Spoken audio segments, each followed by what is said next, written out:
Yo, I know we late a little bit, just a little bit. Yo, it don't mean nothing. It don't mean nothing. It don't mean a thing. No, I'm just fucking with you. Shout out to everybody, man. Shout out to everybody. Let me get this stuff worked out real quick, and we'll get it on and pop it.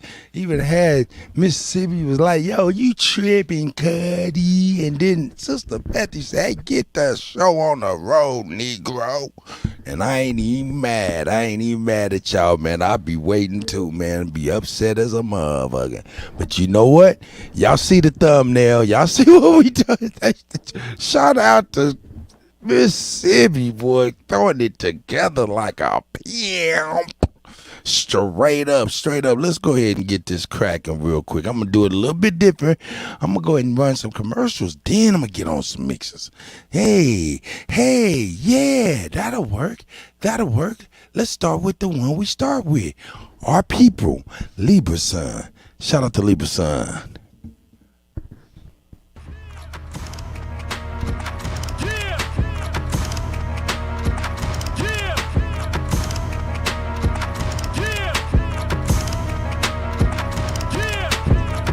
Shout out to Libra Sun, First American Gods coming soon.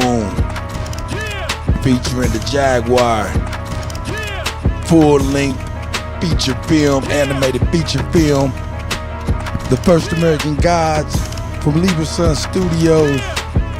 Yeah, I know what that is, yeah.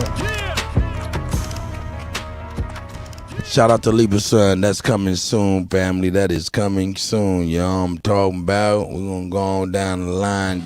Make sure we got everybody worked out. I'm talking about. You know what I'm saying? Shout out to J-Rock and Coft. Connoisseurs. Are you a connoisseur? Are you an expert judge in matters of taste? Are you an expert judge in matters of the finer things in life? From apparel, bourbon, scotches, watches, cars to cigars.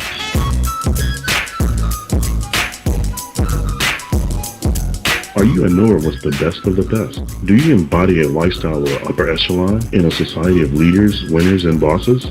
Well, if you are, then you know a connoisseur is an honor reserved for a chosen few. To be a connoisseur of the finer things is like the highest honor of honor. Connoisseur of the finer things.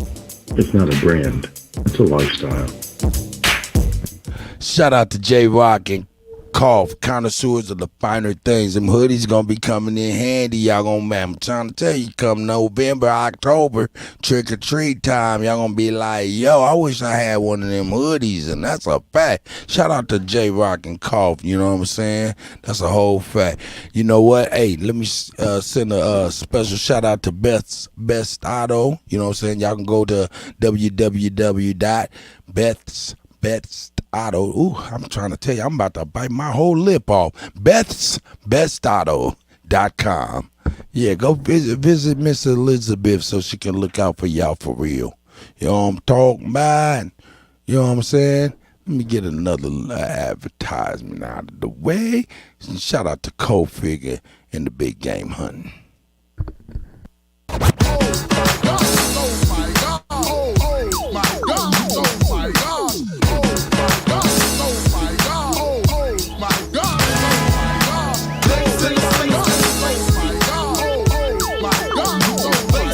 Hotel family, it's your brother King Yahshua, the Minister of Defense and co-founder of Nation Liberation, the Big Game Hunter, here with the book Big Game Hunting, New York Times bestseller. Mama, I finally made it. Written by my little bro, Matthew Daniel, that's King and Pooh. What does it tell? It talks about a lot of people make claims of police corruption, but they rarely ever uncover the necessary documents to irrefutably prove their claims. Although they may be correct, the lack of physical evidence and the inability to present the information in a coherent narrative leaves the accused cops enough wiggle room to hide behind the terms like slander, defamation of character, and conspiracy theory.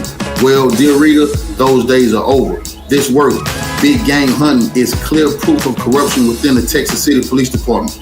Matthew Daniels lays out his case using eyewitness testimony, newspaper articles, emails, court records, arrest records, and testimony from the Texas City Police Department police officers themselves, which proved beyond a shadow of a doubt that there was corruption within the Tech City Police Department that was not only sanctioned by the administration but covered up as well. Matthew Daniels eloquently documents the war that was waged along with his brother Joshua Daniels against the Tech City Police Department, and he details how the two of them went big game hunting and mounted the heads of several prominent people on the wall. Reader, this work is explosive. Matthew Daniels shows that the same Tech City police officers who were charged with arresting the criminals were the worst criminals around. This definitely is a must read. Big game hunting. Mama, I finally made it. That's right. Oh my God. God.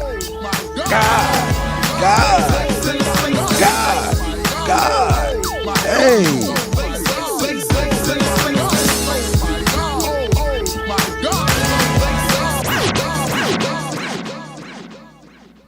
Shout out to everybody. Let me see who's all in the house and stuff. I'm still waiting on these turntables to load up real quick, but it's all good. Shout out to Miss Elizabeth Young, you know what I'm saying? Tasco's in the house. You know, we got Ghetto Child Clinic is in the house. Sister Bethy is up in the house for sure. Ghetto Child, yeah, I said Ghetto. He's up in here a couple of times. Wilmore Reed, the elders up in the house, man. Salute to the elder, man. Love and utmost respect to the God. You know what I'm saying? And everybody else. Shy Apples, Truth Master Dre, Smoke Signal, Ghetto. Well, I see you, Ghetto. I keep saying your name. And that's what's up. That's what you want. Yeah, man. Make the cut and keep saying your name, brother. You know what I'm saying? Wilmore, man, I appreciate y'all, man. You know what I'm saying? Marcus Adamu, you know what I'm saying? Mississippi, of course. You know what I'm talking about. Smoke. I see you, Smoke. I see you, Smoke. Shy Apples, I see you. You know what I'm saying? Baby Savage, I see you. Mighty Timberwolf is in the house. Hold up. Hold up. Nah, not yet. They ain't giving me no love. I don't get no love. Hold on 1 second. Let me see something.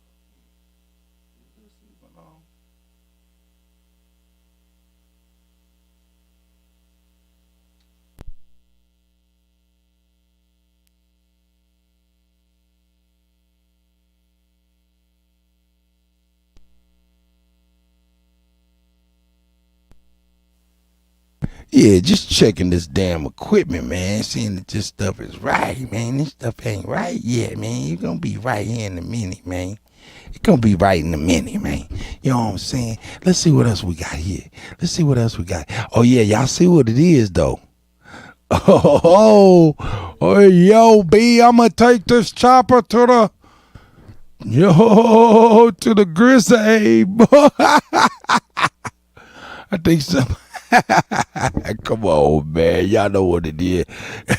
Hey, don't mess with taxes. We busting them right on out to your house. Yeah, we about to have some fun tonight. This is going to be very, very fun. Who else we got up in the house?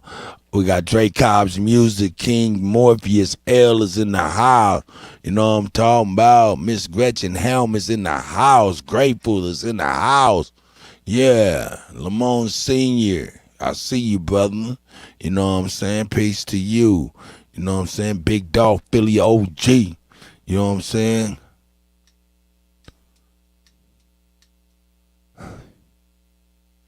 Oh, Grateful, I love you, Grateful. What you mean? I love you, Grateful.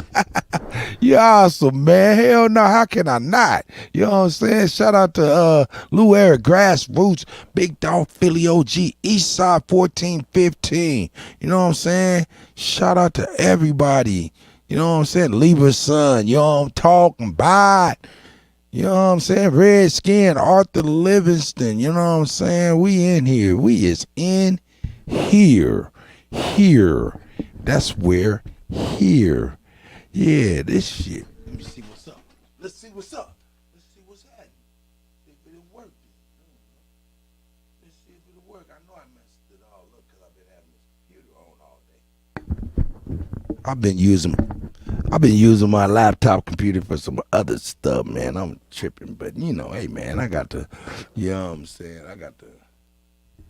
I was told what to do, so I'm gonna do what I was told. Shout out to Mississippi.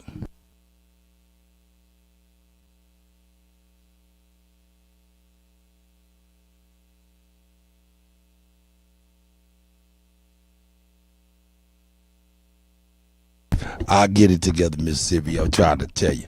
Anyway, let's go on here and let's do a little something real quick. Let me go on here and let's rock some music real quick. Yeah, let me see what I'm doing. I'm gonna rock some videos real quick since these wheels are still on some chill for real. So let's get busy. Cut.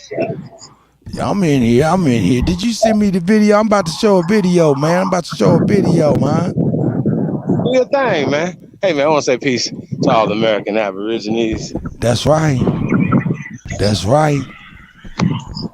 Of course, I ain't ready. DJ Kuttack Talk Mix Show, man. Yeah, I just went ahead and went live, man. I ain't even had the turntables already loaded up. I used that laptop to do what we was doing earlier. So right. I am over here on some y'all, bullshit. partner body, man. We putting in a lot of work over here, y'all. Man, believe it or not. But hey, I tell you what, hey, Drake Cobbs, man, shout out, man. I appreciate it, man, for the DJ tip, man. I appreciate that, brother. You know what I'm saying? Hey, man, don't let Drake Cobbs be the only one to support, man. $onlybuilders, $Kuttack. You know what I'm saying? That's right. Shout out to Drake Cobbs and music. Yeah, man, straight up, man. I wish I could push the button, man. The button don't want me to push it. But I'm about to get us together here real quick. Let me see. You done sent me the necessary emails I need, brother? I think so. All right, I'm over here looking now. We getting on oh yeah. No. You gotta send me what the governor, the good governor. I thought I sent you that. I don't see it. Oh no.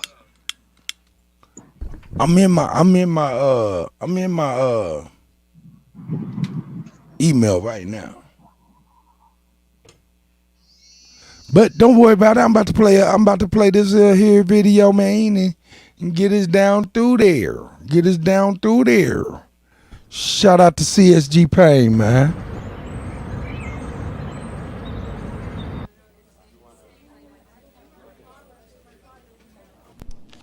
Man, put $1 on the game tonight, man. Put that dollar you got right there, I got it. But it's fake. It's fake. Welcome to Professor Cuddy's afternoon detention. Like I said before, I am the cool side of the pillow.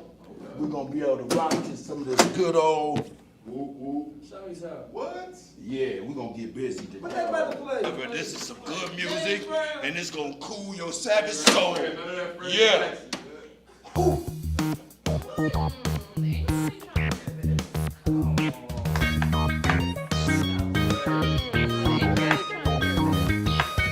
Hey! Next time they tell you to do it, you need to do it. I ain't even do nothing. Shut up. Shut up. Oh my God, this stuff, you got my gripping my ear. I don't care. Get in What I there. do, I ain't Hey, look at buddy. Hey, you! Hey, you sit your behind down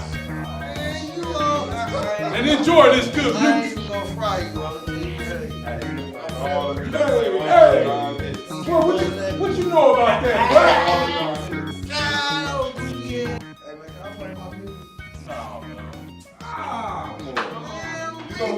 Nobody wanna. All right, go ahead, man. Go ahead. Suda Naturals in the building off top. Hey, look, I got Derek touching on it, man. I think I know how to use this thing. Wait a minute.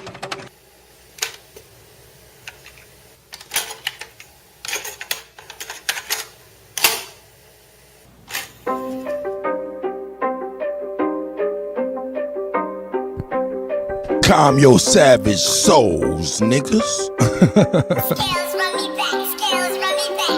Me and my little nigga, we grew up in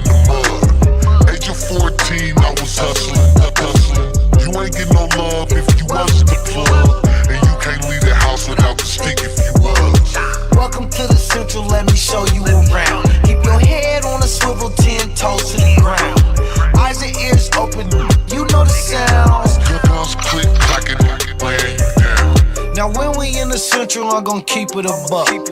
See you lacking and they you up. Them little Fillmore niggas, not the niggas to trust. From Lane to the V, them little niggas a bust. My mama used to check if there's some guns in my waist. I'ma catch a body, I know niggas and snakes. Crosses on my face, pain can't be erased. I miss my nigga Holly, hope he saved me some space. I miss my nigga Melly, got him locked in a cage. Crackers have a nigga like a mouse in a maze. Demons in my dreams, pain can't be erased. I tried to live right, but they ain't always the case. Me and my little nigga, we grew up in the mud. Age of 14, I was hustling. You ain't get no love if you wasn't the plug. And you can't leave the house without the stick if you was. Welcome to the central, let me show you around. Keep your head on a swivel, 10 toes to the ground. Eyes and ears open, you know the sounds. Guns click, clack it, laying you down. I probably sold coke in every spot that they had. Sherry was my mama, but the block was my dad. I know them niggas go, bitch, we was all that we had. Me and my AK look like I saw them in half. 8 baby mamas, I was hoeing a lot. Raising 3 kings, but I showed them a lot. Man, I love my daughters, but I owe them a lot. And if she call me nephew, probably sold her a rock. Welcome to the central, shout out Swami and Moon. This is not a place where it was safe to assume. Unless in this assumption there's some guns in the room. All them little niggas got some mud on they shoes. Me and my little nigga, we grew up in the mud. Age of 14, I was hustling. You ain't get no love if you wasn't the plug. And you can't leave the house without the stick if you was. Welcome to the central, let me show you around. Keep your head on a swivel, 10 toes to the ground. Eyes and ears open, you know the sounds. Guns click, clack it, laying you down.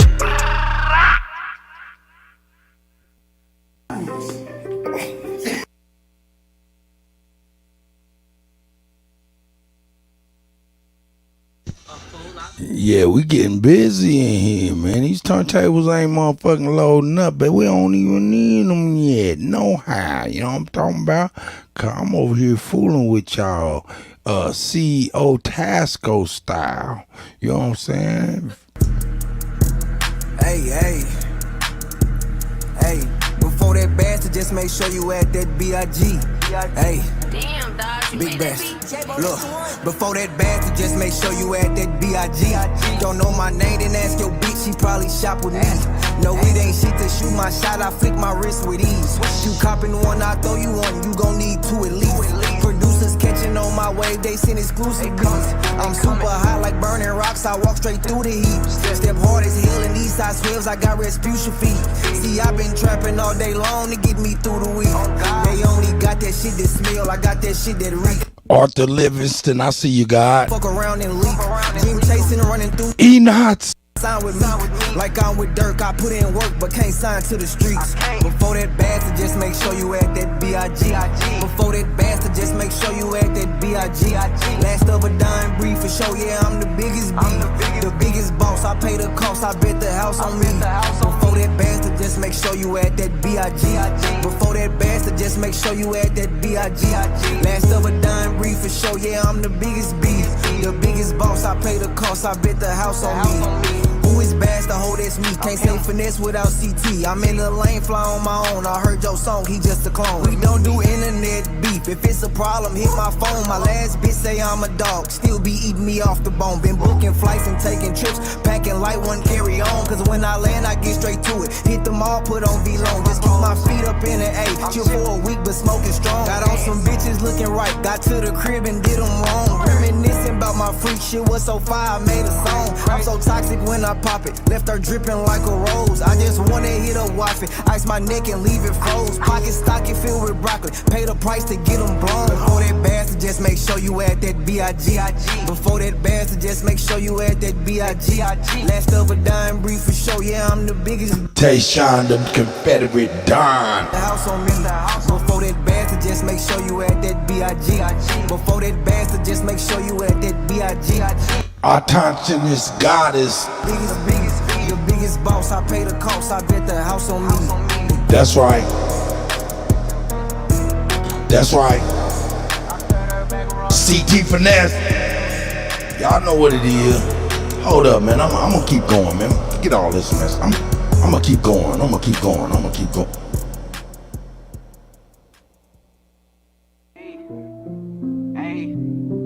Why we always praise the trap? Cause that's always where we at. That's where we find our heart and soul. Why we always feel attached? See, we'll hug the block for love, but that bitch don't love you back. The game the same, but players change. You can die just for a stack. I've been shedding bloody tears, but I'm facing all my fears. My brother locked up in that cell, but I ain't talked to him in years. My oldest brother walked with demons. Our relationship secured. My mama's son moved to Atlanta. He the one keep up my spirit. Told Hot Rod to keep.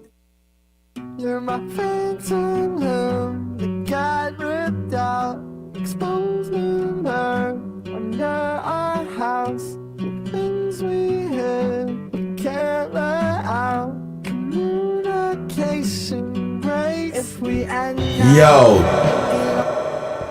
man, I don't like that song. I was letting that go, man, cause I thought I liked that, but nah, that ain't nothing I like. Here we go.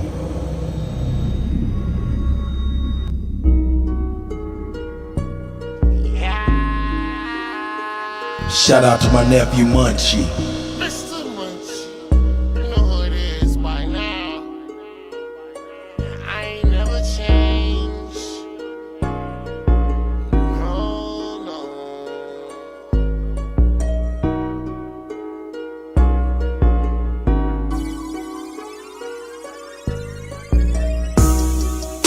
I ain't never changed on you, so I ain't tryna funky handle.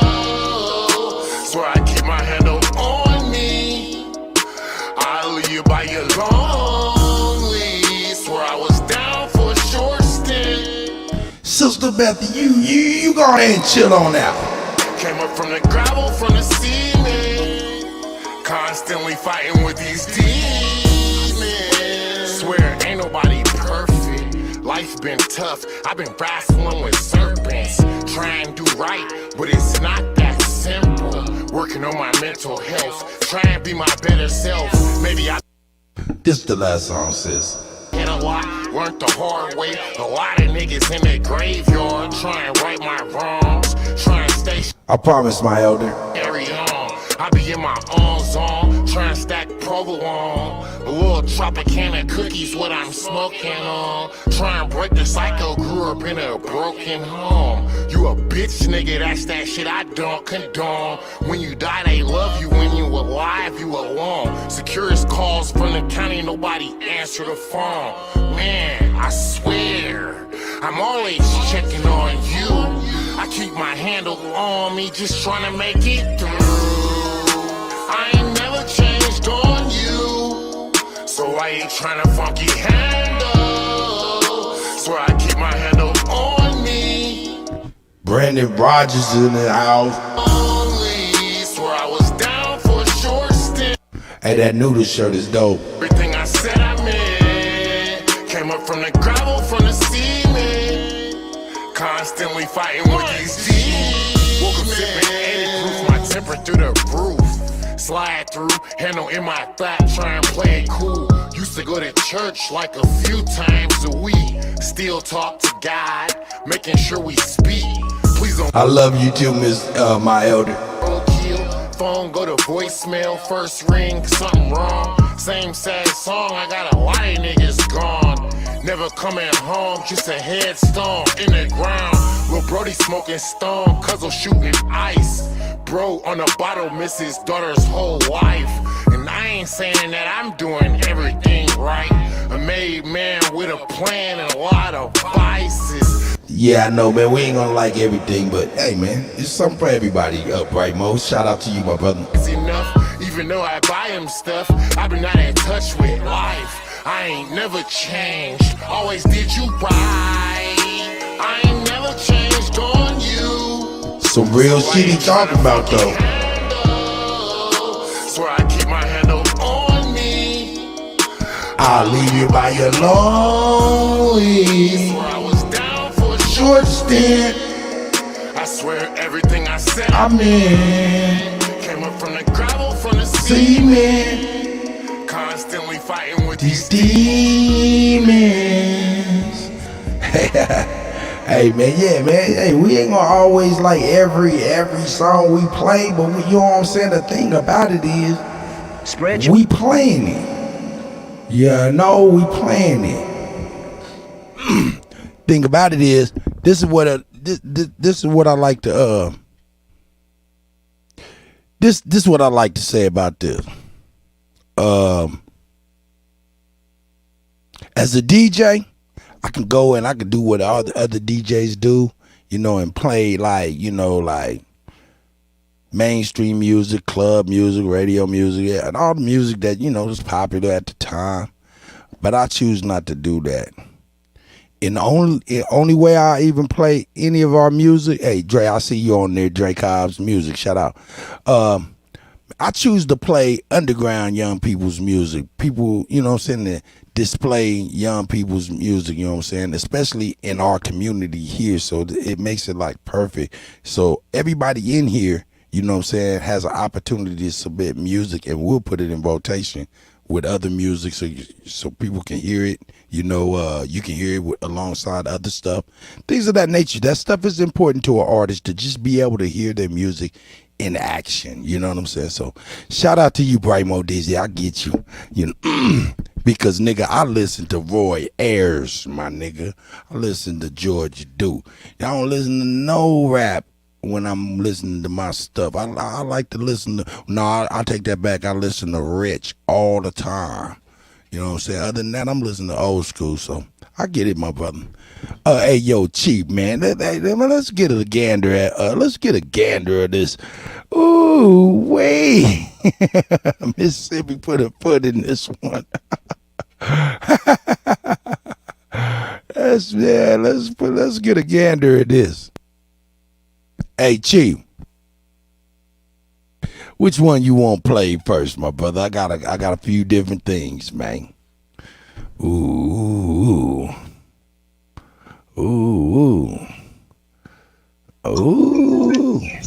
I got a video in the back chat whenever you're ready to do the Kamala one. Okay. I emailed it to you. All right. You know, I did see a couple of things. Let me see what I seen. Let me see. Shout out to everybody here, man. You know what I'm saying? We appreciate you, and, you know, man, we be on that CP, man. You know what I'm saying? That copper colored time. CCT, you know what I'm saying? Copper colored time. You know what I'm talking about? Man.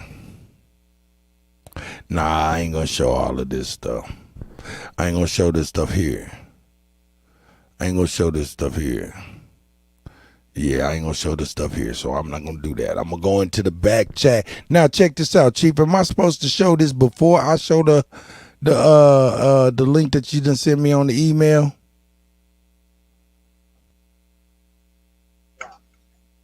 Say that again? The link that's in the private chat, is that the same one that's in my email that you just sent? Or sent earlier? Okay, I got you. Yeah, this will work a lot better. Let me get it cracking. We get it cracking. We got a Kamala Harris over there looking out the window. Who's that looking out the window now? Nobody knows. Kamala Harris. Guess who's coming to dinner? Wow. Kamala knows. That's right. All right, man. Let's get it cracking, man. This right here is amazing. And what was my man's name? Governor Abbott? Hey, man. Mississippi with the graphics, though. That it's neck, ridiculous. With that strong ass neck. Man, she put Governor Abbott as the bus driver. She's awesome, dog. Y'all better quit playing. She's the shit for real. Hey, when she ready and open for business, we're gonna get y'all the link so y'all can go and take advantage of Mississippi. Mississippi's craftsmanship is just off the motherfucking chisane, straight up. And I meant to cuss all of those cuss words. Open for business now. She said she open for business now. You know what I'm saying? That's a fact. All she got to do, no, she ain't open for business if we can't advertise her business yet. I want to be able to do it right. I want to definitely advertise her business correctly. You know, no less than what's been done. So we can definitely do that. I want to make sure we get her a commercial. We got to get Best Autos a commercial, 2 a.m. We got to start knocking these things down. But nah, that's the future. That's just more stuff on our plate that keeps us late for the show. So, I'll go ahead and digress and push play. Look at this brother right here. Look at these brothers. These brothers, man. My man got on the shell toes, Adidas. My man got on some Adidas over there too, man. These brothers got some gear, dog. They geared up, man. They ain't like no homeless people. That don't look homeless, man. Anyway, that's me. Here we go. So they're handing out clothes. Some charities have rushed up here to give these guys clothes and blankets. It's actually kind of cool today here in Washington, D.C. So, fair use. Fair use. This is for educational purposes or how they'll bust your ass around. Fair use. Fair use. Educational purposes. Fair use. Fair use. they've been dropped off. We're right across the street from the vice president's house. And they're giving them rides now. They've got a network of volunteers who are showing up with vehicles to take them to the train stations, take them to the bus stations.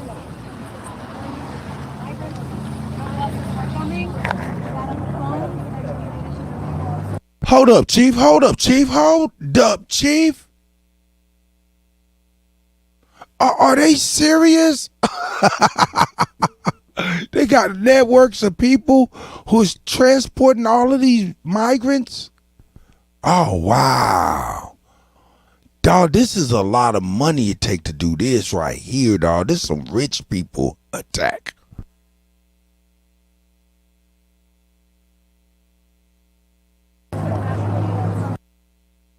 Grateful said that she don't even live there, though. Yeah, Miss Elizabeth, you see what I'm saying? All them name brand suits, them clean. Man, you walk by all of them smell like gang. You know the Hispanic community likes gang.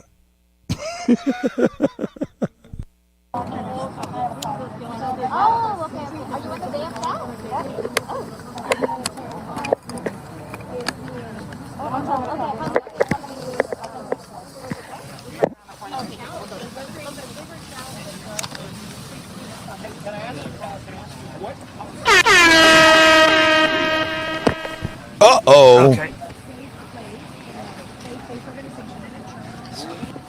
So they have volunteers taking these. Shout out to Maga. Juan Torres, my brother. So Governor Abbott of Texas Wakandi, Magazu. Here at the U.S. Naval Observatory. The vice president lives right there. Vice president said yesterday the border was secure. So Governor Abbott said, well, I'll show you secure. And he brought the migrants up here. That's right.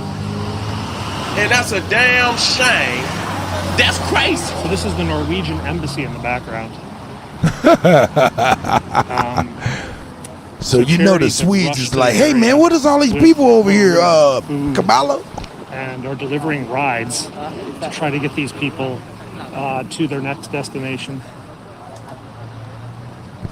Wow. These ain't nothing but tourists. They went and got a whole bunch of tourists. Our motorcade departs in about 30 minutes. So.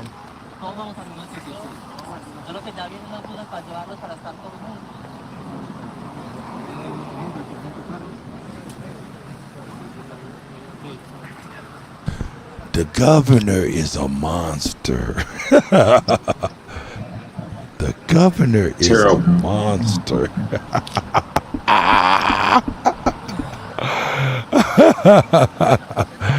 The governor is a monster. Let's go to the side here. Now, this is the director of a charity. She's helping get these people out. But the seriousness of it is, though, that the state of Texas is incurring a lot of these people. You know what I'm saying? They said 20 million of these people of these Hispanic brothers and sisters are I don't want to say these people, man, it never sounded correct. That is not good. Anyway, there are Hispanic brothers and sisters. They say 20 million's already them came in since Biden's been in office. So, and then them new Illinois laws really is beneficial to the Hispanic community more than anyone else. But go ahead. I'm a push play.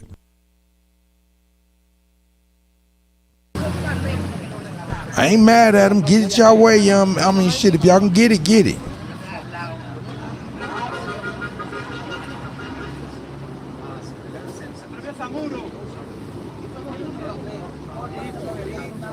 So these are the charity workers that brought food, drink, and some clothes, and they're trying to get these people to their next destination. I don't think they knew they were coming here. This is actually quite far from public transit. The nearest train and bus station is several miles away. So hey, hold up, Joshua Stewart, man. Shout out to Joshua Stewart. He said they stealing all the Catholic converters. Bro, that ain't them, man. That ain't just them.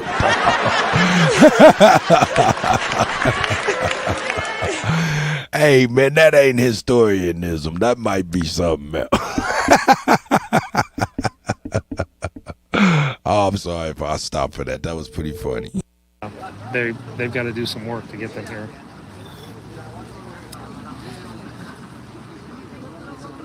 So. Lucidchart makes intelligent diagramming easy and helps your best ideas become real. Start from scratch or... So here you see a volunteer. Volunteer has his car over here. They're going to bring people over, and they've got a carpool service set up to get them back to a train station. Hey, that ain't no motherfucking volunteer. That's one of the motherfucking Kamala Harris's aides. You better get them motherfuckers out from in front of my house. Y'all get y'all cars and your personal cars so they don't think it's... Get them people out from in front of my house.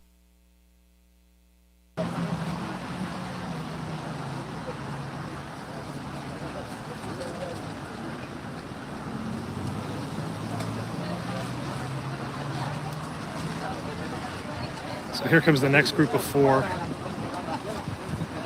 They're being led to a carpool. These volunteers are very organized, to be honest. They've had people that they can get out, get these people away to the train station, or get them to the bus station.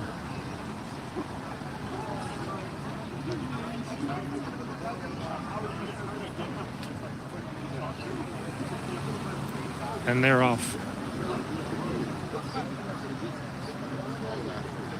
So there's probably about 20 or 30 people left. I think there were 2 buses at the beginning. Empress Goddess Namaste. Hey, hold up. Somebody said something. Yo, DeHosen. I agree. I agree. All the Hispanic TV stations are here. Spanish language TV stations. Oops, gonna get the my car. True Master Dre, you already know God.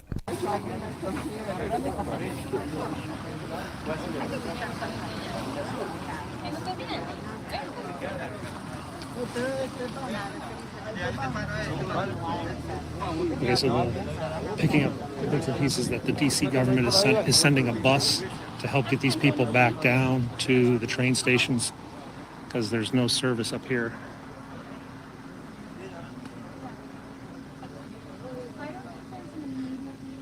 This is the Norwegian embassy. That's the Vatican embassy. So they're taking people to a church.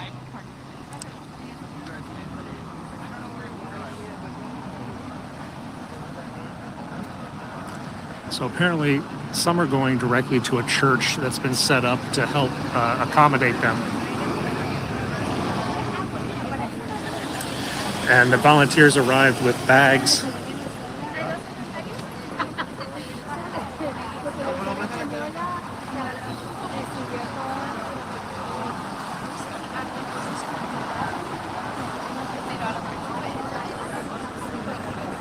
Sí, como que como, but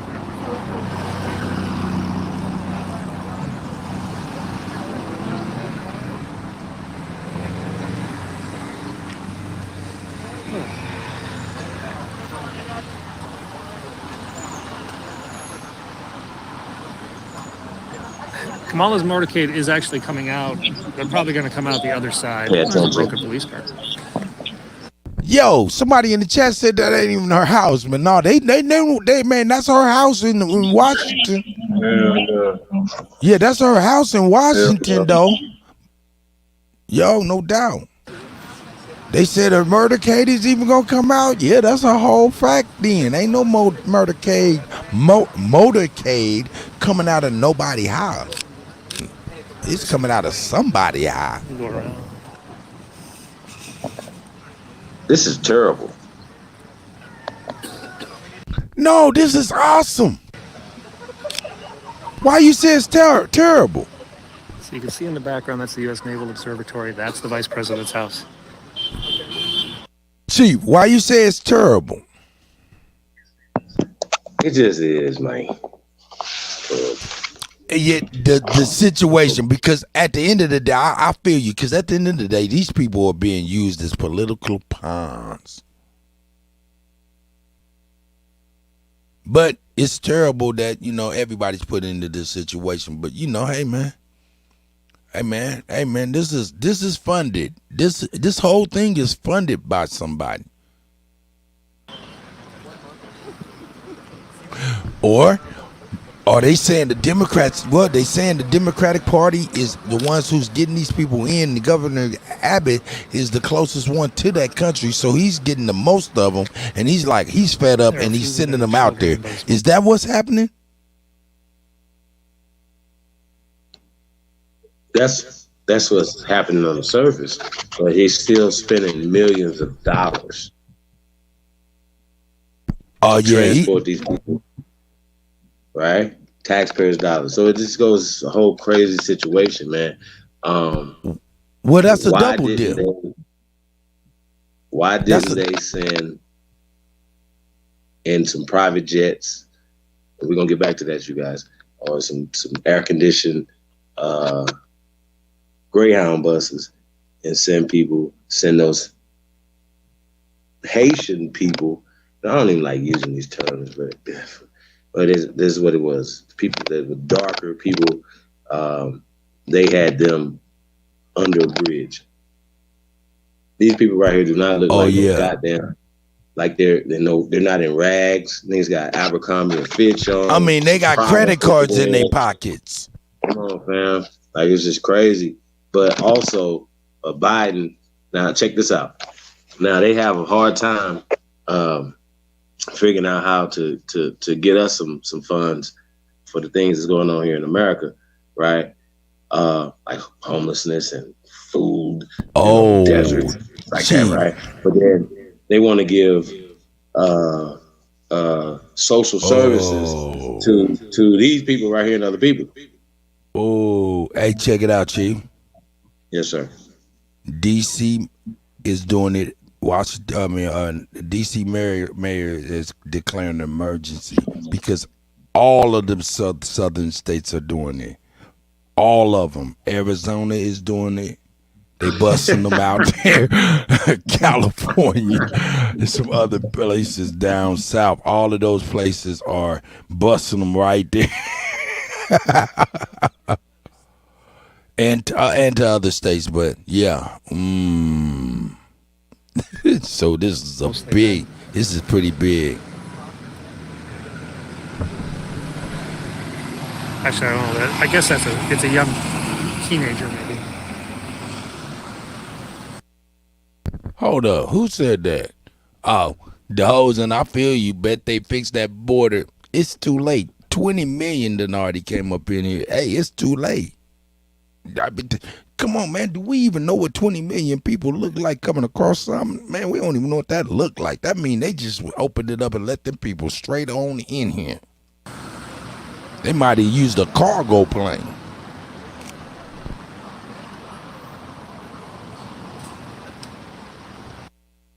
Oh, and hey, Chief.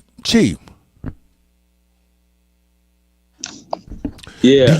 Do you remember right before Biden took office, it was a whole bunch of trucks, semi trucks that were filled with like immigrants trying to get to America, but they couldn't get out the back of it, and they were just left to die in those trucks. You've heard about that?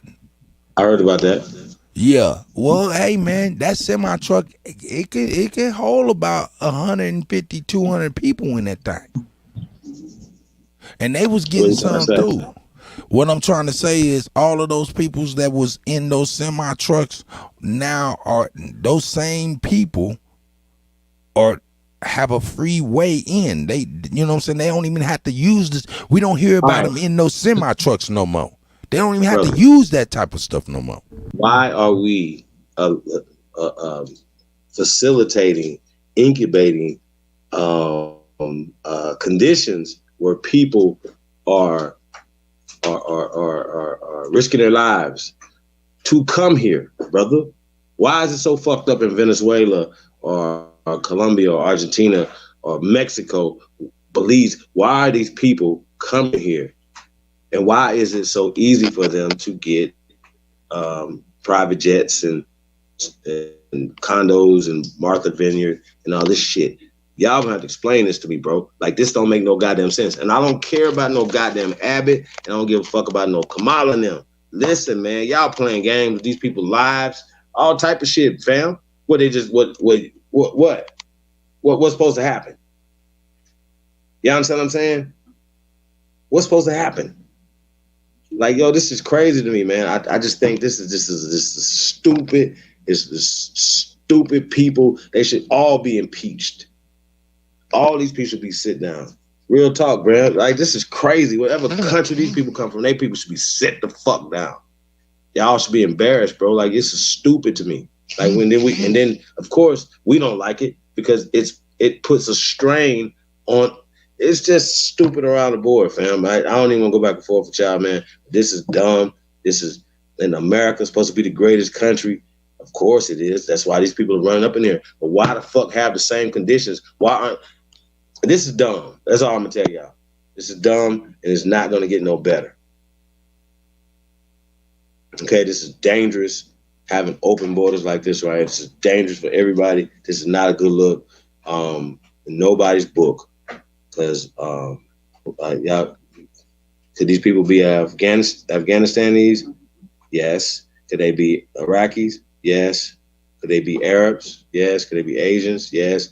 Right? Like, come on, fam. Like, and not to say that, just salute to all the good people that are not trying to harm Americans, but you know what I'm saying? But this is a serious thing. Destabilizing with the fentanyl. This is intentional. Yeah, this is intentional from the very top. This is intentional from the very top to do exactly what you're talking about. Destabilization. This is right here. Hey man, look, we over here notice this stuff, right? We don't know. Hey, in fact, that's what I'm gonna do tomorrow. We talking about this today. I'm gonna look up and I'm gonna see what the white boy talking about, what he talk about when he see this type of shit. Cause them motherfuckers get mad. Them motherfuckers get mad for real. You know what I'm saying? Shit start changing when the white boy get mad. And I don't care what nobody say. That's a whole fact. You know what I'm saying? They misguided, but yeah, be mad.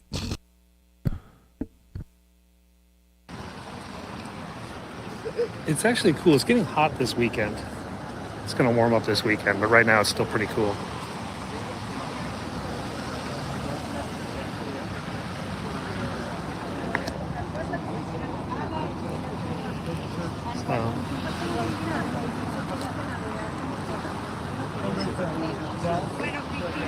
Ay, claro que nos conocemos, Cristina. Yo estoy de verlo a tu equipo, a las elecciones. ¿Cómo se votaba? No. Yo sé que yo...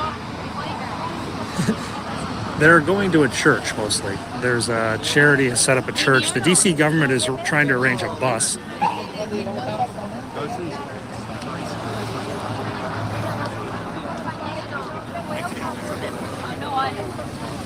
The vice president's motorcade detail is arriving right now. They're going to motorcade in about 30 minutes. She's going to come out. I think she's going to have to come out the back exit, though. Normally she comes out this exit, but I think she's going to have to come out the British Embassy exit.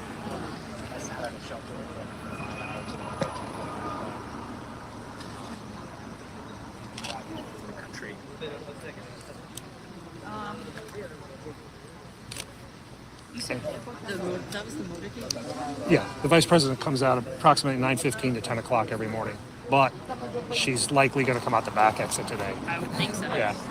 So we'll see. If you see a Secret Service car parked here, that means she's coming here. Yeah. If you don't, she's coming out British Embassy. You got the best hat on. I don't even know what I got out today. Oh, Toombs? Yeah. Yeah. They finally reopened for lunch. So Yeah, I know. I was like, over the summer, it was frustrating. yeah. Are you press or volunteer? Independent volunteer with no affiliations. Yeah. They're taking it to a church, I heard. Or? Not many left, yeah. Just compared to what there was, right? Yeah, a lot of the volunteers will just throw them in their car and get them there. Yeah. You know, the families are prioritized, so they were taking first the kids. That's smart. I was gonna say I didn't see any kids, but they're already gone. Separated down there, probably about 25 of them. 25 kids. Yeah.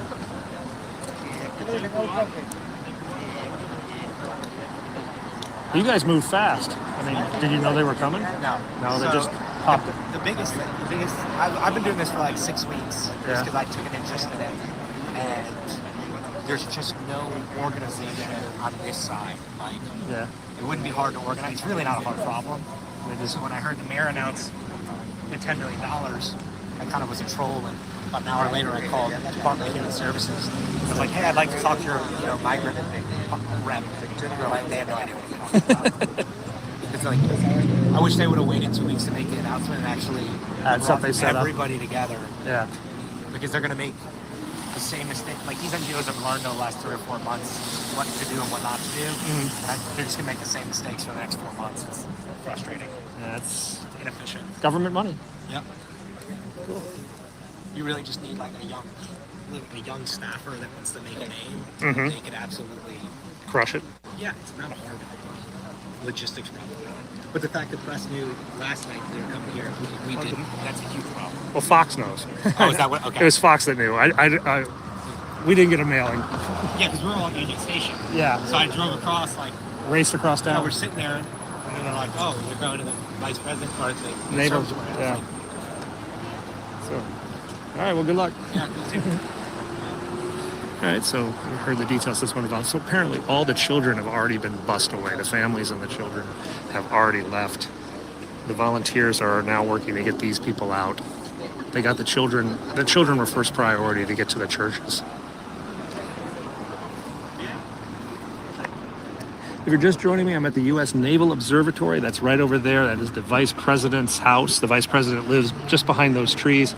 Her motorcade detail is starting out. It's getting ready to come to the White House. In the next half hour, the Vice President will leave, but she'll be leaving probably from the other exit today. I don't think they're going to bring her out this exit.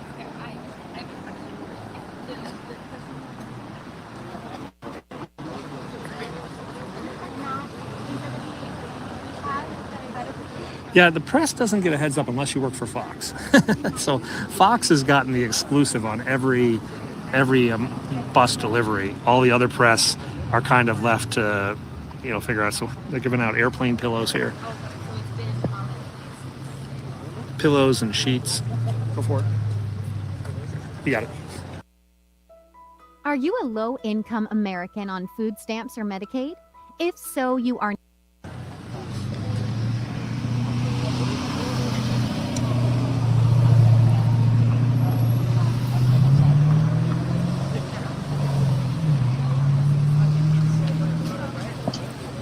Hey, I'm gonna get the call-in number going. So they're waiting for additional volunteers. Call-in number. You said what? Let's get the call-in number going. Yeah. Oh, yeah, we can get it cracking. We can get it cracking. We can get it kind of cracking. boring, though. Yeah, man, let's talk about it, man. Let's just talk about it, man. We see what's up, man. We don't need to see these motherfuckers hanging out and with these good shoes and nice. Look, she got But we do want cuffs. to see Kamala She come got out, though. cuffs at the bottom of her Give some shoe. butter biscuits or something. What did you say? No, I ain't gonna say that. But What'd you maybe say? Kamala go give him some hot sauce or something, man. Like stop him and say, hey. Hey, man, do I see that? I don't even see it. Let me see. Let me get the Lotus. Let me see. Get your people, man. Get your subjects. Hey, man, tell him, man. Hey, man, up yours, dude. Up yours, dude. I hope I got this number right. Up yours, dude. 816-533-5053. Don't be scared. Tap in. Let's go. DJ Kuttack Talk Mix Show, man. Hey, man, this is a travesty. Once again, and y'all understand, man. Y'all see just people who put themselves or been placed into some type of leadership. You know what I'm saying? And just how stupid they are. You know what I mean? Across the board. This is just stupid. This shouldn't happen. And I don't know why it's happening. And these people are saying, well, damn, it's open. Everybody else is getting in. I might as well come up and get in too. And then you're going to get benefits as well. So why is Biden doing this, you guys? Oh, I forgot. Remember what he said about this country becoming darker? See, y'all keep forgetting that Biden is a racist fuck. That's right. Y'all keep forgetting that. Like, out his mouth. You monkeys. No more nigger mayors and senators and shit like that. Sound like not a coincidence. Shit's crazy. You niggas is crazy. Let's see what I'm doing here. Close that shit. Terrible. Yeah, man. I tell you what, man. But these are political attacks. These are, and I kind of feel sorry for these people, you know what I'm saying, as far as the Hispanics that are being used, because they're being used between two political opponents, you know what I'm saying, or factions, and they're being used as pawns. But I can't say that they broke pawns, because some of them got that Amber Crime being binge. You don't talk about. I'm like, hold up, man, hold up. Them people got some money. We can't do that. What you mean you can't do what? Nah, we don't want to run down there and be trying to stop people from coming across the border and shit like that. That's not the solution. You said something I said wasn't the solution? It's the administrations. It's these people who have an agenda. You know what I mean? These people didn't walk thousands of miles. It's an agenda. And I know Abbott didn't send for them from Venezuela or Argentina and so on and so forth, right? Something is going on. And everybody's stupid. It's a fight. Nah, Money Grip. Come across this motherfucker you want to. Hire these motherfuckers you want to. How's it? Nah, ain't nothing happening, bro. Ain't no other country doing this. And yo, they get money though. You ain't Come understanding. on, They get guys. I'm getting paid. pissed off even more thinking about this shit, bro. It's people really. We just watched a fucking commercial talking about Americans are starving and this and that and the third. Are y'all serious right now? It'd be different if this bitch was little Dubai. Everybody was straight, and then we needed some fucking labor force. You know what I'm saying? Or something. That's right. It'd be something fucking different, right? Nah, fuck that, man. Nah, bro, this ain't right and exact, bro. And I don't give a fuck what nobody say, fam. Them motherfuckers need to go. Lou Eric Grassroots said they were invited to a $1 trillion barbecue. Nah, man. Hey man, they been getting getting but cut hold up. up though. You know they been getting like 50,000 and stuff a piece, right? Man, bro. They been getting money, that dog, sounds as they crazy. come over here. They been getting money for sure. That's a fact. Nah, Hey, correct me if I'm wrong in the chat. Correct me He ain't no if guy I'm for wrong in the heroin. chat. Fuck that Each nigga. one of them get like, yeah, it was some ridiculous amount of money. Weird ass Oh, nigga. is that Vonnie, man? Vonnie, man, I've been playing your music, man, hoping you say something, man. You know what I'm saying? Shout out to Vonnie, man. You know what I'm talking about? Yeah, it's like they get some kind of ridiculous amount of money or something for each one of them. You know what I'm saying? Even the whole family. So they'd be like, family of 5. They done came up for real. I might need to go across the border and try to sneak back in. Nah, they have my ass on the Guantanamo somewhere. Like, That's your right. ass is. Shout out to LJ John. Shout out to Grateful. Shout out Indy Goddess. I see you. Yeah, this is it's getting outrageous, sis. You right. You right. Think it's fake. You know what I'm saying? Man, that's crazy. Hey, Nah, yo, man. that's a fact. That's a fact. That's a fact, Sister Bethy. She said facts. How you coming from India opening up a gas station with money? Hold up. Then they try to tell us, let me. It's gonna seem like hold up. It's gonna seem like I'm switching up, but it's not. It's related.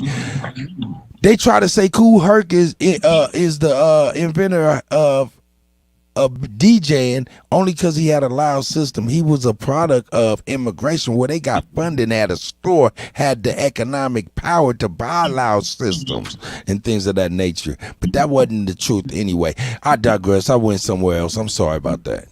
Go ahead, Chief. It was all that money they get when they come in. They get money. We come in. Then when we in the ghetto, we broke all from beginning to the end. Hey, well, this is just history repeating itself over and over and over and over and over and over again. And Biden knows we are not going. No one's voting for him, so he's getting his voting block right now. Why should these people get anything here in America before we do? Somebody That's a fact. Nah, I'm just saying. Nah, man, no. God damn it, no. This is stupid. There's Americans laying in the streets right now. Y'all gonna have to explain this to me, man. No, I'm not listening. It's stupid. Take care of your people first. And guess what? They don't take care of the American people first. They gotta go. So I don't think we need to apply. The American people need to be applying more pressure. This is stupid. Ain't nobody coming nowhere where they don't have nothing to come to. They're going to keep coming if you say, oh, well yeah, we're going to give you 50,000 plus a Tesla, some other shit, man. Y'all crazy as hell, man. This is what, and y'all wonder why niggas is mad.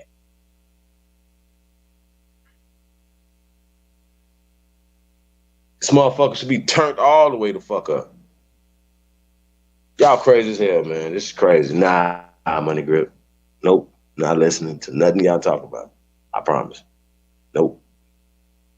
Anybody co-signing any of this fuck shit that's going on? No. You should not be. You're not fit for nobody's office. Terrible.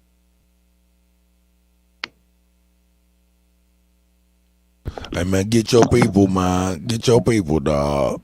Get your people, dog. Hey, I ain't mad at them. They getting this money. They get to come to America, man. Hey man, I ain't mad at them people, What? man. Yeah, I'm mad. Nah, man, I'm I ain't mad at them. Why We you not mad at getting a them dime people? out of that. They ain't like they gonna come spend any of that with us. But They not gonna buy. would you go get the money? nothing from us. Would you go Huh? to America if the doors were open now? Would you go to America if the doors was open and they was giving you a bag of cash? That's what. That's meaning that's yeah, probably. But that meaning Yeah, you would.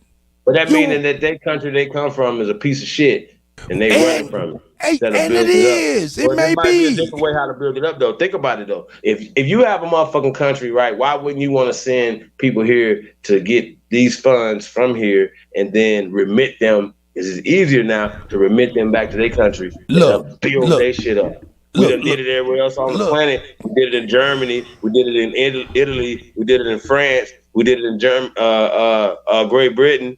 Y'all want more?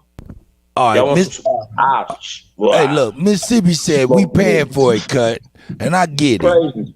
I understand that. I'm just speaking. man. I'm just speaking from their perspective. Would I come to America or would I stay at home if I was able to get upwards for 50 grand for each member of my family and a free open door to America, which was never in no time in history? Would I do it if I was them? Yeah. So I'm not mad at them. I'm not mad at anyone, in fact, for real, because that's not. What I am is concerned, but I'm just saying, it's nothing against them. They didn't do nothing wrong. They just taking an opportunity, which everybody would take an opportunity every day in this world. So, I mean, there's no sense in being mad at them or upset at them. They didn't do it. They taking advantage of an opportunity like anybody else would. That's my point in that. Whether I know we paying for it, I'm not agreeing for that. I'm not agreeing to it. I'm just saying they ain't the issue. To me, just to me. Correct me if I'm wrong. What you think, Chief, about what I just said?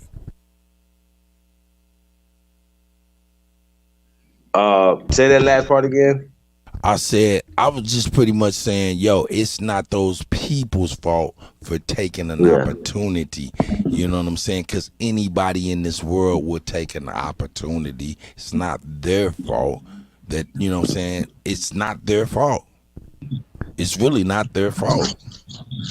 To me, that's just to me. What do you think? What say you?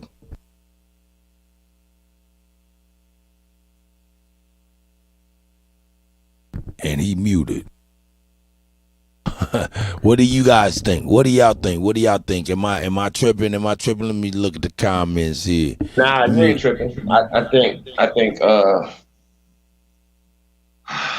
bro, like, I mean, look, they used them. Look, crazy, check this out. man. Look, Like, they I don't know what to say. They using the people. Shit, and this is illegal immigration. Look, nah, don't tell me that, man. No. People get locked Think up for about weed, this. bro. Think about this. Please. Think about this. This is doubly evil. Why? Because they're bringing these people in to use them as pawns on a voting block, right? Okay. But also they're using them another way as a buffer between the public and them. Because most of the idiots in the world will get mad at those people for taking advantage of an opportunity, which would be wrong. But they're a buffer between the people who actually did it. Terrible. Okay. Bright Mo Deezy said, fuck that cut. Those are going to be the same people in the future trying to shit. You right about that. I mean, you may be right about that. I get that. But I'm just saying, from the perspective of looking from, you right about that. But I ain't about to flinch. You know what I'm saying? I'm not about to be flinching on something that ain't happened yet. You know what I'm talking about? So I ain't gonna flinch. All I'm looking at is just what they are right now. And those particular people right there are just taking advantage of a opportunity which everybody in this world would take advantage of. Just to me. I may be wrong. Like I said, I may be wrong.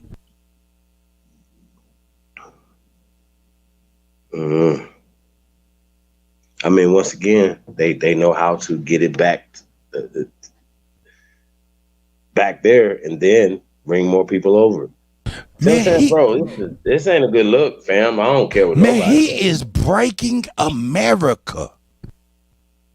He is breaking America. He is breaking America. A lot of these people, including the white folks, is going to end up on welfare. I mean, because that's what happens. We know this. Wow. Shout out to Mr. Aboriginal Smith. You know what I'm saying? In the house. Old Head is in the house. You know what I'm saying? Shout out to Keith Tolliver as well. I'm glad y'all brothers can make it for sure.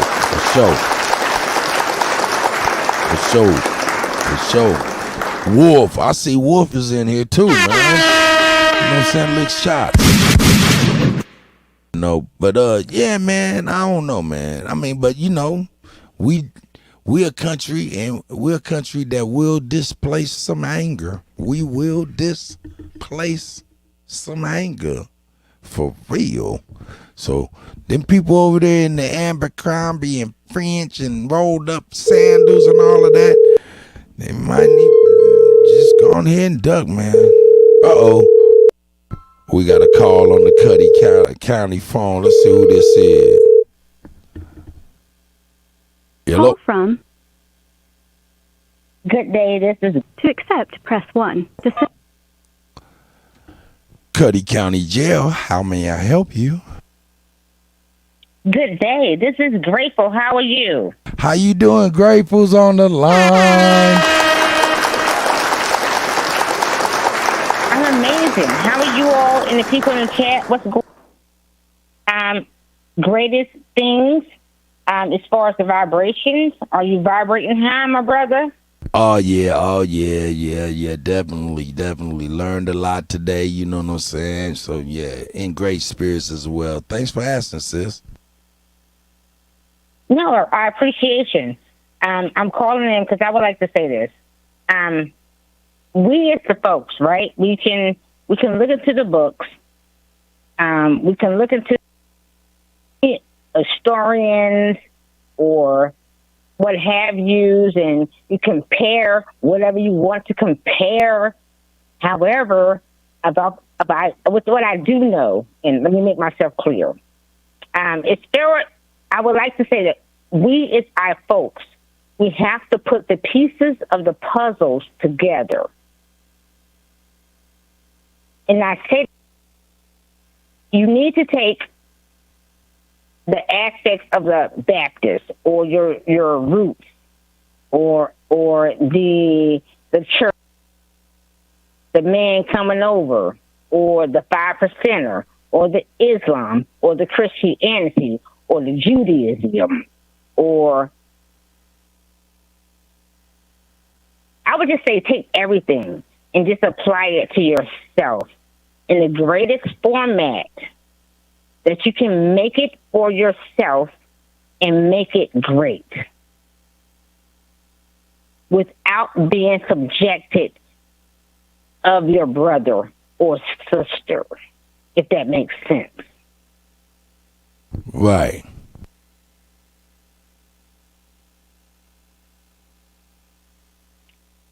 Chief. I want to look at no one.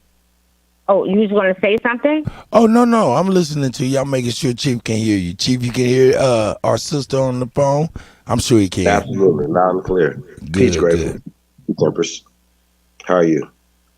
I want us to really look at this thing to know that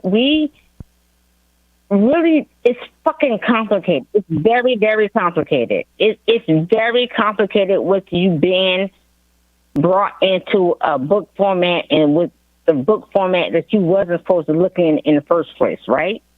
So if you go don't look at this, right? But you went ahead and looked into it. You looked into it, it distorted you in a version that took you away from yourself that you knew that you wasn't supposed to never look into it. Because they was giving you clues at that time that even told you that.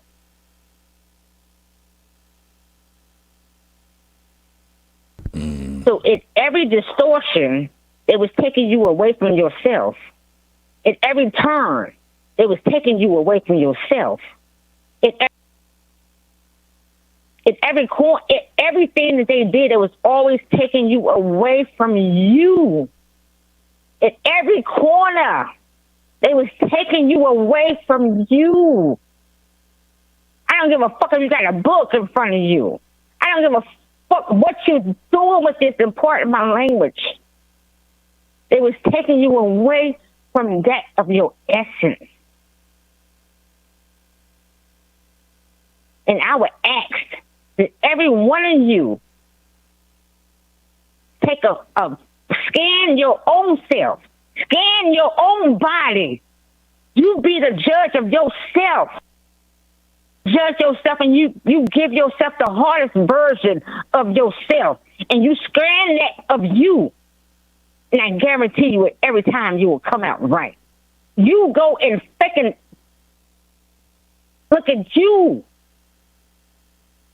Look at you.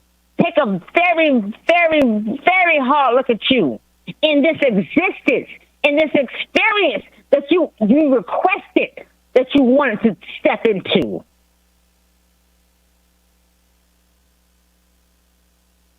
Don't look to nobody else. Step to nobody else. Shout out to the sister. I'm sorry, sis. I thought you was done. Go ahead. Outside yourself. You good? You good? Go ahead, sis. Pardon self. I'm sorry. I hit the sound effects. I thought you was done. No, go ahead. Go ahead and speak. Go ahead and speak. Go ahead. No. You're totally fine. I was premature. Go ahead, sis. You building. Go ahead. No, I'm not feeling it. I just would like for us to understand that yes, we understand the literature. We've read the literature. It's been stated multiple times. I'm only 40. I'm about to be 48. Right? But I've understand this lingo since I was 4. I've always questioned my mother, my father, my grandmother, my grandfather. Not my grandfather, pardon self. But I've always questioned the factors of this. And it's a matter of questioning yourself. You don't need to question nobody outside yourself. So that's the issue. You. And you constantly combating everything outside of you because you see something in the likeness of that person that you're questioning. But you need to question yourself. That's the person you need to go against. You need to see. That's the one you need to answer to. Answer yourself. Stop playing with yourself. And once you stop playing with you, then maybe you can come out that fucking fire.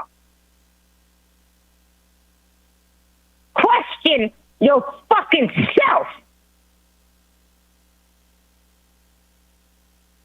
Stop combating with others outside of you. That's right. You're a battle within yourself. And yourself. And once you come into the greatness of that self, then you're able to go amongst others. And until you combat yourself, the fuck what you doing?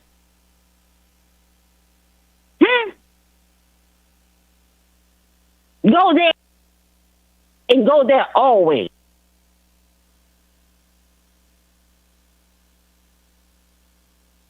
Does it make sense or not? Apologies. I'll follow you. Does it? I'll follow you. You make plenty of sense. You make plenty of sense.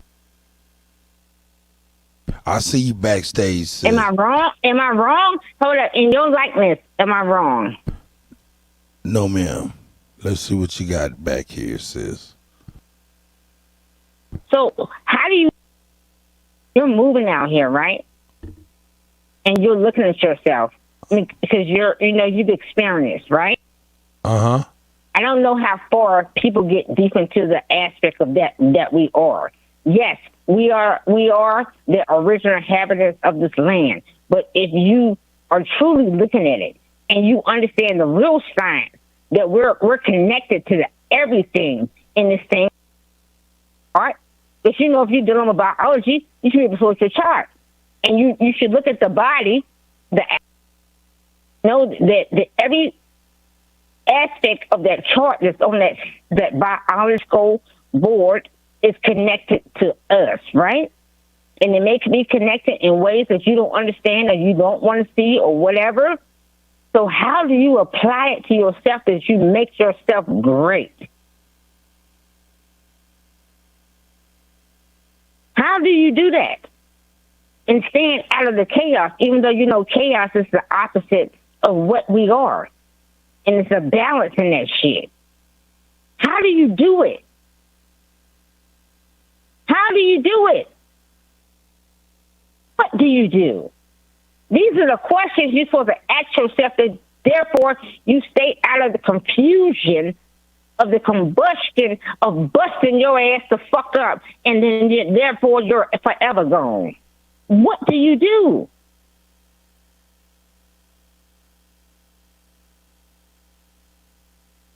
If it makes on my own head, this is the fuck I deal with myself. I'm not applying that for nothing outside of me. I'm only here to ask questions. And maybe, possibly, I can hit one. Does it make sense, my brother? You hitting the nail on the head. A lot of times, just even though you're hitting the nail on the head, it's going to go over a lot of people's heads. But I follow you, and I appreciate it as well.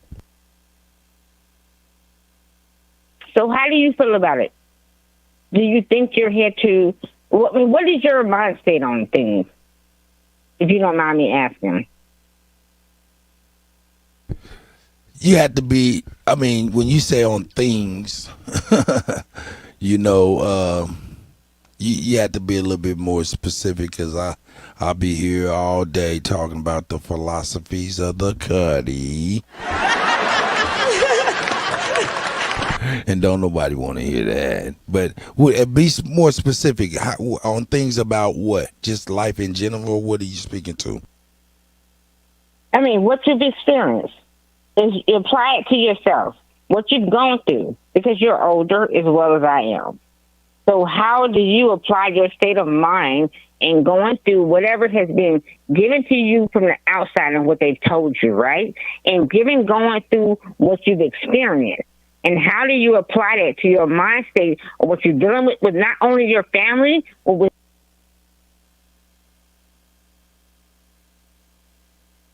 You cut out, sis. Are you still there with me? I am. Okay, you cut out for a second. Go ahead. Rewind that back just a little bit. I'm listening to you, though. I was stating that how do you apply the things that you have been listening to as far as a book performance, correct? As far as your experiences. How do you apply these things? And not only experiences, I think I already courses, experiences. How do you apply that to yourself and family? Okay, let me go ahead and open up the book of Cuddy. That's what she wants. She said, open up the book of Cuddy. Well, okay. As a man, growing up with nothing but women primarily just kind of raising me, a lot of aunties, a lot of cousins, a couple sisters and shit like that. And a lot of cousins. I'm one of 96 cousins. But anyway, that's another thing. One of the things that I developed as far as us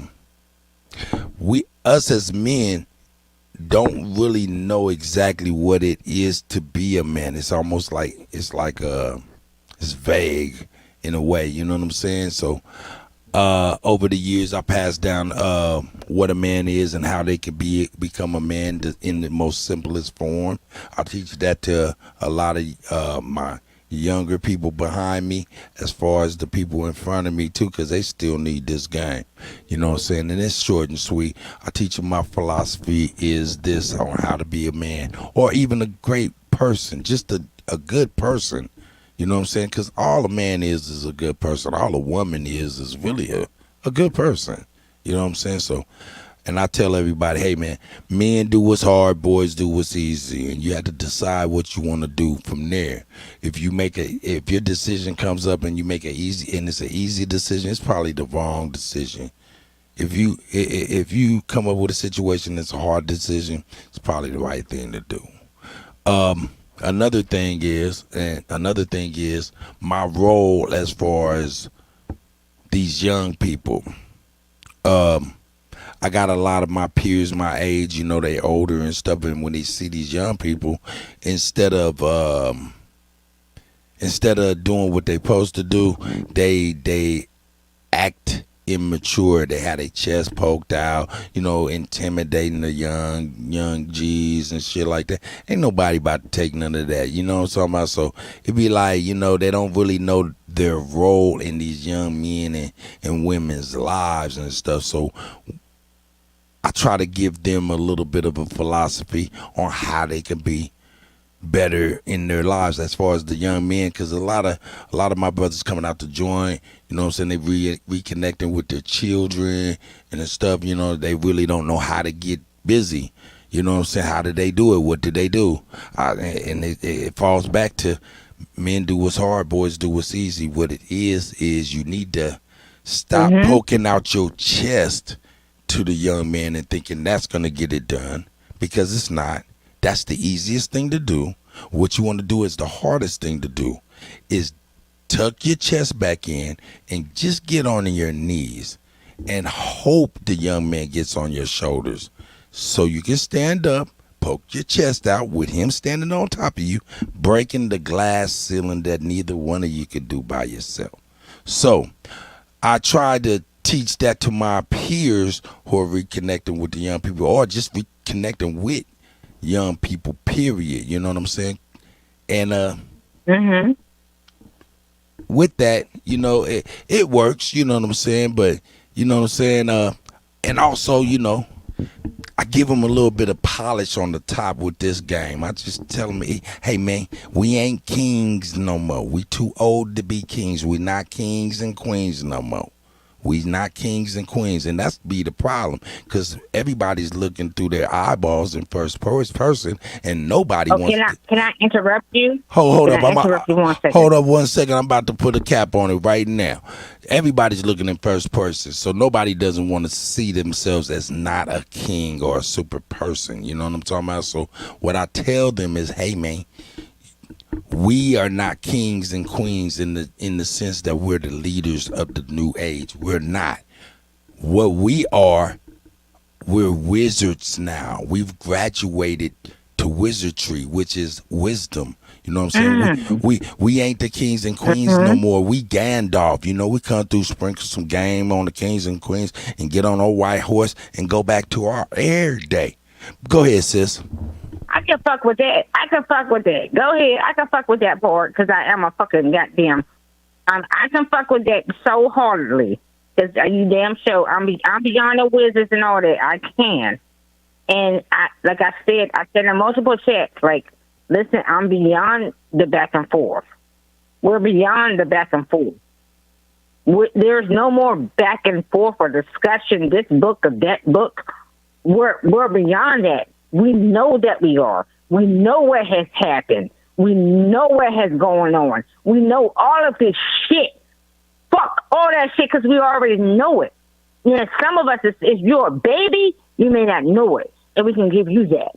But if you're a grown-ass motherfucker, you back away. I'm going to back and forth and you talking this shit. Get your ass the fuck away.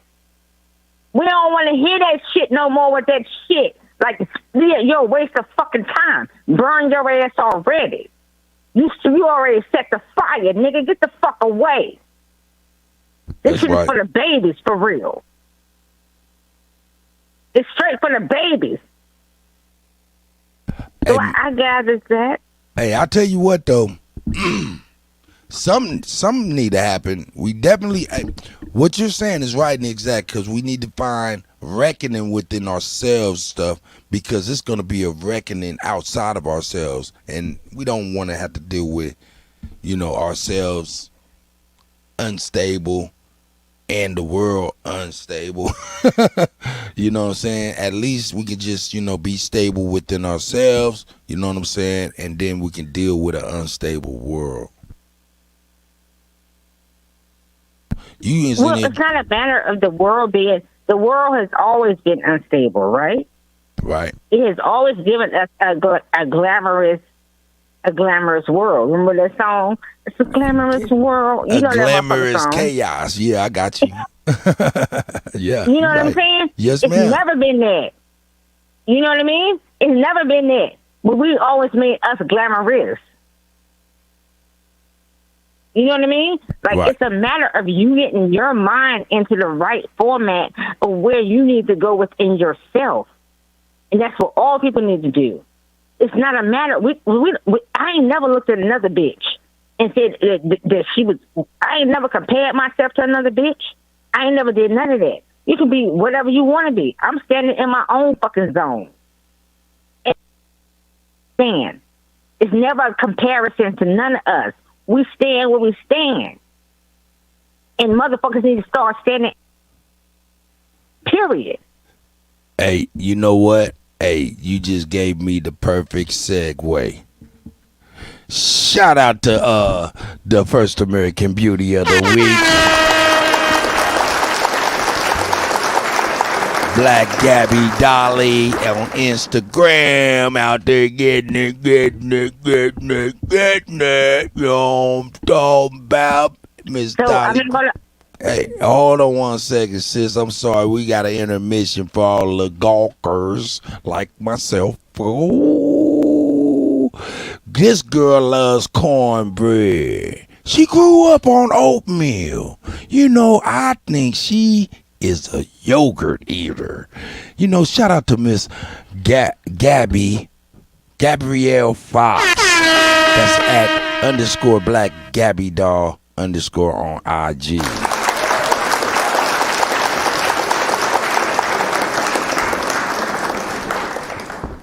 I'm sorry, sis. I just had to go on ahead and say something. You know what I'm talking about? Oh, God.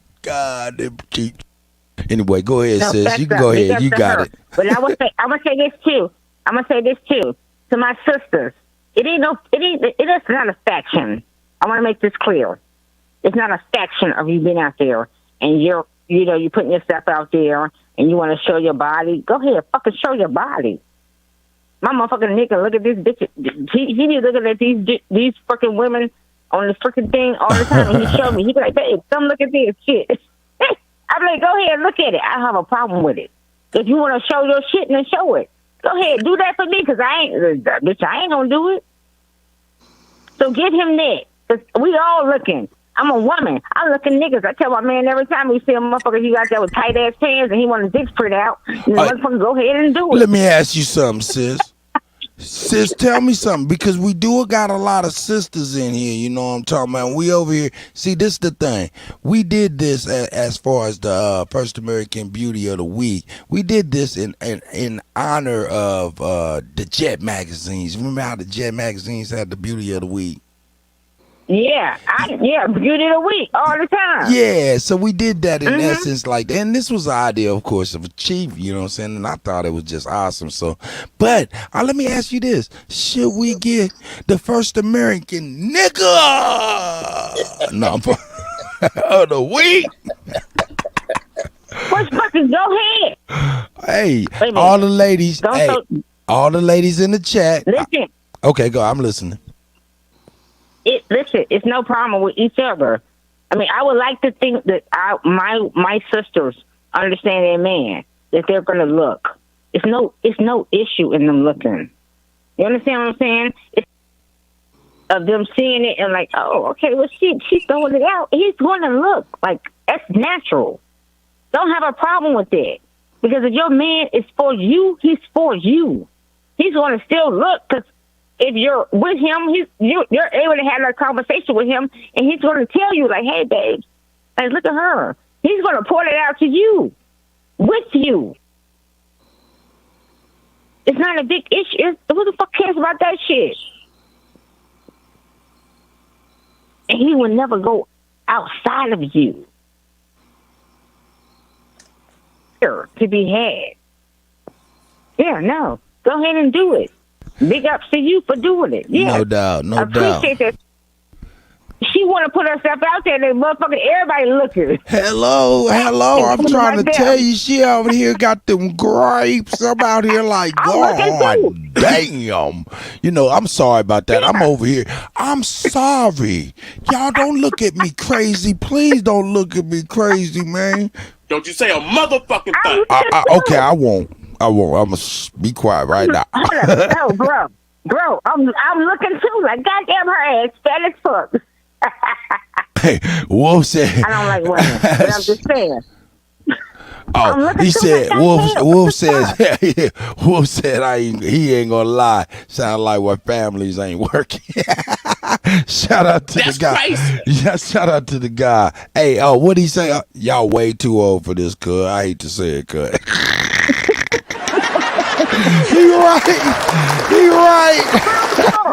He right in the motherfucker. Hey, shout out to Arthur Livingston just joined us. How you doing, brother? Man, salute to the guys. I've been just listening, man. I listen to Sis. Sis got a lot of strong messages. You know, we all got a piece of understanding and knowledge in our lane. You understand? And that's how we come together.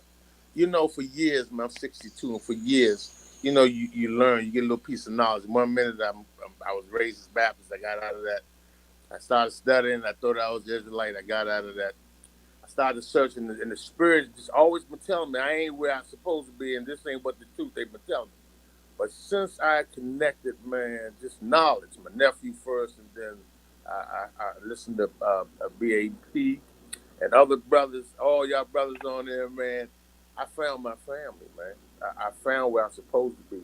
The Spirit tell you where you're supposed to be. That's right. So every generation, so we got to sort this out because every generation loses what the generation before been through. You understand?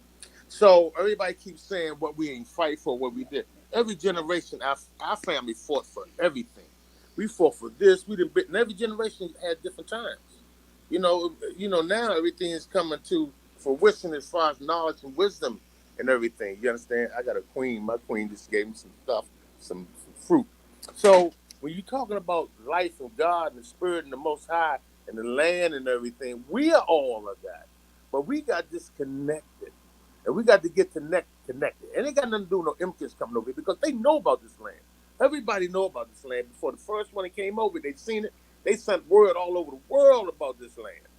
So we just forgot about now in this generation, we don't know what our forefathers fought for. Some of the young brothers don't even know Martin Luther King and Malcolm X right now. So how they gonna know that we in descendant and we got generational wealth? And it's not just money, but generational wealth is knowledge and wisdom, who you are. So I sit and listen, I'm learning, but I already knew a lot of stuff. My spirit already revealed all the stuff to me. I just found my family. And by finding my family, I'm strong. I know I'm one of the strong brothers out here. I always have been. I've been a soldier all my life. But I've been fighting for the wrong things. You know, I overcame addictions, all kinds of things, man. Surgery, and it ain't even about that. It's just about the love in my life. It's about the queen. See, we have to find balance. And us brothers do a lot of speaking, but when I hear sisters speak with knowledge and wisdom, that's our balance. And we only just talking to learn where we going in life. Our knowledge. This next generation to be able to school. The next generation. I got a granddaughter, almost 2, and 12-year-old twin grandboys. I got to teach them. I might die tomorrow. So who's going to teach them? I'm learning something that no one else in my family knows right now. And I showed them, my wife is talking, it's wisdom, it's knowledge. My kids is too. So what I'm saying to you is, it's the Spirit that reveals truth. You can write all you want. Like Sister said, everything is in the books. They wrote everything about us. We just got to know who we are and take claim of what is ours. Like they've been taking what ours. They know them people come over. Them people you see with new jeans on down in D.C. I'm in the D.C. area. Them people was told they gonna get this, that, and other. It's always been a game. It's about war. This war thing been going on. They know they can't win, so they do some real stuff. They get to the point that their game ain't winning. And now the knowledge is spreading out. It's going normally it's been written that the light is gonna shine within us. You understand me? So this is what it's all. We strong women, strong men. We building strong kids. I'm 62, but I'm hearing brothers 40, 42, sisters 48. Listen, y'all talking some. You understand me? Stay strong. And being dangerous is just being smart. And I don't listen. I don't play. That's right. I let them know who I am and who you are. You're not going to disrespect me on my land. I don't care who you are. So no disrespect. I respect everybody. I hate the things that we do and others do. We got to straighten us out first. We killing each other. And because we kill each other, they classify us animals. So everybody look at us like that. They don't want to, how? We call themselves black. We don't got a name of a land. If we want anything, we can't get it because they can't give it to a color. And they see us as like animals. They already labeled that long time ago. 1/5, all that crazy stuff, whatever. You understand me? So we got to change. Let's stop fighting these folks. We got to take back and take what is ours. Let them know. We don't got to cuss them out and this, that, and other. We don't got to deal with these people to come because they come to disturb our rhythm. They learn everything from us before they even came here. They people told them don't mingle with them, but rub elbows because you got to get the style of it. You got to get the culture from them to make your own way. So that's why you got Buster talking that shit. Excuse me language, y'all. You got Joe you good? Joe talking that shit. But they ate from our table first. They got their own. So that's right. And I don't blame them on monopoly because every man on this earth is supposed to find a way to support themselves. And if it's better over here, I'd have came here too. You understand me? That's right. So, but we got to claim ours. This is ours. I can't This blame is nobody. our. Listen, we do it to ourselves. Let me ask. Anybody doing nothing to us now? You got millionaires being there scared to cut their money off. Man, we can start co-ops, all kinds of stuff across the board and raise this joint up. Listen, man, enough for us to send $1. It's just about trust. It's always about trust with us. Mound City Mellow, I see you, God. I see you, God. The Most High is speaking to all of y'all, man. See, you got to understand, that's how he speaks, how he changes things. We have to change it. Ain't about no wishing. Action, prayer comes with action. You know what I'm saying? He bless our steps. He bless our plans. We got to come together. Now, I just seen on this joint about these fake Indians. They doing their little dance. They did a community thing. Listen, at least they come together and do something for their people. But we got to start That's doing right. the same thing, representing us, so they can see how great and grand and how the gods do it. They don't know. That's right. But That's we right. got to do it in the way that, see, we can do things they can't copy. See, they can't copy everything. They can't copy our spirit. They can copy. I see little things online. These little Asian, they can do the dance. Man, I be like, damn. But listen, they can't get this spirit.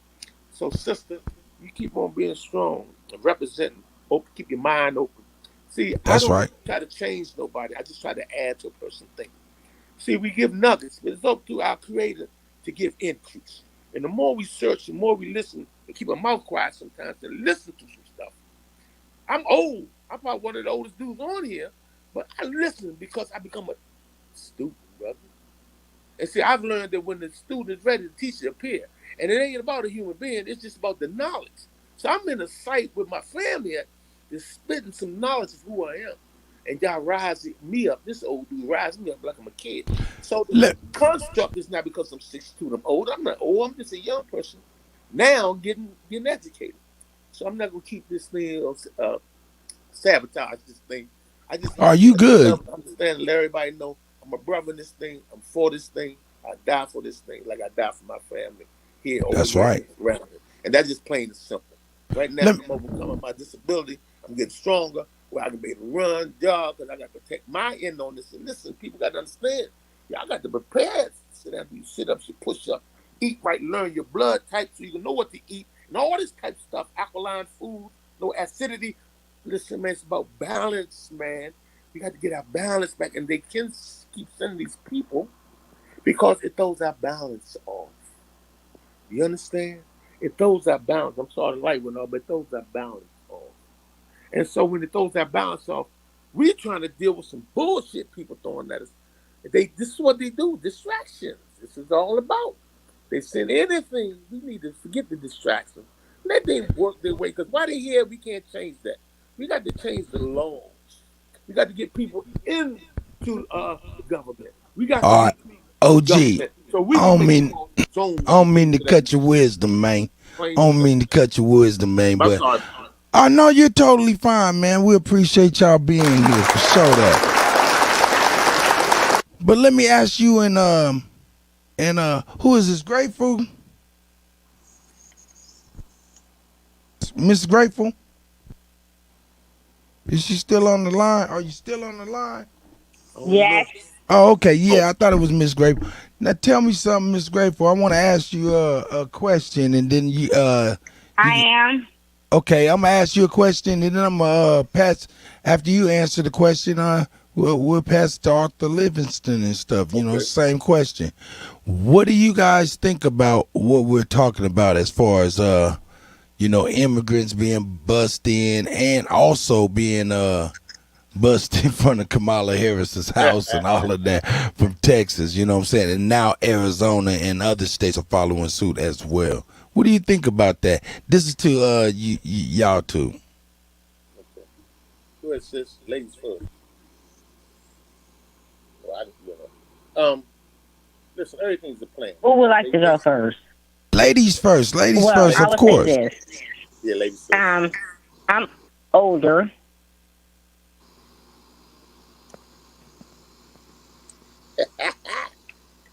Bless you. Bless you. As well as we've already known that they told us they was gonna bust in these motherfuckers. Right? They been told us. You right. We been on that. Yep. So it's nothing new. Right. It's nothing new. Okay. What say you, Arthur Livingston? Yeah, it's always so they always what? got a game plan. It's nothing spontaneous. Anything they put on the news, anything they do anything in this world is a plan. Whatever, it can be the smallest or the biggest. It's for a plan for the next day, the next month, the next year, the next 10 years. Okay, and we react the way they already did this before, all over, many times, many generations. Okay, so they know they teach their kids to apply the same thing. So we apply the same thing because we don't run the tape back. Okay, we don't teach our kids whatever stuff. Okay, so yeah, this is plain and simple, and they already know what's going to happen. See, it's a lot of reasons. They want to gentrify, they want to genocide, they want to get rid of us. They've been doing it for years. They replaced, just like they made the killer bee. They made that to get rid of what? So they bring people in here to get rid of who? Who the mainstay? Who the ones that mainly been here since the beginning of time? They have trying to find many ways from all kinds of diseases, whatever the case.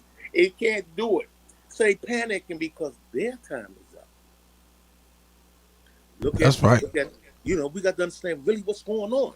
Why you think they are sitting up here all of a sudden now want to mix with us?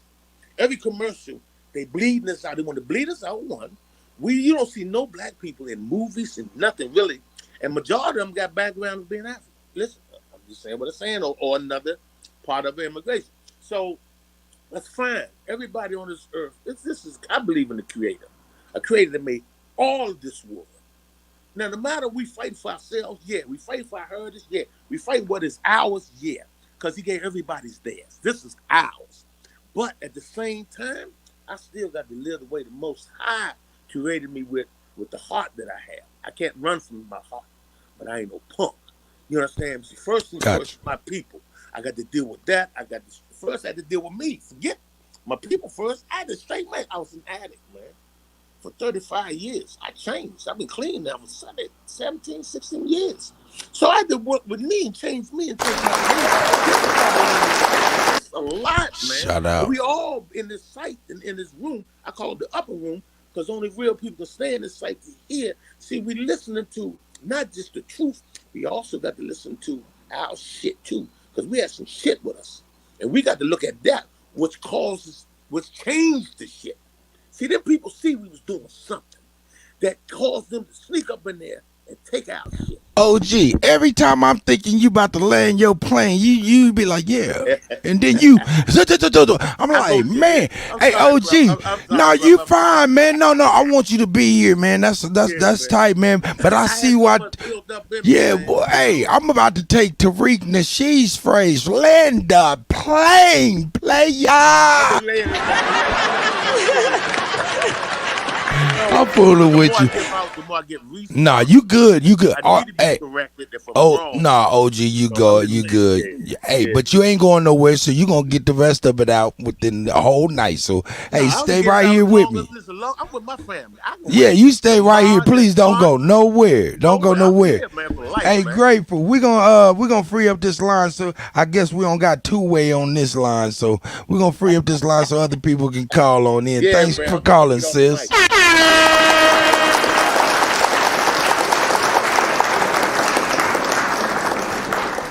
Fucking hear them. How the fuck? Appreciate you, sis. I'm gonna go ahead and drop out. I'm gonna go back in the chat and keep building. But build in a positive way, please, my brother. Yes, ma'am. Yes, ma'am. Stop the back and forth. Stop with the book shit. Stop looking outside yourself. Be the greatest versions of. Because you are the book.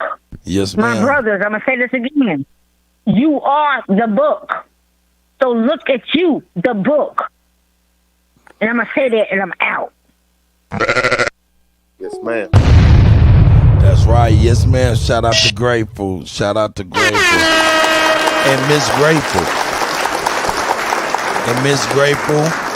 And not just Miss Grateful. All of our sisters, all of our elders, you know.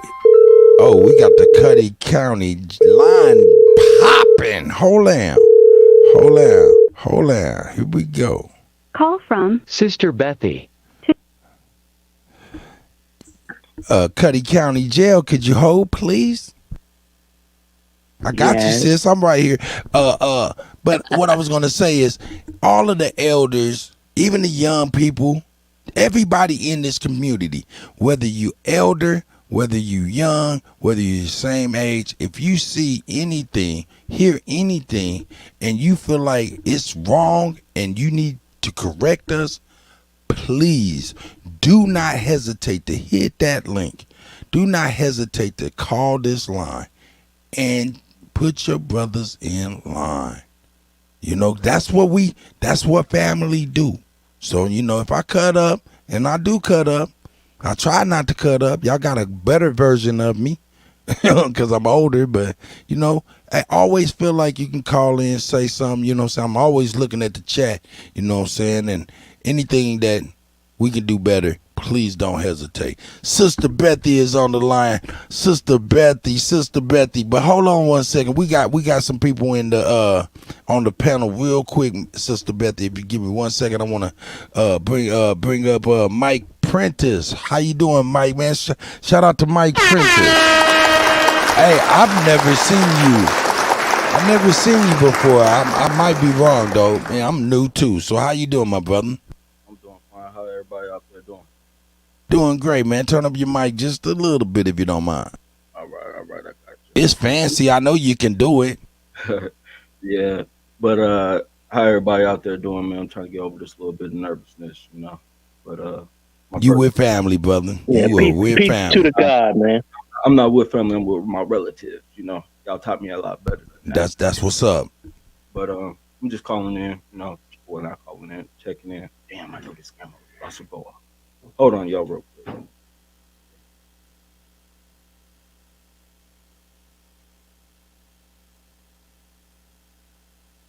Oh no, that helps. Bay. But go ahead. Bay. Are you talking to us? Oh no, go ahead. Okay. Shout out to Mike, man. Appreciate it, man. Libra son, I see you. I got something special for you, brother. I promise you. I got you. Shout out to Sister Bethy. How are you, my elder?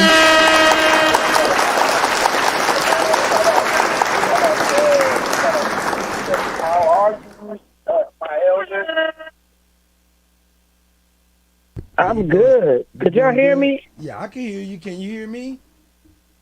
Oh, snap. I was talking to Willie when I said Bay.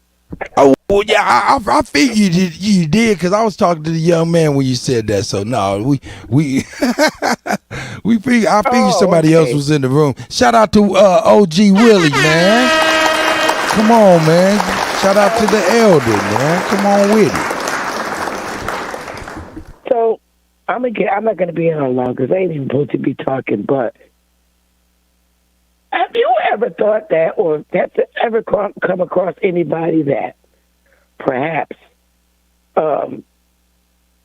contracts are up,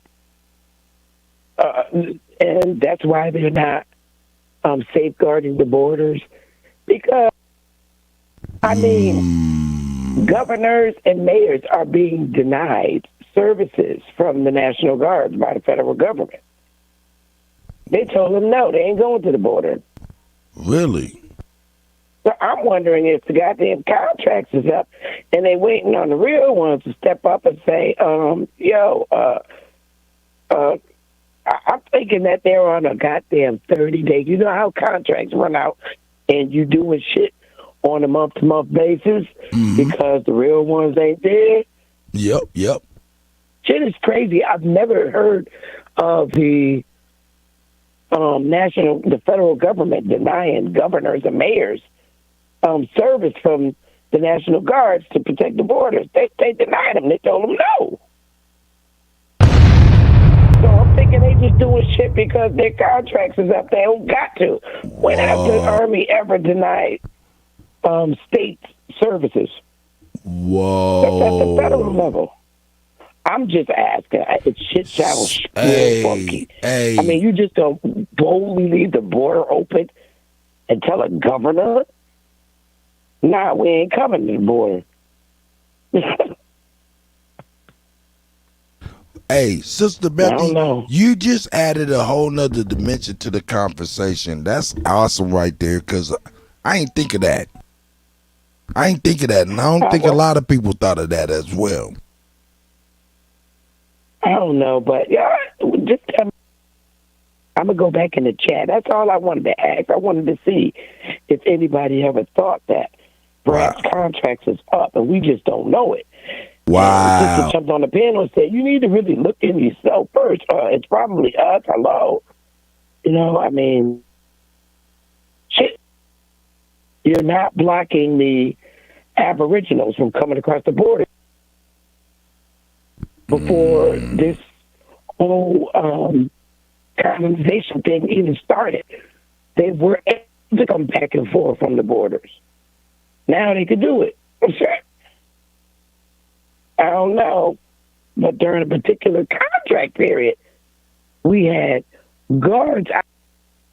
Can't come. Now it's like, oh, come freely, leave the fucking borders open, let them all in now. Perhaps contracts are up now. I don't know. The Queen dead, motherfuckers coming across the border. Yeah. Somebody said that in the chat too. Somebody said the Queen gone, they scrambling. Mr. Aboriginal Smith said that. I'm gonna jump back in the chat. I'd rather hear y'all talk about it. But thanks for having me. Shout out to Sister Bethy. Thank you very much, my elder.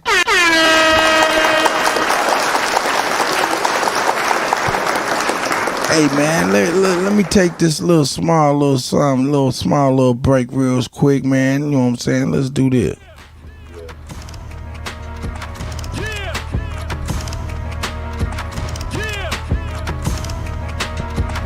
Shout out to Libra Son and the First American Gods, the animated feature film featuring the Jaguar. Libra Son Studios. First American Gods. Coming soon. Leave my son. Grab the mic and let him hear one. Gratitude, man. Peace to all the American Aborigines, North, South, Central, and conjoining islands. Let him have it. What's good with you?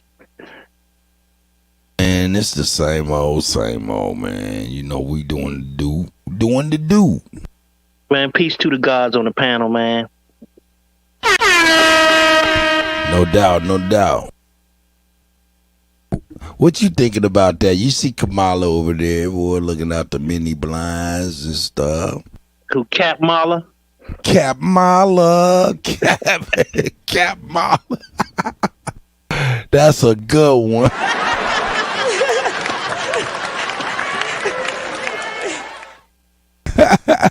Kamala, that's a good one for real. But she will use that to spend her election when she try to run for presidency. So she's going to spend that. Trust and believe that. Oh yeah, no doubt.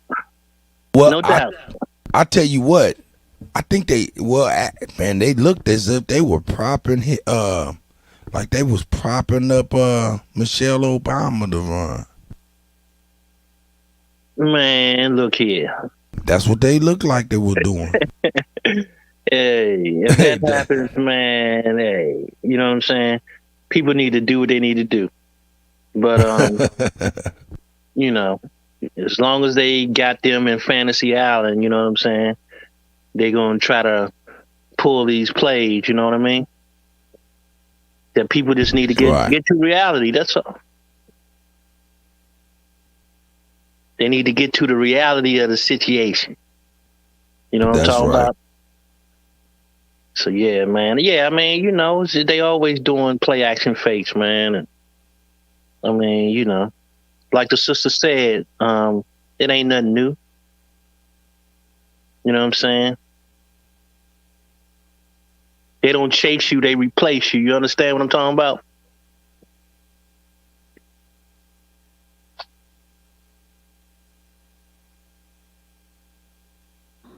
They got everybody looking at these folks. They got folks looking at these folks, but we're not looking at these people coming over from Ukraine. There we go. From Russia, from all these other countries over there. You understand me? Right through the border. You understand me? Trump made sure that. But they making this is just a distraction. These people, man, they gonna allow this forever. This is just a distraction. And maybe she's going to say, well, I helped them get a place. Man, listen, it is what it is. But no matter what, we ain't got nothing to do with it. And we ain't benefiting from it. We got to go get out. We see all these people getting in, but somehow everything is working against us because they make sure it's working against us. But there's some loopholes and some things in there that we need to get. And it's crazy how they do it because they know once they allow one Spanish person work at McDonald's. Then she gonna bring in their cousin. The next you know, everybody in their Spanish work. Another job might do the same thing for an African person. Next you know, all the hospitals, every caretaker there is white. And this is how they allow undercover, silently, take over this country. They don't really care about us working. They'd made all of us send our children to college, education that we can't even use. You go to overseas and get an education, you're going to learn exactly what you want to go to school for. So here, it's a lot of bullshit. Then you got to pay all this money to even start up. So at the end of the day, you know, this is a great country, man, and we are great people in here, and we are the gods, man. And so we have to represent, man, and that's all. You know, we got goddesses and gods up in this thing, man. So, man, that's right. That's right. You know, hey. Much love to you, brother. Nah, man, much love to you, man. You know what I'm saying? Listen, like I tell back, this is the upper room. A lot of people can't be in the upper room because being in the upper room, it makes people too, you know, wrong can't be around a lot of right all the time. That's why you get some of these people, immigrants come in, these Pan-Africans or whatever they call, they come in for a few minutes, say what they got to say, but they can't stay long. That truth will run them out. You understand me? So I'm waiting on app thing. You know, Montezuma thing. because it's just wisdom going to radiate through the world. See, it's Right. building. It's building through people. Word of mouth is a bug, man.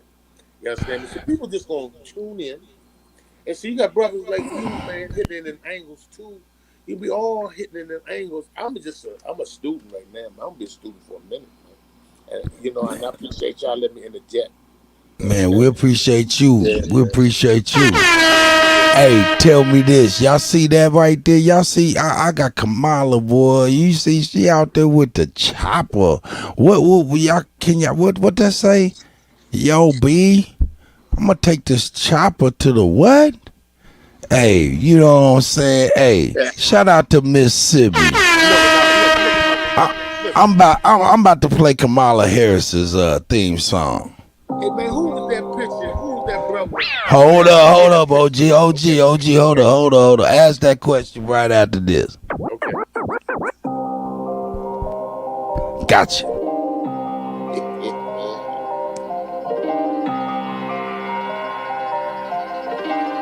It's the go. Bury me a motherfucking G. I'ma thug it out to the grave. I always got the hammer on me, nigga. I might as well take it to the grave with me. I'ma take this chopper to the grave. I'ma take this chopper to the grave. I'ma take this chopper to the grave. I'ma take this chopper to the grave with me. Baby boy, watching my every move. Fake cell phone, walk around in my shoes. Fake love, talk about is you cool? If I wasn't, fuck you niggas gon' do, huh? Fuck a friend, put a 10 in the coupe, bruh. It's still real niggas left and I'm the proof, bruh. Growing up in the central, you keep your dukes up. Little nigga nickel bags on the school bus. 17 in the cavi house. We was pulling caddies out just for shit to rap about. I used to slang that shit 3 for 50. Now every time I make a play, I gotta leave the city. They can't see the gun on me, they can see it in me. I'm surrounded by killers, but I still keep them with me. And I've been praying for some better days since I bought my first chop in the 7th grade. Bury me a motherfucking G. I'ma thug it out to the grave. I always got the hammer on me, nigga. I might as well take it to the grave with me. I'ma take this chopper to the grave. I'ma take this chopper to the grave. I'ma take this chopper to the grave. I'ma take this chopper to the grave with me. Yeah, man. You know Kamala. We had to play Kamala's song and shit. You know what I'm saying? Shout out to Kamala here. She gonna take that chopper to the grave, B. Hey, yo, B. Yo, I'm talking about. She taking that shit to the grave. Yo, I'm talking about. Yo, real quick. We some fools, man. Go ahead, brother. Real quick, the brother Arthur. Yes, sir. Look in the back chat. Left you a message. Say that again. Look in the back chat. Okay. That'll work. Yeah. Kamala, they got her in there like our brother back in the day, looking out with the gun in their hand, right? They always want to relate everybody to us. Like they sold Obama to us, but Obama. Nah. Hey, OG. Let me clarify that to you a little bit. We did this. This is courtesy of Mississippi. You know what I'm saying?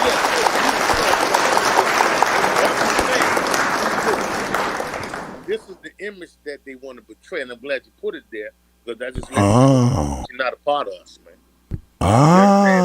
We talking about Kamala, whatever her name is. Man, she hung with black. She did what she did until she got into. Y'all look at her background, her life. You understand me? But it's all about. People always want to make it off of who? Us. Just like Obama got to be a president because of us. Why? Because they would let him try to say he was black. But you really look at him, man, that man was like a brother straight from Africa. You understand me? Only made him look different was the white in his blood. So, you understand me? And then at the end of the day, he did it for everybody else, but not me, so for us. So I look at what it is. Everybody been against us. Every president been out here, never done nothing for us. We always had to do it for ourselves. We got to continue on doing it for ourselves. The next generation don't know that. Next generation is like how I said, they feel entitled.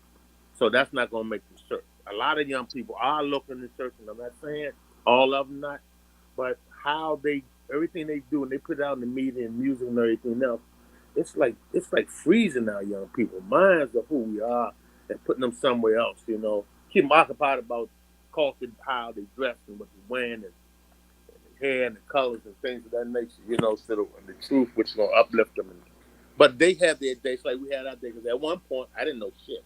And I guarantee you, everybody in this panel didn't know shit at one point until they learned and studied and got hooked up with family and folks. And then you start searching. Y'all brothers and sisters, man, y'all did some real reading. Man, y'all put in hours knowing this stuff. Listen, man, that's why God shut me up when you need to. I just give praise to y'all brothers and sisters, man, because y'all put in the research. Y'all put in blood, sweat, and tears to know this shit. Not just your family teaching you, man, but y'all studied, man. And a lot of y'all gonna have different outputs of what y'all telling, but that's what it's all about. Everybody can't be on the same page, but you speaking truth. So everybody's saying something from their input. You know what I'm saying? And I listen to a lot of brothers and sisters. You know what I'm saying? And speaking truth. We might sometimes get funny, say, "Hey, she ain't speaking right," or "He ain't."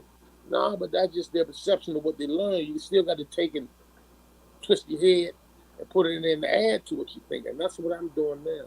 I listen to a lot of different brothers, came from a lot of different areas, a lot of environments, a lot of upbringing, a lot of teachings. You understand me? But on one accord about who we are. So I'm listening and learning. At the same time, the same brothers I'm listening and learning to before they got hold of this, I guarantee some was killers, robbers, thieves, hustlers, or some might not be. But at the end of the day, I come from that world and I have to change. You understand me? So now I'm just don't change, but we got to find a way to stay that way. And I found my family to keep me. You understand me? That's just me. Can't speak for everybody. So gods, man. Salute to the gods. No doubt. Tell you, Sean, you could definitely get a amen. You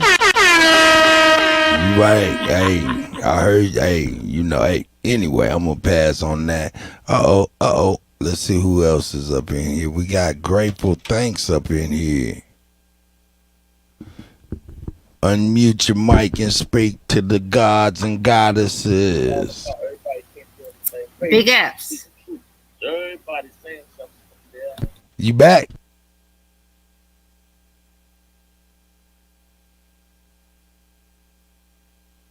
All right, moving along. Let's go ahead and do this real quick. The finer things is like the. Are you a connoisseur? Are you an expert judge in matters of taste? Are you an expert judge in matters of the finer things in life? From apparel, bourbon, scotches, watches, cars to cigars.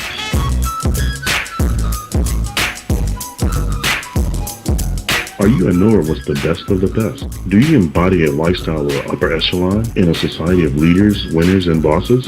Well, if you are, then you know a connoisseur is an honor reserved for a chosen few. To be a connoisseur of the finer things is like the highest honor of honor. Connoisseur of the finer things. It's not a brand, it's a lifestyle. Shout out to J-Rock and Cough, the connoisseurs of finer things. We're going to start getting the rest of their promo out so we can start getting on these hoodies real tough, real good. You know what I'm talking about?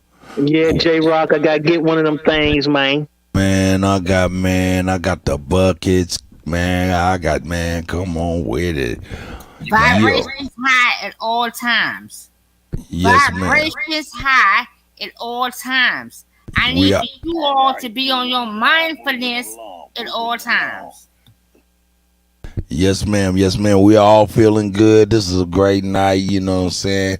Throughout the turmoil in the world, we are over here steadfast and having fun with one another, you know what I'm saying? So that's right. You know what I'm saying? So shout out to everybody that's here, you know what I'm saying?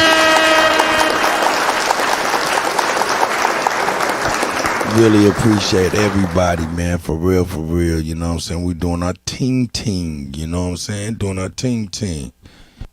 Yeah, I know. Let's see what else we got to present here. Let's get on over here. I want to show you guys a couple of things here.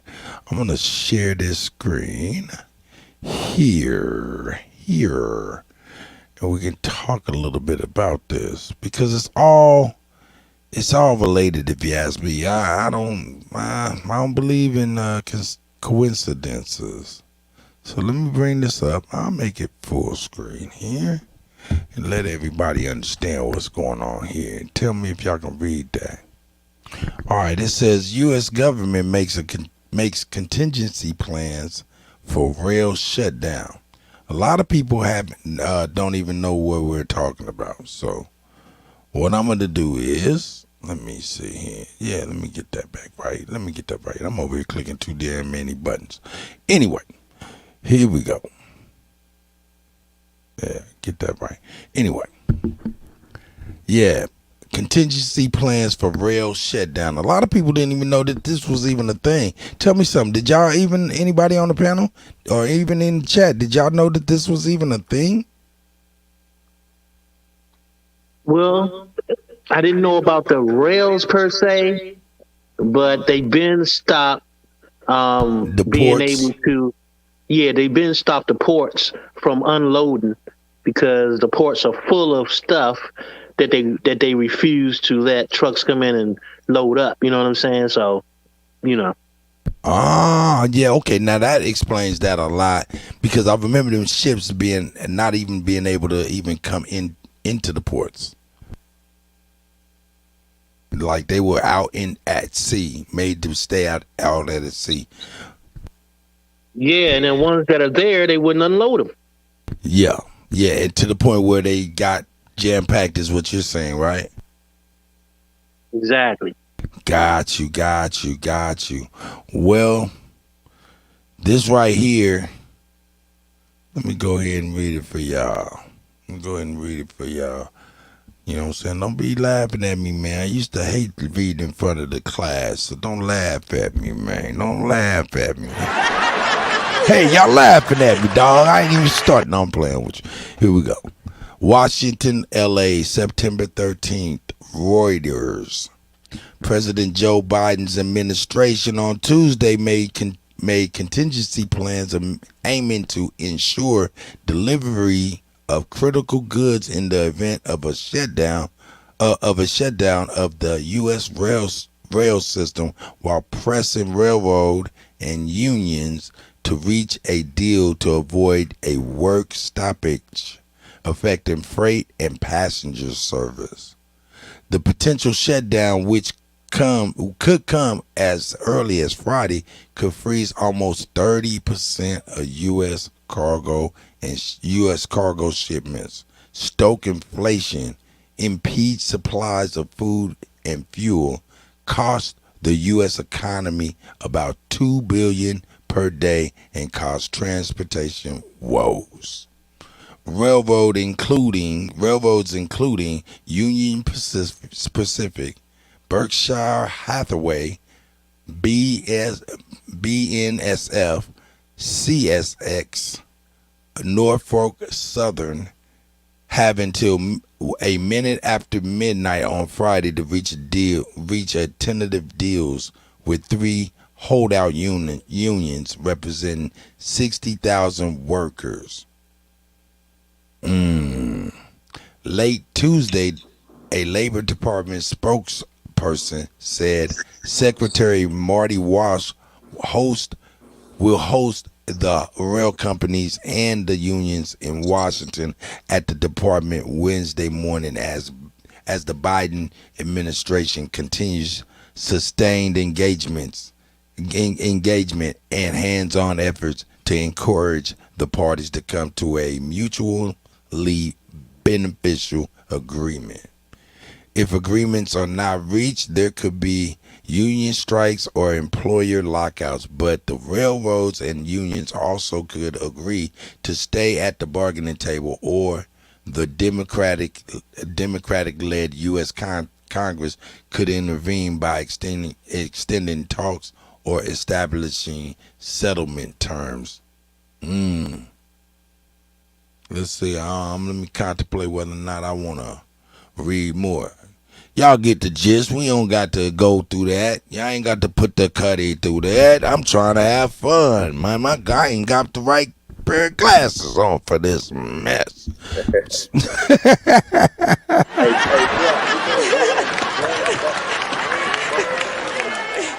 What'd you say? What'd you say, brother?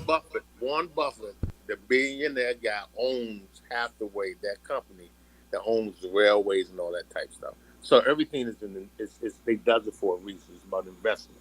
It's about the 1% who runs the Federal Reserve and these type people who own them banks. It does things certain quarterly of their time to fuck everybody and everything else. So scarcity costs more. So if you got a lot of milk, it'll cost less. If you got a little bit of milk, it costs more. So a lot of that shit got spoiled. A lot of shit went bad. Nobody want to buy stuff like that. So now they let it sit there. So it's always about money. You understand me? So they got to come to terms. But that dude and a lot of them own all this shit. So of course he gonna benefit. He ain't gonna lose no money. So we just suffer. That's just how it is until we get to own our own shit. That's all. Right. Man, when reading that, I just was thinking if it was up to Biden, I think maybe we'd be in trouble. But it's so many different factions involved in that to the point where I wouldn't think that would be a factor. 30% of the goods, we just dealing with what is that, 1 to 5 or 1 to 7% cut. And it's already looking crazy in the grocery store. So, update. LJ John. Who else said that? Hold up. But they are trying to. Yeah. Okay. Yeah. LJ John. He said they came to an agreement. Yeah. A couple of people said that as well. Yeah. A couple of people said they came into an agreement. So. That's not they voted not to strike Ghetto Child's Clinic. So obviously that's a catastrophe averted. So that's a good thing. They don't want civil unrest. Nah. Hey man. Hey, well that's a good thing. Hey, they know what happened to those trains that was sitting there in Cali, right? Yeah, they was running right through that stuff. They was running right through that stuff. That's all that's gonna happen. That's all that's in gonna Chicago happen. Too. They throw that stuff right on the side. They gotta clean that stuff up. You know what I'm saying? Boxers. You understand what I'm talking about? Man, you right. You right about that. But I know one thing, like on the East Coast, you know what I'm saying? We wouldn't really be worried about any food shortages because our shit comes from the East Coast. You know what I'm talking about? So, but the West Coast, I'm not sure, where they get their food supply from. You know what I mean? But the East Coast won't have no food shortage problem. Not because of that. Right. I'm about to switch gears, man, real quick, man, just for a little different talk, a little news around in the Midwest, you know what I'm saying? Some crazy stuff. I just wanted to share. I got this news, you know what I'm saying? I knew about this for a long time, but it just it's always coming to a head now, and I wanted to share it. It wasn't worth putting on the thumbnail, but it's one of them crazy stories that, we all know, so I want y'all to check this out, man. Oh, wow, this come with a video. Maybe I don't even have to read. Nah, but the reading part is crazy, man. It's crazy. I'm just going to read one part of it, and then I'll play the video because this is crazy, man. I remember he did that. And, man, what's that? Boom, boom, boom, boom, boom, boom, boom, boom, boom, boom. This guy is crazy. All right, here it is. A lawsuit filed in 2018 accused Gablisky, whatever his name is, of forcing a sexual relationship onto then 17-year-old Lamonte McIntyre's mother, Rose. She refused the lawsuit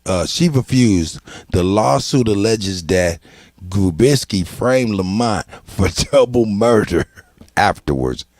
He served 23 years. The state of Kansas gave him $1.5 million for that. That's just one thing he did. He locked her son up for double murder. Framed him for double murder because she did. One lady he was raping. He raped. Man, this guy is crazy. So we dealing with a lot of crazy police. You know what I'm saying? Especially in the middle. Okay, I don't know where the hole for this is. In your head, fool. Developing in Kansas City, Kansas tonight, the FBI today arrested former KCK police detective Roger Golubski. The 69-year-old faces 6 civil rights charges. The indictment alleges he sexually assaulted 2 victims between 1998 and 2002. Golubski made his first appearance in federal court today in Topeka. Fox 4's Reagan Porter was in the courtroom when he entered a not guilty plea. Roger Golubski's court-appointed attorney entered a not guilty plea on his behalf. Golubski did appear in person in court here this afternoon at the federal building in Topeka. When he spoke, he was very matter-of-fact, and Golubski did not say much. Golubski was wearing the same blue t-shirt and shorts he had on when he was arrested by the FBI Thursday morning. Judge Rachel Schwartz said the former KCK detective faces 6 charges of deprivation of civil rights. The indictment says Golubski sexually assaulted 2 unnamed victims between 1998 and 2002, which includes aggravated sexual abuse and kidnapping. Golubski pleaded not guilty. The U.S. attorney made a motion to put Golubski behind bars until the trial. A pre-trial detention hearing is now scheduled for Monday. Also in court, Golubski's attorney expressed concerns about his client's health. He said Golubski has heart problems, renal failure, and is insulin dependent, making detention an added challenge. If convicted, Golubski could face life in prison. Reagan Porter, Fox 4, working for you. Fox 4's Tia Johnson continues our team coverage tonight. She joins us now live from Kansas City, Kansas Police Headquarters to break down why the FBI made this arrest. Tia?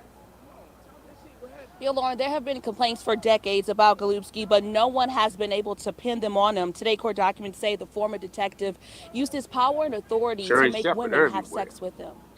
A 7-page indictment tells the reason a former Kansas City, Kansas detective is behind bars. Court records say from 1998 to 2002, Roger Golubski used his power and authority as an officer to violate 2 women's civil rights. Golubski faces 6 charges of deprivation of civil rights for those accusations. The documents go on to say, on or about May or June of 1998, Golubski made a woman have sex with him, sometimes in his car without her consent. His actions included aggravated sexual abuse and an attempt to commit aggravated sexual abuse, and included kidnapping and an attempt to commit kidnapping. The 69-year-old is also accused of doing the same thing with another woman between August and September of 1999 and December of 2002. Golubski is also accused of framing an innocent man for murder in 1994. A lawsuit filed in 2018 accused Golubski of forcing a sexual relationship onto then 17-year-old Lamont McIntyre's mother, Rose. But when she refused, Golubski framed Lamont for a double murder. The lawsuit also claimed other KCK supervisors knew about it. God damn! 3 years in prison for the crime. Shame. Before a judge vacated his conviction. The lawsuit was Shame. filed with the Unified Government of He Wyandotte went in County at 17 years In a old. statement, the KCK mayor Tyrone Garner said in part, today's arrest may bring comfort in the short term, but this is not the end. I stand by my commitment to support and welcome any independent outside investigations into any allegations of criminal misconduct by anyone with the unified government. Other agencies are responding to the arrest as well, including the KCK Police Department. Chief Carl Oakman said in part, quote, this indictment is an example that no individual is above the law. The department will continue to cooperate and offer any assistance needed by the FBI as this case moves forward. And Golubski retired from KCK PD in 2010, then went to Edwardsville Police Department, where he retired there in 2016. Lauren? It's time to make a strong statement at Cable Dahmer. Hey, they was hoping that his ass was gonna be dead before they got to fucking prosecute his punk ass. But yeah, man, I just wanted to show y'all some of the crazy shit that I've seen, man. You know, I want to share that with you. Y'all want to share your thoughts on that? Hey, yeah, I was about to say, not with that same blue shirt on that he had. You know, that means something totally different than what they really talking about. You know what that means, though? That means that man ain't been in there like that. That motherfucker was probably still out doing whatever the hell he wanted. No, man. I'm looking at it from a different perspective as far as that shirt. That same, they made sure they said they had same blue shirt. That meant they grabbed his ass and took his ass straight in front of a judge. Yeah, could be, but it also means that they could have did it the opposite and brought his ass back in and told him, "Hey, put that same shit on that you had on."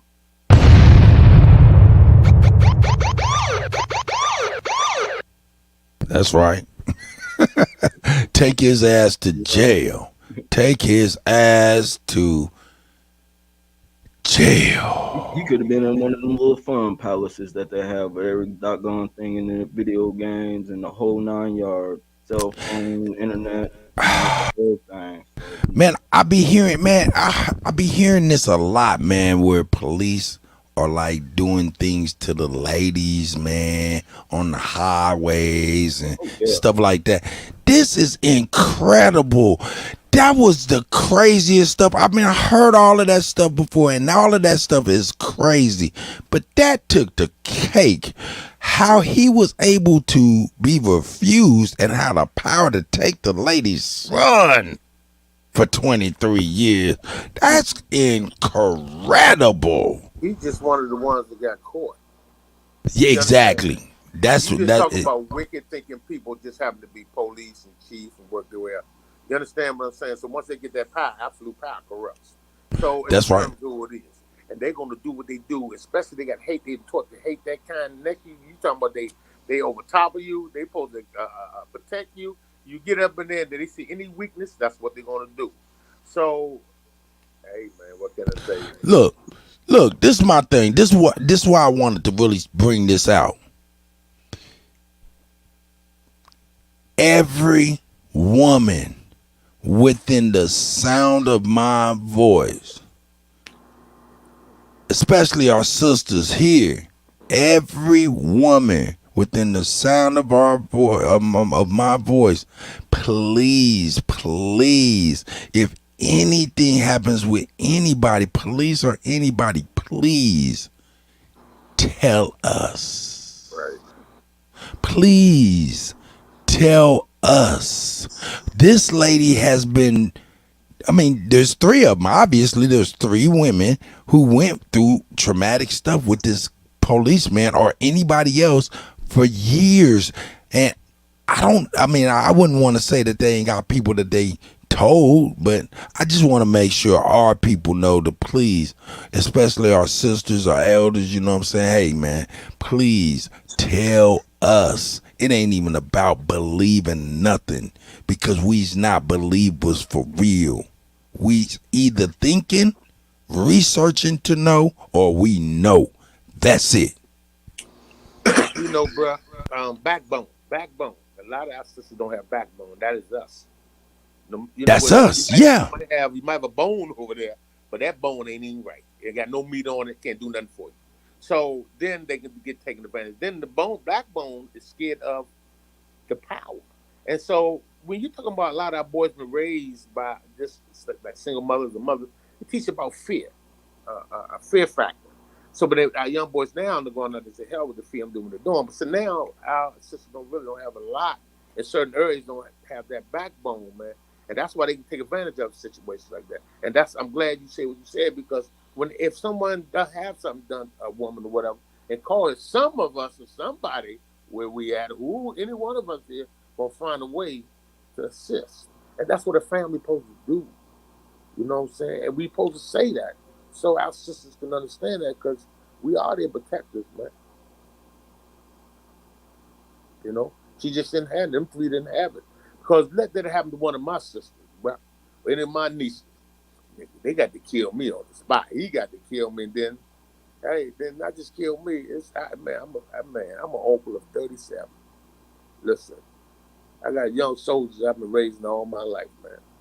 And so now when they see me going this way and they see me the knowledge, man, they understand the wisdom and the knowledge of who we are now. You understand me? They searching themselves.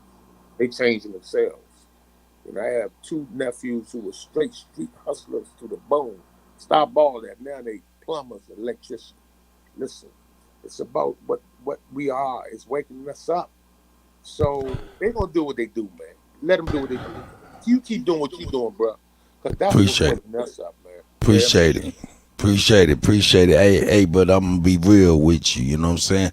I stand on the shoulders of those that come before me, like Sister Bethy, Chief Holiday, Aboriginal Power, you know what I'm saying? Even though I'm an elder, I still stand on their shoulders to try to reach for more for all of us. So, you know what I'm saying? Hey, I'm new booty. You know what I'm saying? And I'm still learning from the greats that I stand upon. Our big brother just got on. I think he on. Listen, I always try to split my time because I got to learn from everybody, man. No doubt. Hey, man, no doubt. Shout out to you, man. I appreciate you, man. Shame. Damn. Everybody on. Man, hey, give him my love. And as soon as we wrap up, we'll be with him if he's still on, man. Yeah, man. God bless y'all, man. And God bless you, man, my brother. Man, shout out to the God. Hey, but you know what? One of the things that I seen today, man, was real, man, is I seen this today, man, that's like polar opposite. Of course, it's fantasy world, but, you know, maybe if we encourage our young people to get into law enforcement, by the time it's time to actually shape our own law enforcement for our communities and things of that nature, that we have people in our family that has the mind state to can do it with love and care, you know what I'm saying? Because that's what's missing in all of this policy enforcement, you know. So let me go ahead and show you what I feel like is wishing upon a star. Here you go. Can I Why you pull me over? You were doing Hold 90 up. to 30. Why? Because I'm in the hood. That's a good answer. I'll be speeding to this motherfucker too. But you got any guns in the car? No, sir. I ain't got no guns in this car. You gonna need one. I'll be right back and grab you one. Well, that's how you serve and protect the community. Whoa.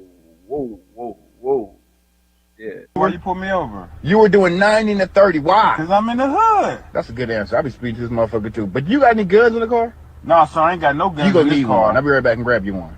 Well, that's how you serve and protect the community. Well, I'll be damned. That's how you serve and protect the community.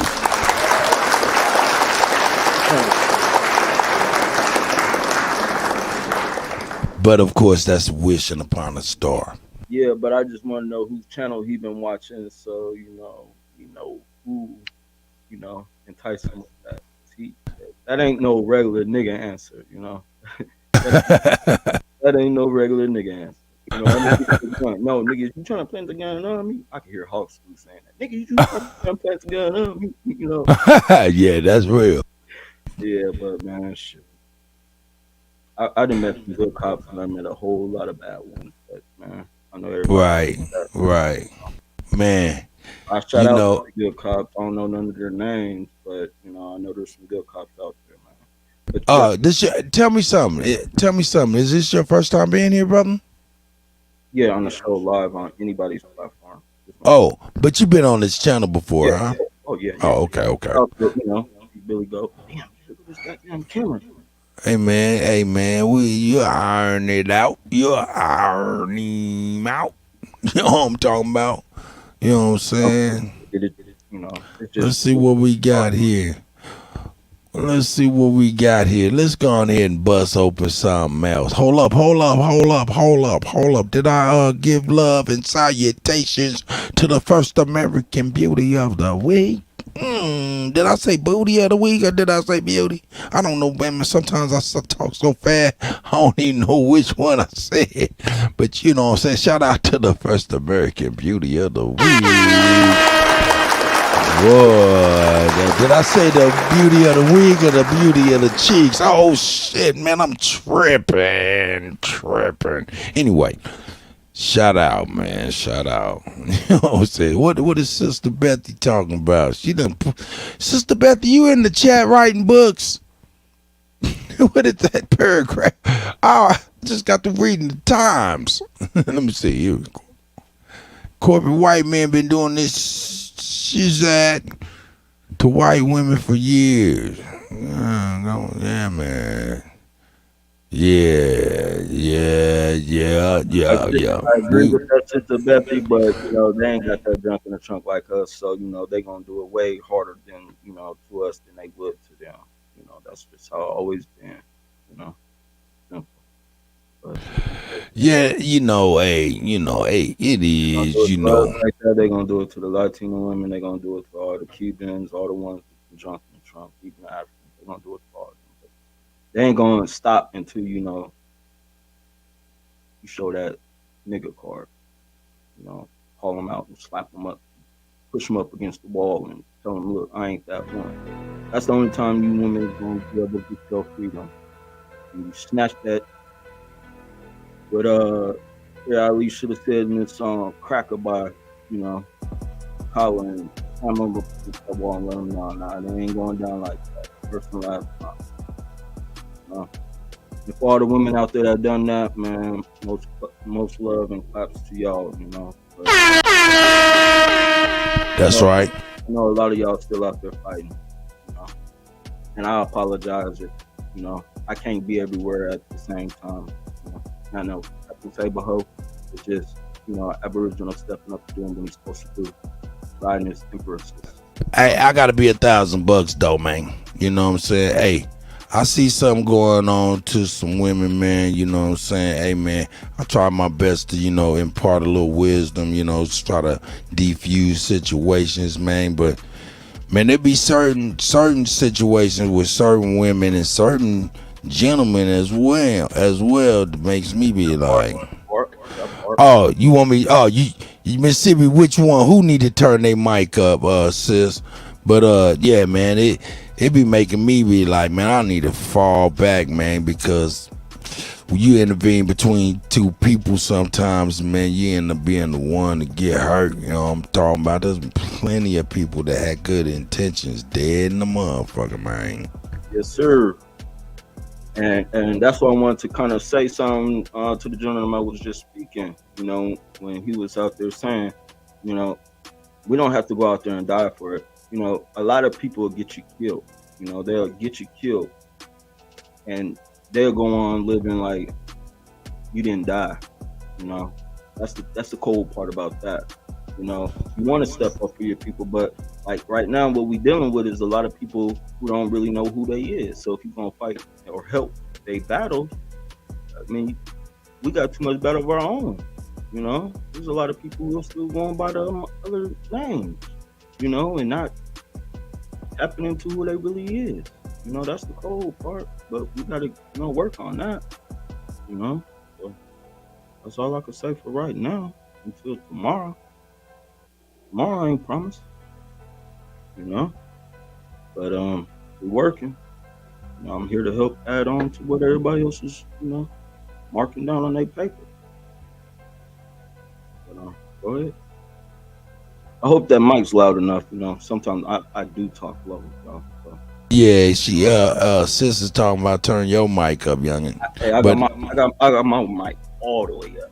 Oh, I ain't mad at you, young man. It's all good, man. It is what it is. Hey, but you know what it is? I know what it is. You got a condenser mic, right? Probably. Yeah. And it got some switches on that joint, right? On the microphone itself. The microphone itself, it has switches on it, right? No switches? No. Okay, check it out. Tomorrow, do some tests with it straight up and down. You know what I'm saying? No different. I thought I might have been talking too loud, like how I get. Oh no, you sound great. You just too far away. Pull that mug up to your face, man. But you gotta, you know what I'm saying? Trying to get it in. I'm trying to. It works. Hey man, it sound pretty good. You sound good. You sound good, brother. You sound good. You sound good. I'm sorry. I was gonna say pour himself. Okay, say it again because it's cutting it off a little bit and we can barely understand what you're talking about. Pardon? Here to help add on what everybody else is marking down on their paper. Man, man, if anybody knows, hey, I'm not for sure. Yeah, okay, here it is. Here we go. She got a little delay going on. Hey, shout out to Grateful, though. You know what I'm talking about? Sisters up in here holding it down with us. You know what I'm talking about? We got Mississippi out there helping with the engineering. You know?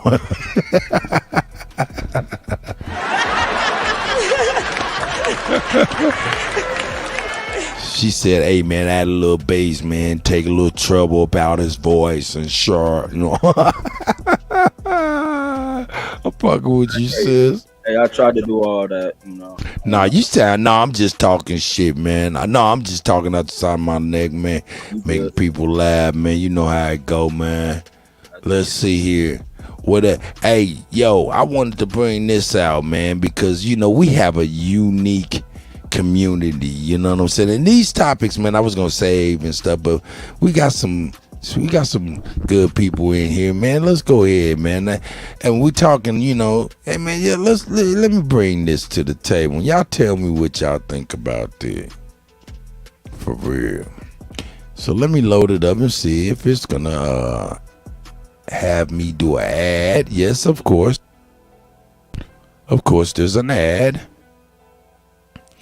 My grandbaby's going to bed. Good night, baby girl. All right, man. We're going to give a shout out to, before I get going, shout out to King Kong Consciousness.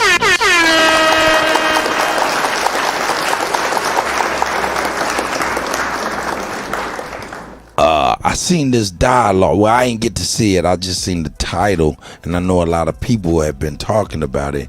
I don't know if anybody in our community was able to touch on it. So I figured I'd watch a little bit of it, see what they really were talking about, and we'll critique it. Cause see, we got a community that we really love and revere our sisters and stuff. You know what I'm talking about?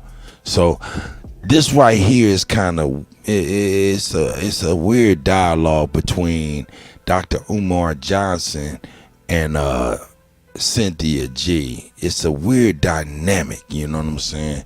So, hey chief, my brother's back. It's the go. Off the technical difficulties. Cut. You killing them. Hey man, we in here, man. Peace to the guys, man.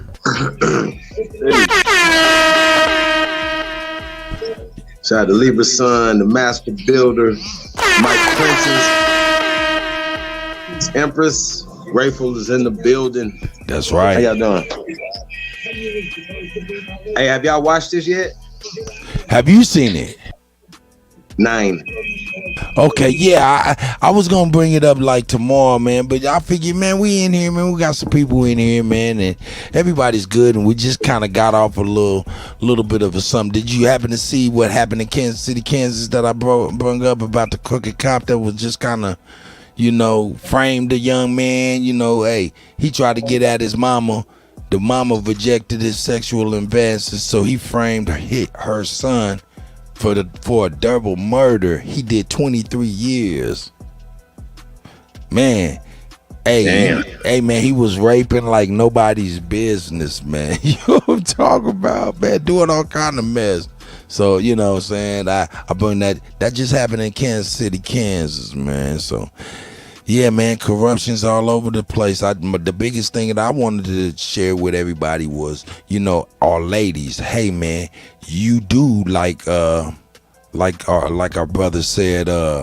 Golly, hold up. Who was that, man? Come on, man. I'm bad with names. Oh, our brother Arthur Livingston said, man, you know, you guys have a backbone. Even if you don't have one around you, you have a backbone. So please, if anything happens, you know what I'm saying, talk to us. Hey, there's people in the chat you could pull. There's people you can get on this panel, say, I just need to talk to somebody. That goes for anything that troubles anybody in our community. If you need to talk to somebody, you can talk to us, because we are your backbone. We're more than just a program. We are your people, man. That's a whole fact. So, smoke. Hey, man, yeah. Yeah, that's what I'm saying. Hey, man, I'm just going to push play. I'm going to let it go, man. I'm going to let it go. Shout out to King Kong Consciousness.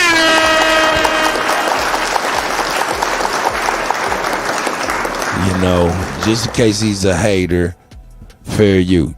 For educational purposes, we trying to figure out why things the way they is and what we can do to make it better than what it is. Shout out to King Kong Consciousness once again. You want to say something before I get push play, Chief, man?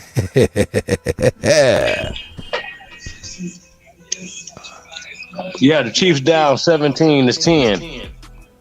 Hey, man. Oh, you tripping. Oh, man. Hold up. That's why they down, because I ain't watching them. But it's okay. I'm with the family, man. This is what it is, man. Hey, man, who cares, man? There's magnets in the footballs. He want the Chiefs to lose just because the Raiders lost. Anyway, let's get busy. Yeah. Hater. You're the only one not being honest, Umar. You're not being honest. Find the clip. You don't have to argue about it. You don't have to argue about it. You just admitted to it. We don't need This 60 seconds against black men. First of all, I want to see where you all stand, just by a yes or no. Dr. Umar, is there? Yes or no? Absolutely, yes. Hope, is there? No. Duan? Absolutely, yes. Cynthia G, where are you on this? The only war is the war that black men are waging against the black community. So is that a yes or no? Yes, there is. Well, there's a couple things. Number one, we have to make sure that we conduct a systems analysis and an institutional assessment. Communities are made up of institutions or the lack thereof. Communities are governed by systems or the lack thereof. Let us be very clear about something. This fratricide, this black on black crime that so many of our brothers are engaging in, let us remember, Irish did the same thing. Italians did the same thing. European Jews did the same thing. And in the 1930s and 1940s, the United States government decided to upgrade them to white status, and in so doing, gave the Italians control of the fire departments in the black community, gave the Irish control of the police departments in the black community, and gave the European Jewish immigrants control of the civil service municipal jobs that they still control in many city centers today. Man, I'm gonna dye my shit black. The point that I'm making, Tammy, is that America gave Southern European immigrants an economic stimulus package. Before they gave that economic stimulus package to Jews, Irish, and Italians, they were doing the exact same thing black men are doing today, selling drugs, breaking the law, running in gangs, killing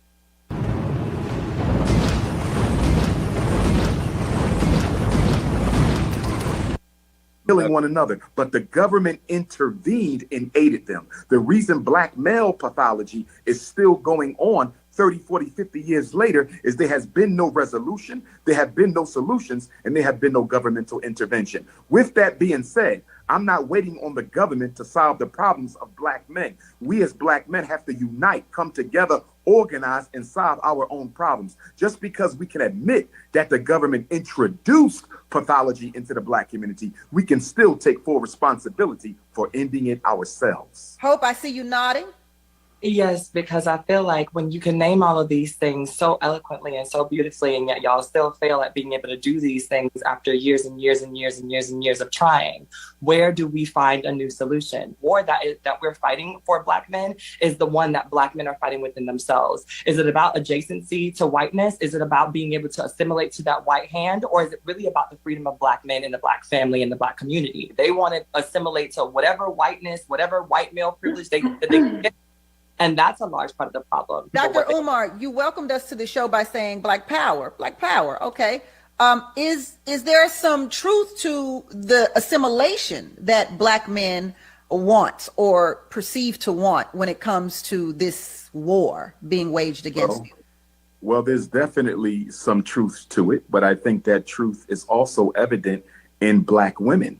Black men, many of them may choose to want a white woman, but many Black women choose to look like white women. So we have to look at ourselves, and we have to recognize that the pathology is not more of one gender than the other. That's the issue I have with conversations that seek to see who is more at fault, the Black man or the Black woman. It's not about who's more at fault. We rise together or we will perish together. The Black man cannot survive without his woman, and the Black woman cannot survive without her man. And the issue that I take with my two sisters' narrative is I hear a lot of criticism. I hear a lot of condemnation, but I don't hear any empowerment. I don't hear any solutions coming from either one of them. It appears as if that there is a hatred towards Black men by those sisters. Even when they said, why are we going back to 1960? Let's stay in 2022. That is so immature and irresponsible of a statement. As a psychologist, when a client comes into my office, The contextuals are crossing. Hey, grateful. Do you know you off mute? Did you know you was off mute? Yeah, I took myself on mute. Okay, what are you saying? You gotta be please be clear, sis. What are you saying now? I said that both videos are intertwining with each other. So how can anybody get an understanding of standings on what they're saying if you're intertwining the both videos? That's the issue I have with conversations that seek to see. Well, okay, I think I get what you're saying. You're saying with the cop doing that and we're saying that we're the backbones, why am I playing this? Because I'm playing this for us to see and appreciate what we have within our community. Is we don't have this situation that we're watching. This doesn't involve us. This is some boo bull crap. So this doesn't involve us. I just wanted us to be flies on the wall and just kind of listen to the other side and how they are not like us, and so we can appreciate ourselves. Does that explain it, Miss Grace?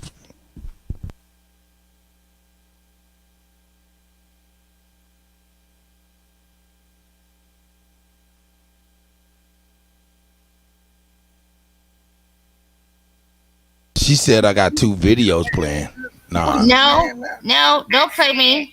Don't play me. Don't hold up. You can't replay me, honey. You can't replay me. Sis, can you? You cannot replay me, darling. I'm sorry. First and foremost, sis. No, don't be rude. Don't be freaking rude. I'm not trying to be rude. I promise you. I'm not trying to be rude. There's something that you need to do. Sis, can you turn down the replay that you're listening to so you can hear me clearly and we can hear you clearly, please? All right, I apologize. And appreciate what we have within our community is we don't have this situation that we're watching. What the hell is going on? Sis. Bull crap. So this I think she might be on the delay. Yeah, she's on the delay because she's listening to the broadcast. Sis, can you hear me, sis? Can you mute that's playing so you can hear us live? Pardon oneself, and I'll be back. There's some haters, man. I just put a brand new battery on my mouse in this motherfucker. All right. Now tell me this. I want to take it to the chat. You know, our family in the chat. Do you guys agree with her? Is this like mixed messages or anything? It's just something that I seen, you know what I'm saying? And it was like, I seen the title and stuff like that, and I figured, I'll share it with everybody. But Yeah, Miss Grateful, man. Come on back on, man. What's up? She kind of acting like she had a little problem, something going on, man. Come on, sis. Let's talk about it. Let's walk about it. The Cuddy is here. The Cuddy's here for you. I got you. I ain't trying to offend you or be rude. I promise you. Give her a couple seconds to hear this. And I'm so sorry. But if you can't, turn off the recording and turn up the live to where you can hear us directly and don't have to wait for the time delay. And while you do that, I'll push play. Chief, you got anything to say, add to this, brother, real quick? Or I think this is interesting. It's very interesting, huh? But you know, it makes us appreciate what we have. I man, that's my view. Go ahead. Well, I do see, and everybody knows Cynthia G is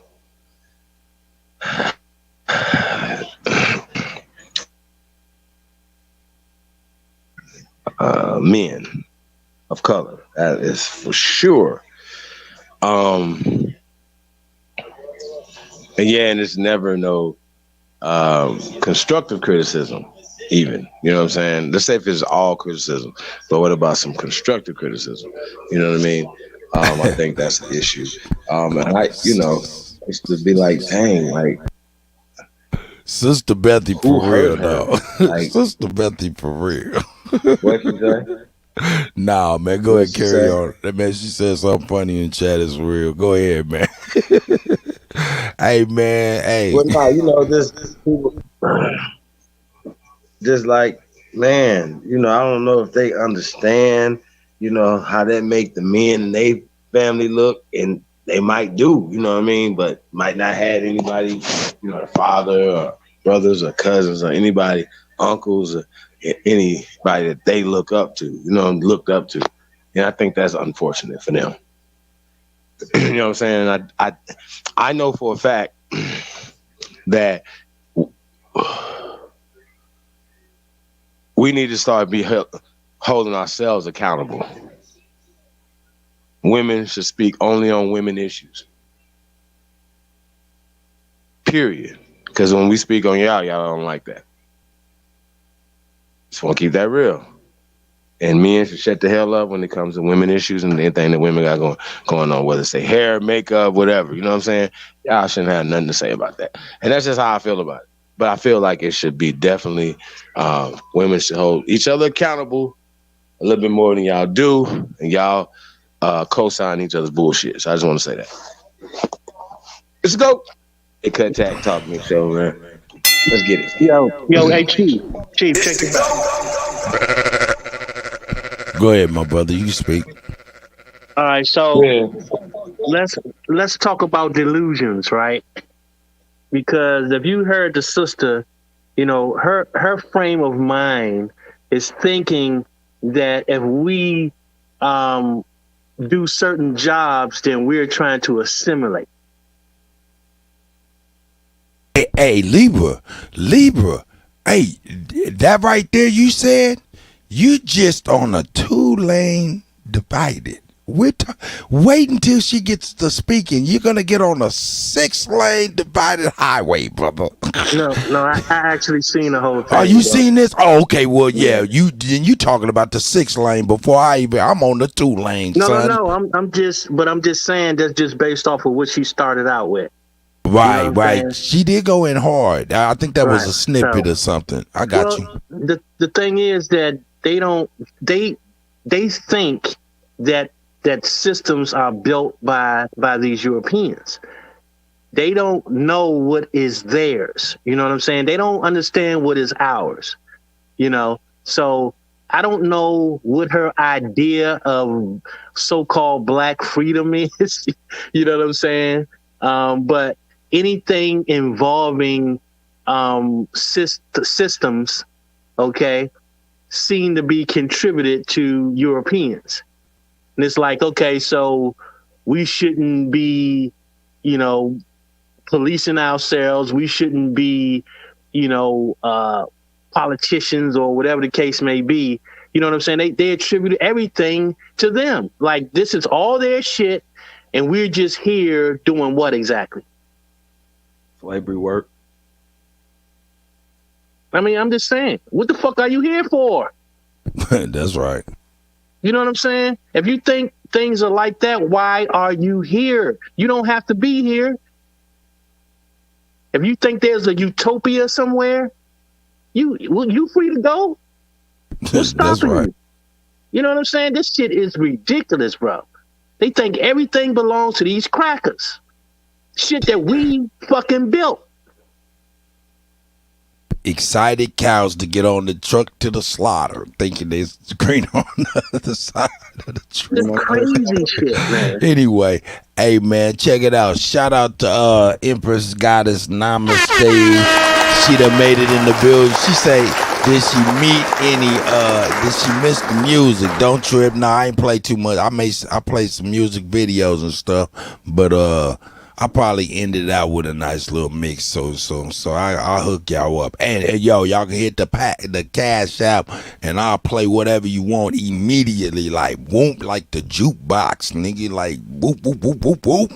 Yo. Anyway, man, I'm gonna push play on this. Anybody got anything to say before I do that? I take that as a no. Here we go. Hey, man, but y'all got to keep it real, man. That Beijing, man, I got to get me a box of Beijing, a can of Beijing, man. I think I'm going to dye my beard black, too, man. I don't know.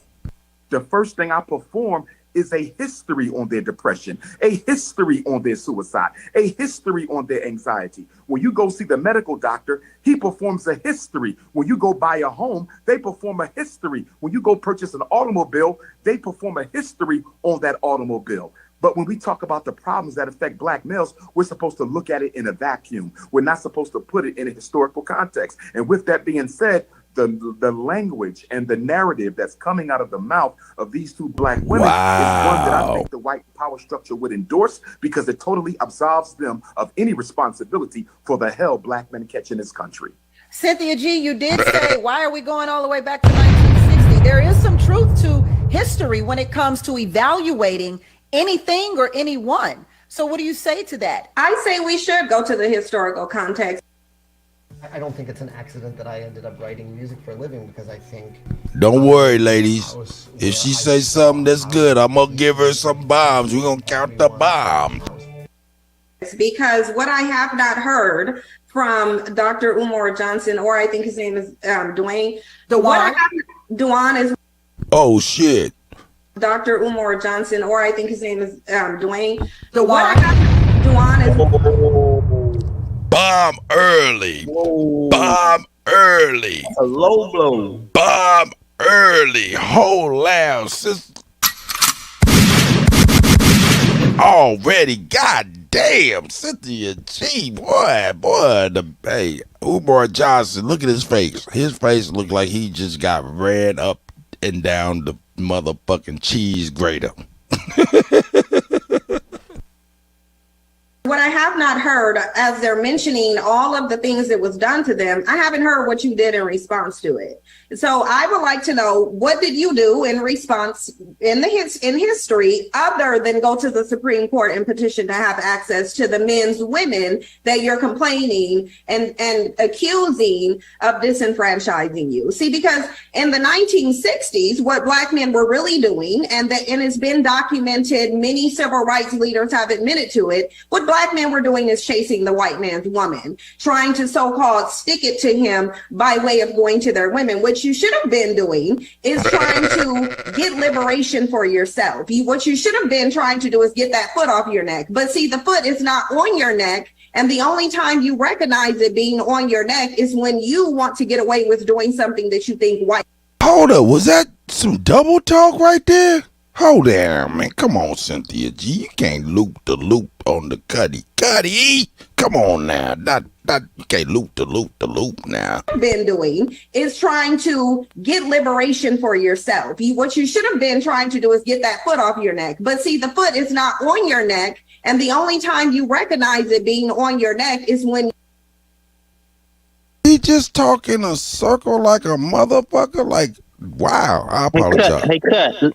Yeah, Let her finish her what she's saying, bro. I will, man. But wow. you want to get away with doing something that you think white men are getting away with doing. Because let's just be real. Whenever we hear about this war against black men, it's usually being brought up when there's a black man like R. Kelly, Bill Cosby. We see Trey Songz going through it, Ari Spears, when they engage in some degeneracy, and then they're getting a consequence for it. And black men think that because they perceive white men to be getting away with crimes, they want to be able to get away with crimes as well. The reality is, Dr. Umar can sit up here and list all the different ways that the system is disenfranchising black men and lump black men in a victim boat. But the reality is, what he cannot tell you is what black men did in response to it, because they did nothing. They laid down and they nested under the skirt of their non-black preferences, and only to complain that whenever they commit a crime, they're not getting off like they did. So let's find out. Dr. Umar, what have black men done? Well, number one, again, I think that it is such a shame coming from a psychological perspective that we seek to heal our wounds as a people by relying on unprofessional testimony by individuals who have a vendetta against the opposite gender in their community. When you hear Sister Cynthia speak, you can hear a hurt and a pain and a hatred towards black men. We cannot find an effective solution to black male-female relationship issues or the oppression of black men or black women when the people at the table having the conversation have negative emotional and pathological interests in the conversation that are not. Umar, the question wasn't about my emotional state. The question was, what did black men do in response to their disenfranchisement? Yeah, because you're trying to pathologize my emotional state, not knowing that I'm a psychologist too. But what you're not doing is telling us what black men did. I believe he'll get there, Dr. Umar. May I finish? Dr. Umar. And I'll end it quickly, Sister Tammy. According to Mrs. Cynthia G., Dr. King was assassinated because he was doing nothing. Malcolm X was assassinated because he was doing nothing. Medgar Evers was assassinated because he was doing nothing. Fred Hampton was assassinated because he was doing nothing.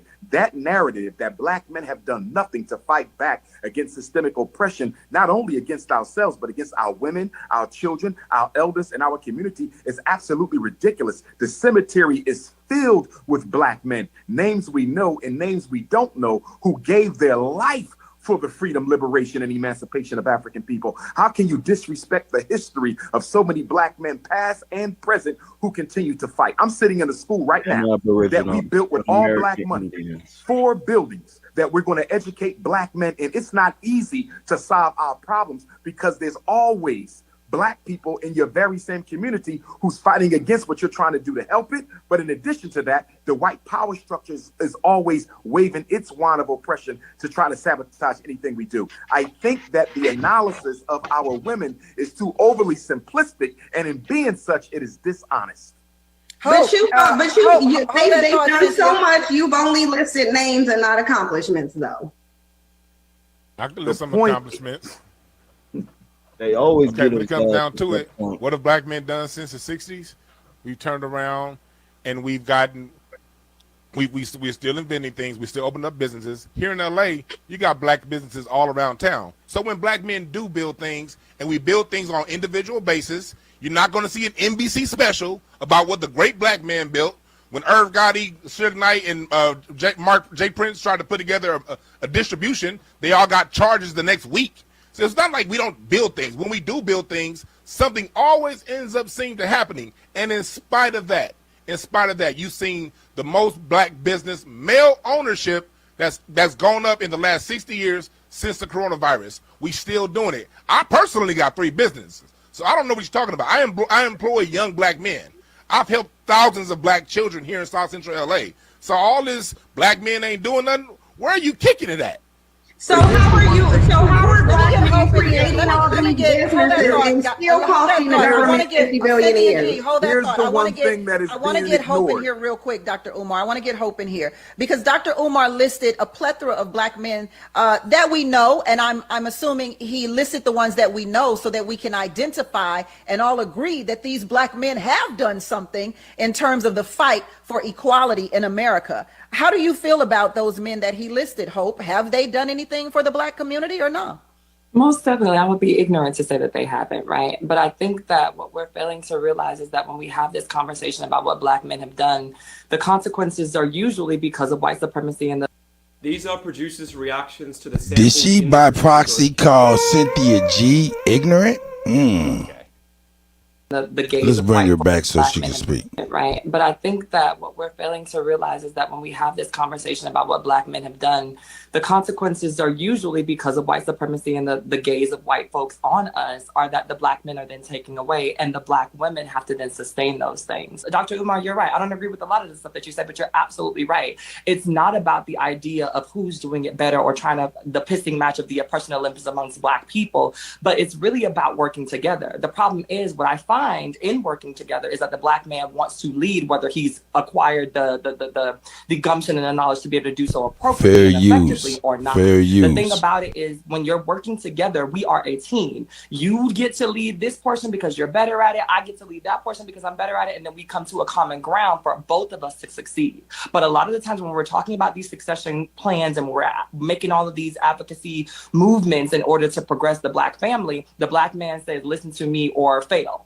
Right? As if black women have nothing to contribute to that. And I think that that's where the problem is. That's where the discourse needs to happen is how do we work together so that black men understand that we are meant to work side by side and not with me following you with my head down and saying, yes, that's our master. Because that is me being subservient to you in a way that I might not want to do, especially considering if you do not have the credentials, the know-how, the wherewithal, or the lived experiences to lead me in a way that I might be better suited to do in this point of our journey. Dr. Umar. First of all, hey man, yo, man, that was pretty good by old girl. I stopped this for a reason because Libra Son told me push play. And I'm gonna tell Libra Son this. Hey brother, I'm fucking this cow, homie. You just hold the tail. I'm driving this whip. You just put on your seatbelt, youngin'. That's a whole fact. Nah, nigga, I don't be flunking. Hold up, no, let's go on ahead and mute the nigga. Yeah, ultimate power, no, fuck with you. Mute yourself, dog. We some goddamn idiots. Hey, shout out to Libra Son. That's the God, man. I stand on his shoulder, though, for real. I'm just fucking around. I listen to the God. Anybody got anything to say since I did push play, fucking around? Before I push play again. Yeah, she deflected. That's all I gotta say. Oh, shout out to Smoke. I forgot you came in here, bro. Shout out to Smoke, bro. yeah, man. Cynthia G. But hey, when she say something that's real, I gotta give her a bomb. She got a bomb and 4 gunshots. So here we go. I do not endorse any kind of a second-class citizenship role for black women. I believe black women have as much to offer as do black men. So I'm not sure who the queen is referring to because I am not a misogynist and I do not support that type of narrative that said the black woman's position is only to have children and to prepare food. But at the same time, I think black women have to look at themselves because although white supremacy has been the greatest enemy of the progress of black men, you would also have to argue that black women have probably been the greatest accomplice to supporting the white power structure in their destruction of black males, i.e. the conversation we're having right now, where 2 intelligent black women have yet to indict white supremacy for the role that they play in the destabilization of the lives of black men. Is white supremacy responsible for any of the black man's plight at all? Absolutely, it exists. And Black men have worked in tandem with white supremacy since they've come in contact with it. And this is why I say in the Black community, we have very disingenuous, very dishonest discussions, especially when it's regarding Black men, because we do have a Black male worshiping culture. So what we do within that culture, and Umar Johnson is showing it today, is absolve Black men from any accountability for what they've done. Number one, we wouldn't be in a system of white supremacy had it not been for Black men. So if you want to go all the way back to history, then let's go back to history when Black men were selling their own people into white supremacy. Let's go back into history when 16 years off the plantation, Black men were worried about a war being waged on them. They were worried about getting access to white women. That's what you were worried about. And it's interesting. There's a reason why I feel like Umar focused mostly on me and Hope's attitudes, and it's because he can't accurately answer the question. He mentioned names, not accomplishments. And the reason being is because I think he mentioned those names specifically because the accomplishments of those people don't have to be explained. Right, but those accomplishments are also accomplishments that I've heard Umar Johnson speak negatively about, specifically the civil rights movement and how damaging it was to Black people. But now he wants to sit here and say the very people who accomplished that were accomplishing something beneficial when, in his own opinion, that wasn't beneficial. Say goodbye to complicated supplement routines. AG1 is your daily multivitamin, probiotic. Hey, if you get some of that stuff, it's gonna make you doo-doo everywhere. And did more harm to the community than good. So I think that because we're having such a dishonest discussion where Black men don't want to take accountability for what they've done, they want to be the victims of society, but then they want submission from the women. The bottom line is I'm not willing to deflect from the fact that number one, Black men are the greatest non-white contributors to white supremacy. Let's just be real. White supremacy couldn't even exist without Black men's compliance. They're always uplifting whiteness, biracial children, and trying to assimilate. And that's why I went back to the notion of the only time Black men truly feel like there's a war against them is when they feel like they're being punished for something white men do. At the end of the day, y'all dropped the ball. You're blaming white supremacy on your failures. We already know there's oppression, but Black women are double oppressed. We have more barriers to face. You have male privilege in a patriarchal system and you can't even get it right. Well, Dr. Umar, I think we all know your stance on interracial marriages. Absolutely, but let me also so please acknowledge what the rest of what Cynthia G has said. Absolutely, I'm not sure where Sister Cynthia took history class, but if you know anything about the transatlantic slave trade was a European enterprise. I'm talking about the sub-Saharan. I'm talking about the sub-Saharan slave trade. You should go look into it. Excuse me. You address me, Umar. Go look into the sub-Saharan slave trade where Black men are trading their women and children for alcohol and body blow. May I finish? Go ahead, Dr. Umar.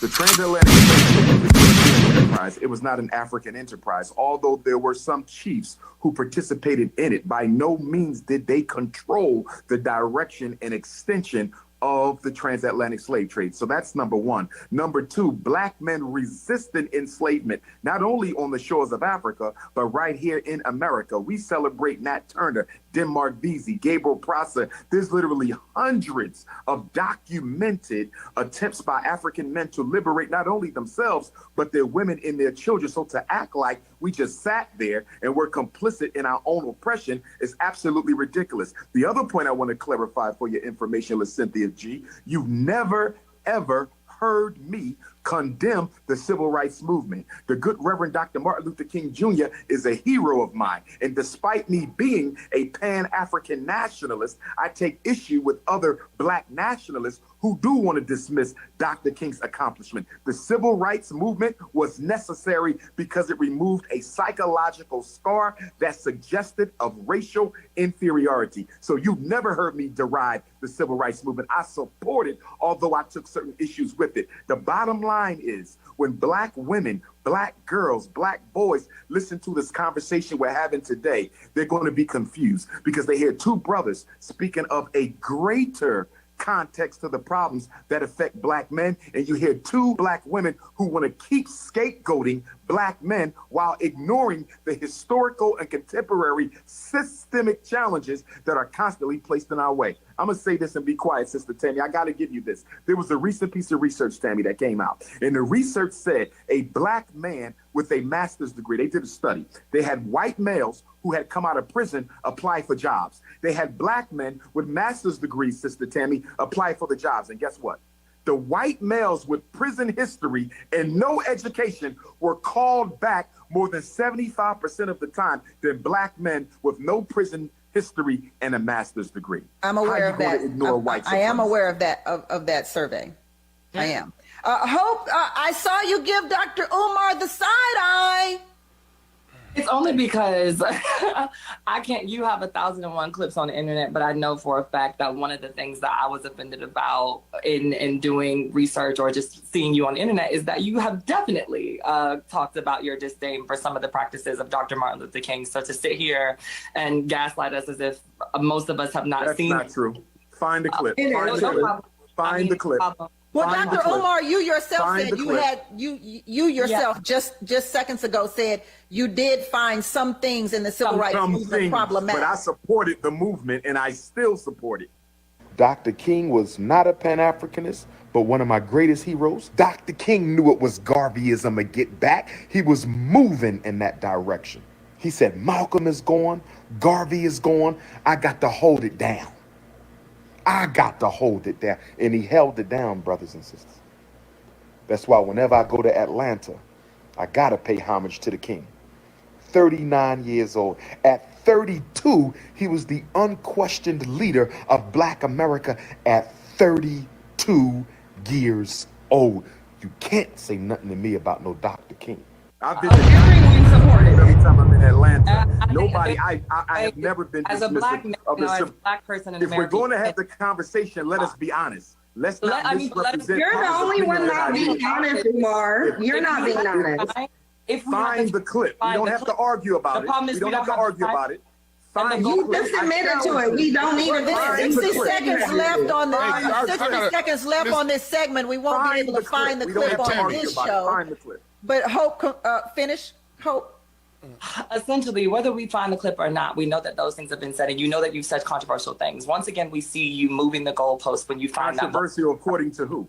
We find, once again, because my thing is you and Cynthia can have that dynamic, but I give you the space to speak. I've given everybody that space to speak, so please don't interrupt me. At the end of the day, You interrupted me as well. Let's be fair. I did not. Yes, you did.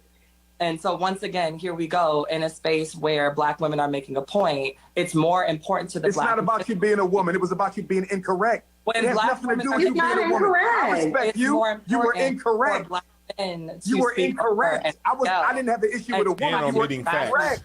Well, let's all breathe in, breathe out, and I'll take a commercial break. All right? She said something that was We'll take a commercial break He's and not come right incorrect. back to wrap this up on the business of being black. They hate black men. That's the problem. One of the problems with the conversation. Hey, Dewan B said period. And Dewan B's a passive brother, man. I like Dewan B a lot, man. He's not like, he's really a passive. Black men, that's the problem. One of the problems with the conversation, not with you, Tammy, but the responses, they're so individualized. Nothing is being evaluated from a group perspective or a community perspective or a systems perspective or an institutional perspective. The bottom line is anything Black men want to do to liberate ourselves or our community, we can't do it without our women. And anything our women want to do to liberate themselves or the community, they can't do it without the men. It is not a competition. It should be a collaboration. But once again, some of us in the conversation are so filled with hatred for the opposite gender that we can never get around to talking about solutions. And in speaking of clips, Sister Tammy, there is one clip you might want to ask Sister Cynthia about, because it was sent to me by about 30 people several months ago, maybe even weeks, where she suggested that women, Black women, should abort their Black male fetuses because after birth, they would not contribute to anything worthwhile in the Black community. Could you ask her to clarify her comments? I would on love Black to. women? Well, Black I would women love to too, needing but we don't abort? have time. So, Hey, yo, since Cynthia G was going in, you know what I'm saying? I mean, you know, I don't know, man. I don't know. Do I agree? She made some points, you know what I'm saying, and I can see how they can see it from that perspective as You well. heard that last Going in on what? comment though, right? What do you mean? What last comment? That he said that she made about aborting abortion, pretty much. You know what I'm talking about? Aborting a male fetus. You see that King Kong picture? That's what Hold up. What did you say, Libra? Say that one more time, brother. I'm sorry. He mentioned that she made a comment about that black women, so-called black women, should abort their male fetuses. Oh yeah. I seen that. I seen that for myself. She did do that. You understand what I'm saying? So, but the thing you have to really look at, and this is not just their problem, it's a problem with a lot of people, is that, you know, they see things through their own lens, and they with this one for all and all for one type mentality. You know what I'm saying? So if something happened in one place, it happened everywhere. You know what I'm saying? And that's the same type of mentality that got people stuck, because they think certain activities are going on everywhere when they actually happen in isolated areas. You know what I'm talking about? That's big facts, people, son. Big facts.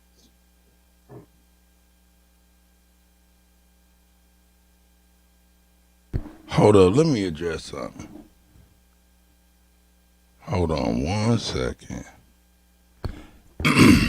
Yo, a lot of times when we meet people, we get off on the wrong foot, right? You know what I'm saying? Look, hey, Shy Apples. Hey, Shy Apples, my brother, man. My brother. Hey, yo, that's Mississippi, man. She's family, bro. I think y'all just may have, you know, cross signals, got off on the wrong foot. Want y'all fade the back and chill on out with that. You know what I'm saying? For real. That's the sis right there, brother. And you the brother. You know what I'm saying? Y'all just probably just got off on the wrong foot. All right. With that being said, reset, family. Take a deep breath. And woosah. Yes. Oh, okay. I thought you was into it or saying some derogatory things to Mississippi. Maybe I misread that stuff. You know what I'm saying? But yeah, Mississippi's the family, man. She family. Anyway, what it do? Smoke. How you feel after you seen that, my brother? I'm not surprised. I already seen that, right? I seen that a couple of days ago. But if you ask me, it's all controlled opposition anyway, right? Yes, sir. On the world stage, I look at all those individuals as puppets on the string being worked by a puppet master. So whatever they are inserting, I would just say don't fall for it. Just don't fucking fall for it. Right. Hey, well, I'll tell you this. We know we have like, say for instance, we got a WAC 100, right? You know, we got Charleston White, even Tekashi 6ix9ine before them, right?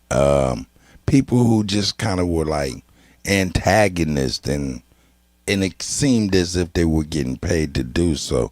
Why wouldn't we think that there would be female antagonists? You know what I'm saying? Of all different varieties, just like there's antagonists of all male varieties. That's what I think.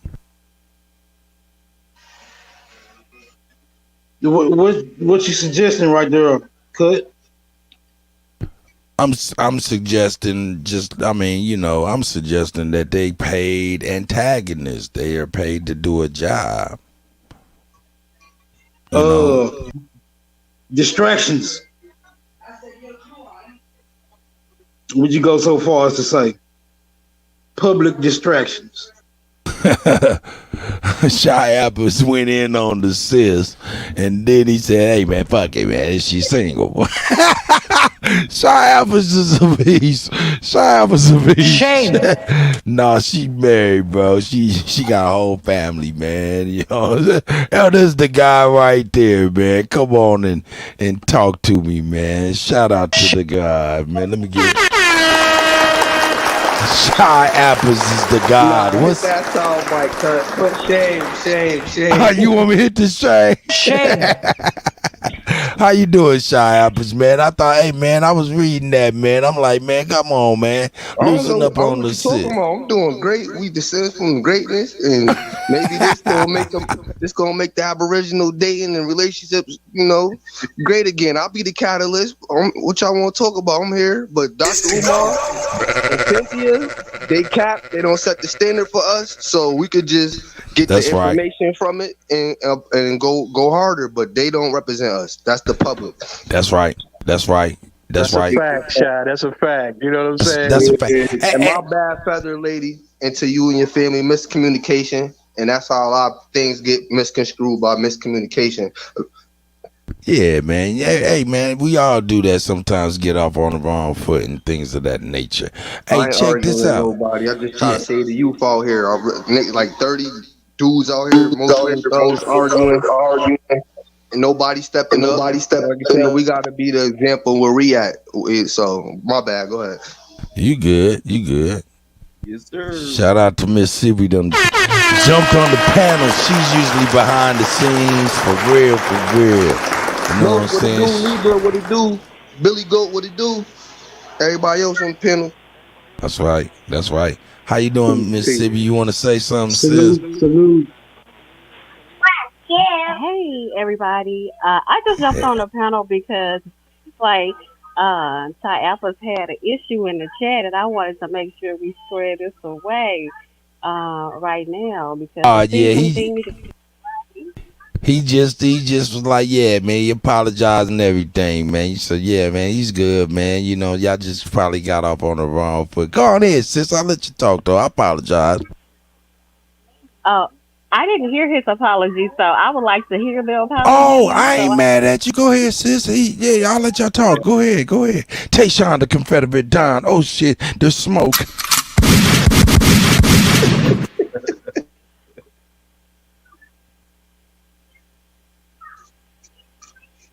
Go ahead, Shy. It's on you, man. Go ahead, Shy. Don't you say a motherfucking thing. I'm fucking with you, dog. Hey, Shy Apples. Are you still with us, brother? Oh, he had to bounce. Okay, I ain't mad at the guy. Yeah, he had to bounce or something, you know what I'm saying? Hey, that's a nice way of saying it, you know what I'm saying? Hey, you know what I'm saying? Hey, Shame. I'm fucking with y'all, man. That's crazy. And that's a damn shame. No, I'm fucking with y'all. Hey, shout out to Shy Apples, man. I'm fucking with y'all, man. Oh, no, my guy is back. Hey, man, he might have just had a connection issue. Let me get my guy back. He probably, here he is. Shy Apples is back, man. You know what I'm saying? She didn't hear your apology or whatnot, what you had said, my brother. Oh, he said, look at it. If you look into my eyes, girl. I'm sorry, young lady, but I'm apologizing for what?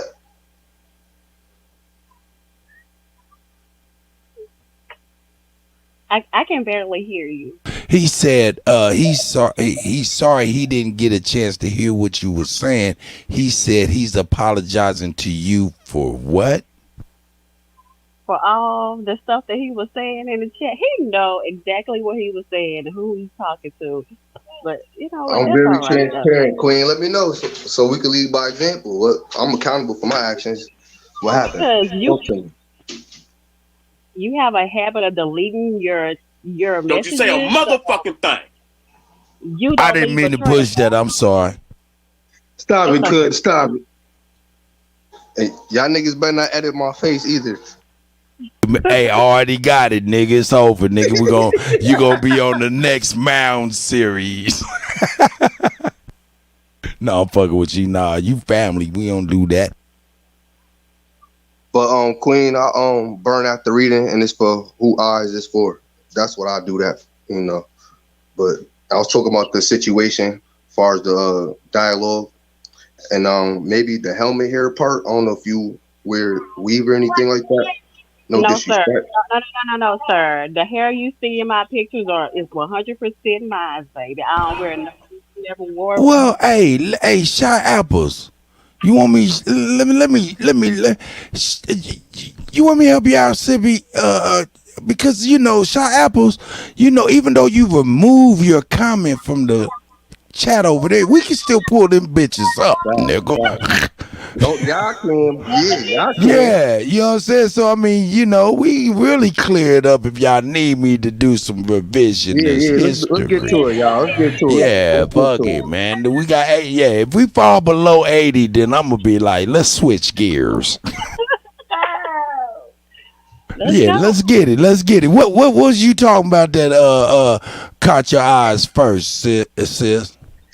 He called the young lady a man or a transgender or something like that. He called who? You a transgender? The young lady that was speaking in the video, he made a comment like referring to her as a transgender or a male or something like that. Hey, yo, I was looking. I was like, man. Rodman. No, I'm playing. I'm just playing, sis. I'm just playing. She was a very beautiful young lady. But that triggered you? You got upset behind that? No, I just made a comment saying niggas always wanting to call a woman a transgender if they don't agree. Oh, yeah. And that's fine. Yeah, I agree with that. I've seen that before, you know what I'm saying?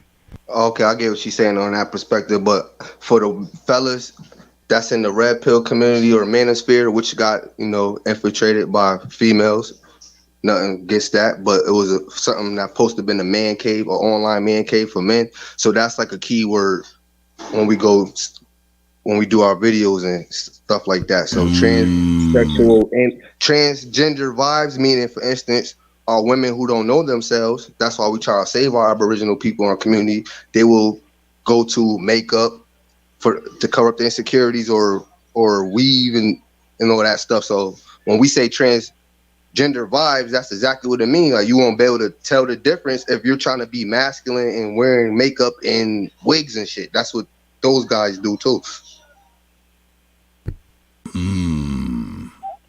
Got you. But everybody don't know that lingo. Yeah, that's what I'm saying. It was for. I hear a lot of men these days. It's like a big thing where if they don't agree, the first thing they say is "she a man," and that's very offensive because you know that as a black woman, we've always get this label as being those are tripping.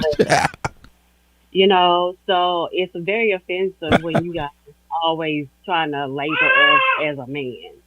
And that's the issue with the red pill, blue pill community to begin with. Sis, can I ask you a question? Because this is just me. I don't mind. Go ahead. Cuddy, before you do that, I just want to clarify one thing, man. Go ahead, brother. Because if y'all mess my brother's name up one more time, man. Okay, go ahead, please. Go ahead, brother. It is the chosen one, not Doc Hosen. That's me. That's me. Nah, you ain't the only one. You ain't the only one to do that. You right. Let me read. Look at me. I was too close to the elephant. Facts. That's facts. That's whole facts. Hey, sis, let me ask you a question. It do look like Doc Hosen, though. Oh, okay. Go ahead, sis. Thinking space. I don't know if he's talking to me or not, but he's saying that I'm an agent just because I use that term black. Could you please? Hey, think of space, man. Hey, come on, man. She, man, this is man. Can She's we good, man. find out since Anyway, I but gotta I be the want to middle? ask you a question real I quick. heard What'd she you was say, Shy? transgender though. I heard she was. Somebody in the comments said the young lady told Dr. Umar that, but I don't know. But at the end of the day, when you got eyes to see through things, you can see. If it look like Okay, hold up. You saying that Miss Sibby is transgender is what you're no, trying to say? we're not doing that. No. Oh, okay, no. Vince say, hey man, who cares if the lady was transgender or not? What I want to ask my sister is a question, Miss Sibby, because I live life in a certain way, and I want to know if you around me, and I chuckle like with my brother B, you know what I'm saying? I want to know if we need to keep that away from you, because see, if I see a woman and her foot is over 12, I'm over here. If her hand look like Meadowlark lemon, I'm over here like, yo. And not only that, y'all, when the women in your family set the standard for y'all know what to see. And I was told if they look extra, it might be extra. And that makeup was extra. Now I had my Aunt Bobby. The other side of the pillow is I do know it kind of could be wrong because my Aunt Bobby was like 6'8". You know what I'm saying? She was a big woman. You know what I'm saying? For real. So, but you know, we do jokes and stuff like that. You know what I'm saying, Mississippi and stuff like that. You know what I'm saying? And especially men, we got to figure it out. We trying to figure this world out. Hey man, and Bruce Jenner used to be on the Wheatie box. That's the problem. And now he was the woman of the year like a couple years ago. Hey, That's crazy. Check it though, man. Check it though. The main problem that they had on that panel, right, is that they were using the word black as if it's a fucking. Hey Chief, he said the word African. I mean, I was about to drop a bomb, and he said the word African. I couldn't even give him a bomb. I mean, that's what he's gonna be on. You got to take it a step further. But you know, the sister, the black man. Once again, not holding yourself accountable. And once again, they want you to conform to the system, to thrive in the system, but then turn around and say, well, look at you conforming to the system. So that was a hypocritical of them to say that, you know what I'm saying? Just off the top, you know what I mean? And if I feel like, brothers, we got to take accountability and responsibility for ourselves and demand, say, this is the way we are fucking going. And you know what the sister's going to do? Get on board. That's it. So I'm not gonna have no goddamn. So I got a question. Makeup, bro. This for Libra, Chief, and all the elders on the panel. Even you, young lady.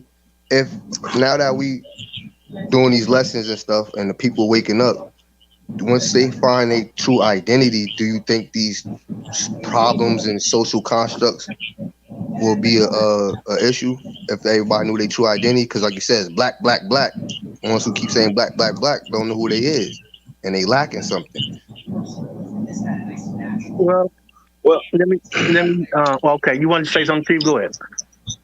Well, I just think that once if you take something from somebody, you have to give them something better. So black has been comfort food for our people for a long time. You know what I'm saying? It's been junk food, but it's been food that they've been comforting on, right? Cheese on the trap. We want to give you some food that's not only healthy with calories, but it gives you power. You understand what I'm saying? That's what this is about, man. And we're going back and forth. And I know people can see the clear distinction between what we're doing, even with the information, to any other paradigm, any other group out there. You can put them all in the same room and they can't fuck with us. They know that, bro. I'm just talking about information. You know what I'm saying? Let's just keep it real. And I think that's absolutely not being paid attention to. You know what I mean? For real. And I just gotta say that. People are not paying attention to the real shit that's going on. And I think that's weird. That's noble. But did we ever get down to the bottom of this contention? I was just gonna do that. Mississippi. You and Shy Apples all right? Shy Apples, you guys all right real quick? Told y'all I don't know what y'all talking about. Okay. We supposed to be pulling up Exhibit A. No. This nigga say, hey, you gotta know, if Smoke is on the panel, he trying to put the fine tooth comb on some shit. Let's go through it for real. You know what I'm saying? Nah, how you feel, sis? I'm good. Yeah, man, y'all good, man. Come on with it, man. Smoke, don't have me scrolling up this timeline. Wait a minute. Now I fuck with Mississippi too, right? We kick shit in the chat, but you say you good now. We don't want to see you rolling your eyes at Chai from now on now. Because if you ain't good, I would just rather get that. See eyeballs. Just get down to the bottom of this shit. No, I'm good. Like, it's good. We've addressed it. I let them know. I told them in the comment section, you know, what I felt. So we had me nervous. I never get nervous. You had me nervous. You said we could meet behind the scenes. I said, oh man, what I do? That's what I said. If you have an issue, we can meet behind the scenes. Chief can link us up and we could have had a conversation, but we're on the panel now, so we're good. Y'all don't need, man. Hey, man, shout out to Black Gabby. I'm sorry, I can't even get it all out. Whoa, I was about to pull it up. Fuck it.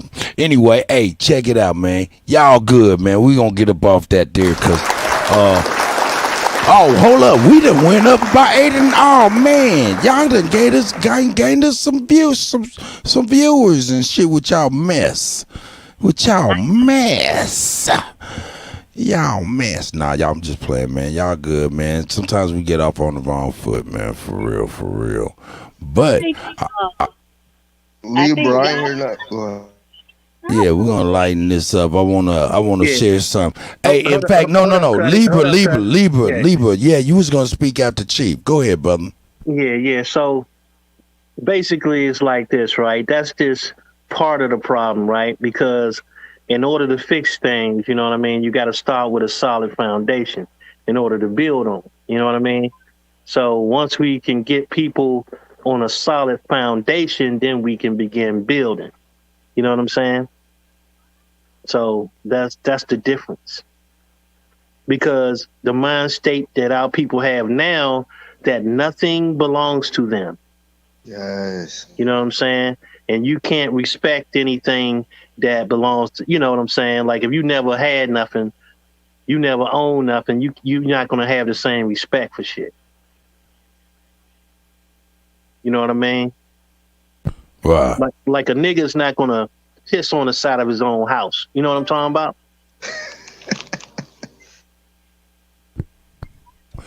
Hey, permission. Libra, you wasn't. Are you done, brother? I'm sorry. I'm not done, but I'm finished. No, you ain't. What does that mean? You just hit me with the double talk. She said, yo, they did something, but they didn't do nothing. But then they did something. I was like, what? Okay. Anyway, hey, I'm going to lighten the mood. How about that? Y'all want to, I'm going to lighten the mood, man. I'm going to lighten the mood real quick. Okay, go ahead, Smoke. Go ahead, Smoke. You got it. I won't.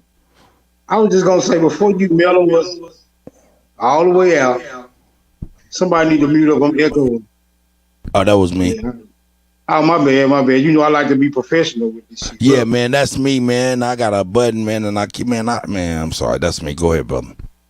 I'm just going to say, before you mellow us all the motherfucking way out, I just wanted y'all to know I was interested in seeing those retracted messages, but in the spirit of sportsmanship,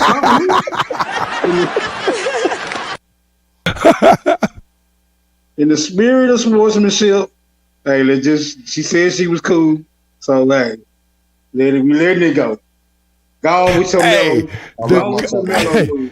The Cuddy said there's messages unseen. He said, hold up, for real? Let me see. Oh, that shit is hilarious. Oh, man. I'm going to keep with the spirit of smoke, man. I'm not going to mellow you all the way down. I'm going to keep with the spirit of you, man, and keep us laughing, man. Let's check this out real quick. Yeah. The Adventures of I must Gucci have Bear. laughed like 5,000 times and did like 5,000 sit-ups at that same time. Here we go. This is the funniest shit on the net right now. Let's get it.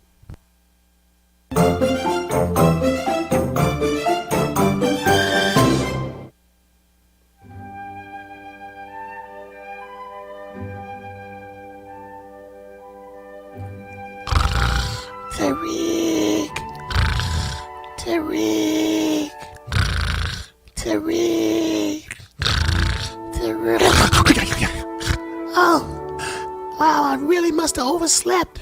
I need to get up and see how much money Tariq has made today. Okay, let me go on over here to my computer. Alrighty. Wow. Where is Tariq getting all this cash? Oh, my phone. Let me see who's calling. Hello? Hello, Bucci. This is Agent Stevens at the FBI. Hey, Bob. We have another assignment for you, Bucci. Okay. Well, there's the new Black History Museum that opened up on Adams, and we need you to go down there and burn it down. Got it. Just like we used to do with the black businesses back in the day. Now, boss, let me ask you something. Do I still get paid in bologna sandwiches? Yes, you will get paid in bologna sandwiches. Well, count me in, boss. Count me in. I knew we could count on you, Bucci. And after this assignment, we're going to throw in a couple of extra butter biscuits in with your bologna sandwich. How about that? Oh, thank you. Thank you so much, sir. You're too kind. Oh, goody. Now let me go find the keys to my Bucci mobile so I can go handle this business. I'm going to teach Tariq a lesson, and then I'm going to make a ton of videos about it afterwards. Okay. That looks like the building right there. Let me get my firebomb ready and nice and lit. But before I throw the firebomb, let me take a bite of this delicious bologna sandwich. Oh my God, it's so good. Oh my God, my stomach is kind of upset. I think I ate too many bologna sandwiches. Oh my, wait, what? Oh,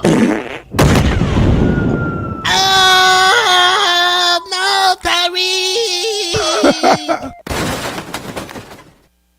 Oh, Lord, what the hell is this?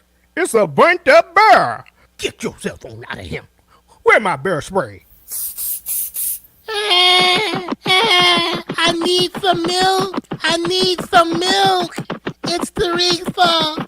I'm gonna sue I never seen all this. That's crazy. Well, Mr. Bucci, I'm going through different case studies here, and there's nothing in the record that shows that you could sue because you sustained third-degree bussy burns. So, unfortunately for you, Mr. Bucci, I'm going to have to dismiss the case. Hearing adjourned. No way. No justice, no peace. It was Tariq. Tariq did this to me. No justice, no peace. It was Tariq.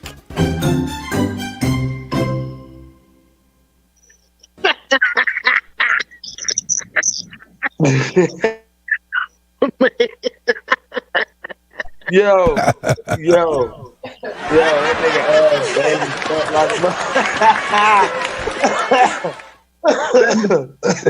Listen, man. Y'all niggas better leave Tariq alone, bro. That's all I got to say, man. I mean, he got a team. You is not just going. He got a full professional team. Oh my God! He That said nigga's a- you suffer man. from third-degree bussy burns.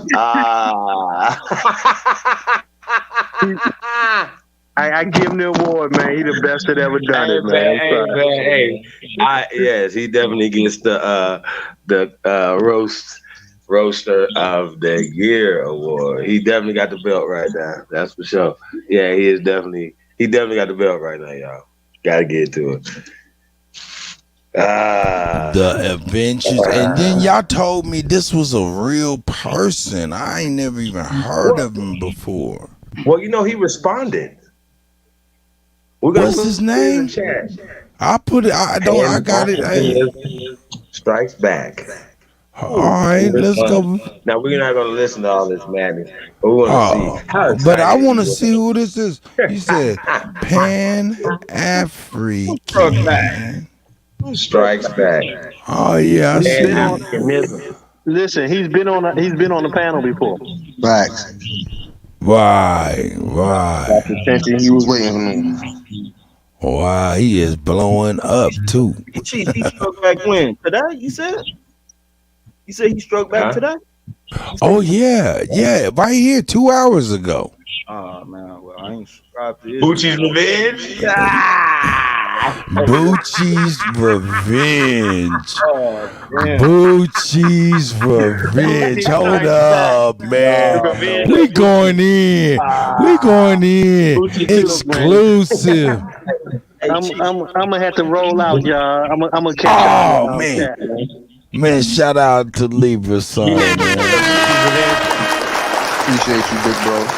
Get on the show. Peace, man. Peace. Hey, y'all. The nigga name is Bucci's Revenge, yo. I told you he was gonna like to beat the Bucci. He love it. You said that's what his response was. Well, what if they all part of the same community though? And Umar, no, they all cool. All right, here we go. I'm gonna push play. Let's check this out. Oh shit! Fuck, bitch, man. I ain't paying shit. You gonna take your ass to work? You not getting.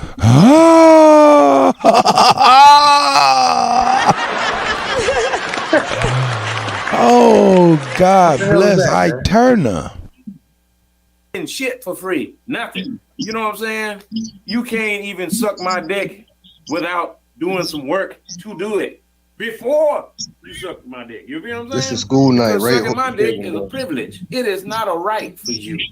You know what I'm saying? And I just want you to be honest with yourself and everybody else. For all the ladies that do follow their man and shut the fuck up when he says shut the fuck up, I like you. You can hang around a while. You know what I'm saying? You hard head bitches, you will never put a fingerprint on my door. Hey man, we done went through the gambit. I told women to, look at us like we're the backbone. We'll be there for you.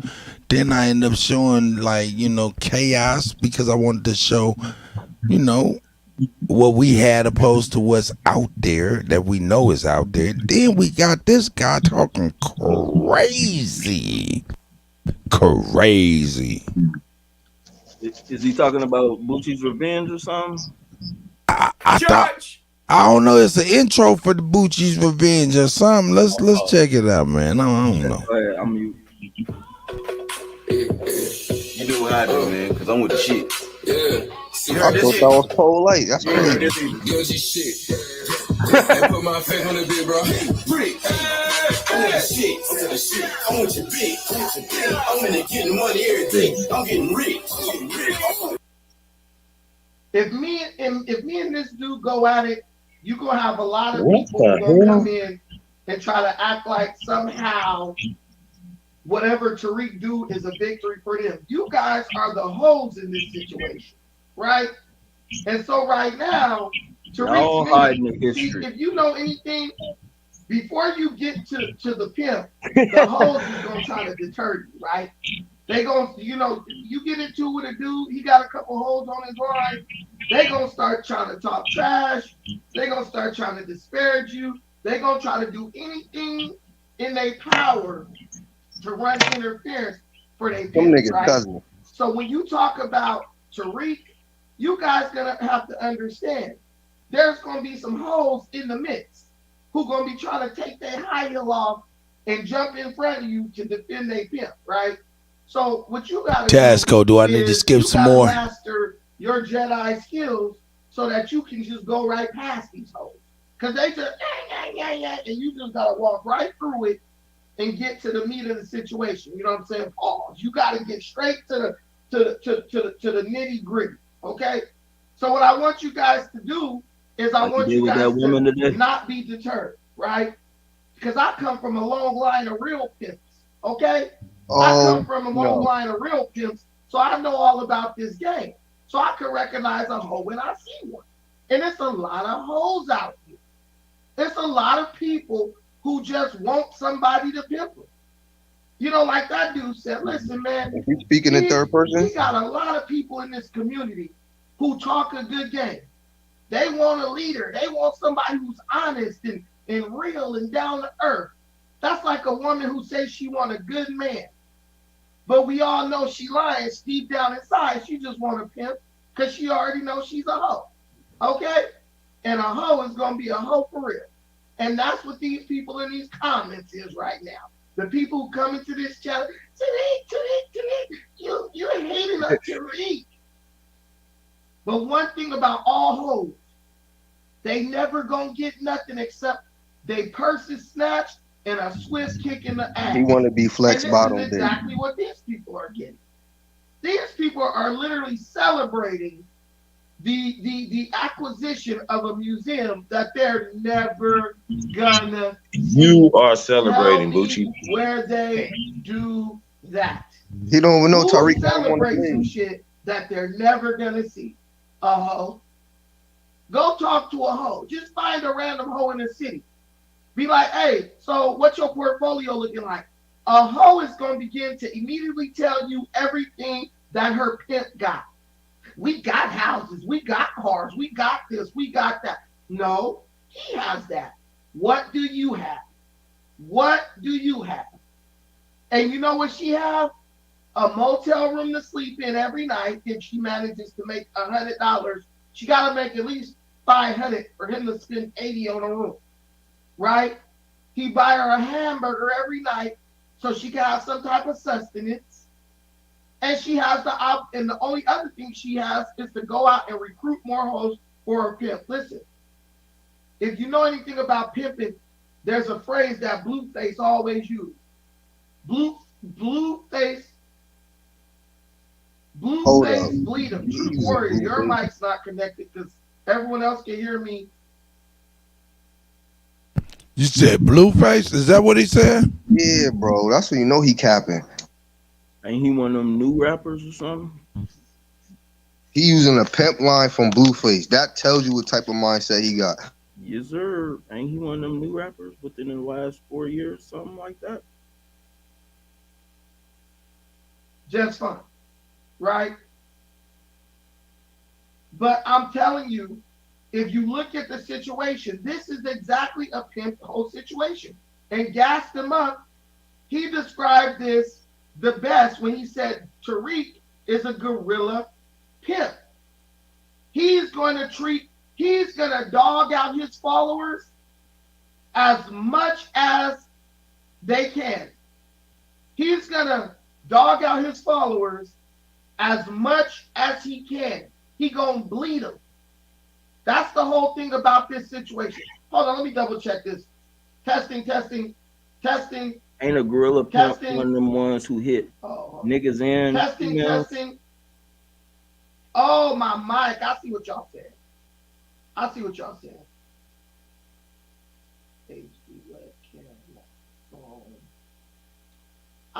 talking. See the people who be on the Hey, all the why time. he look like that cartoon? Testing. Hold on, guys. I'm just making sure I got the right mic. That nigga got peanut butter in his pocket. Testing. Okay. Yeah. So people on this channel are used to a certain level of quality on the audio, and they immediately recognized that they weren't getting that quality. So you guys hear me better now? Okay, good.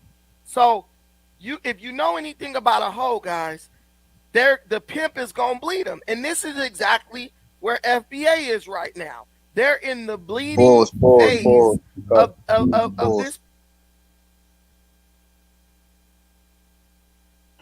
I don't know who on the panel right now, but what do y'all? I spy what? Who called for a pause? Did somebody say pause cut? Yes, sir. Who was that? It's Apples. My nigga, I'm fucking this cow. You hold the tail, nigga. Well, I ain't gonna tell I'm milking. I'm trying to milk this shit. You like milk, nigga? Ooh. I'm fucking with you now. Here we go. Yeah. But what was your question, though? What do y'all? I spy what behind this nigga?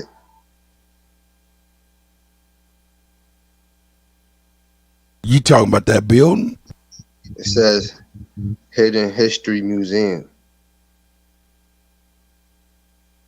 I thought that was Flex shit. I thought that was Tariq Nasheed shit.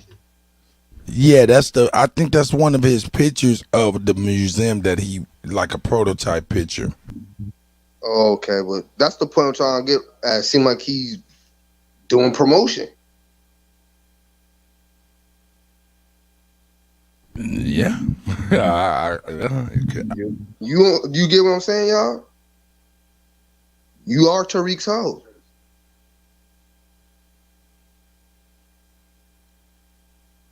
Yeah, but this is satire, right? It's satire, so you got to look at it like he giving you the image that Tariq gave to his followers and telling them this is close as you're going to ever get to seeing this goddamn museum. This motherfucking prototype right here.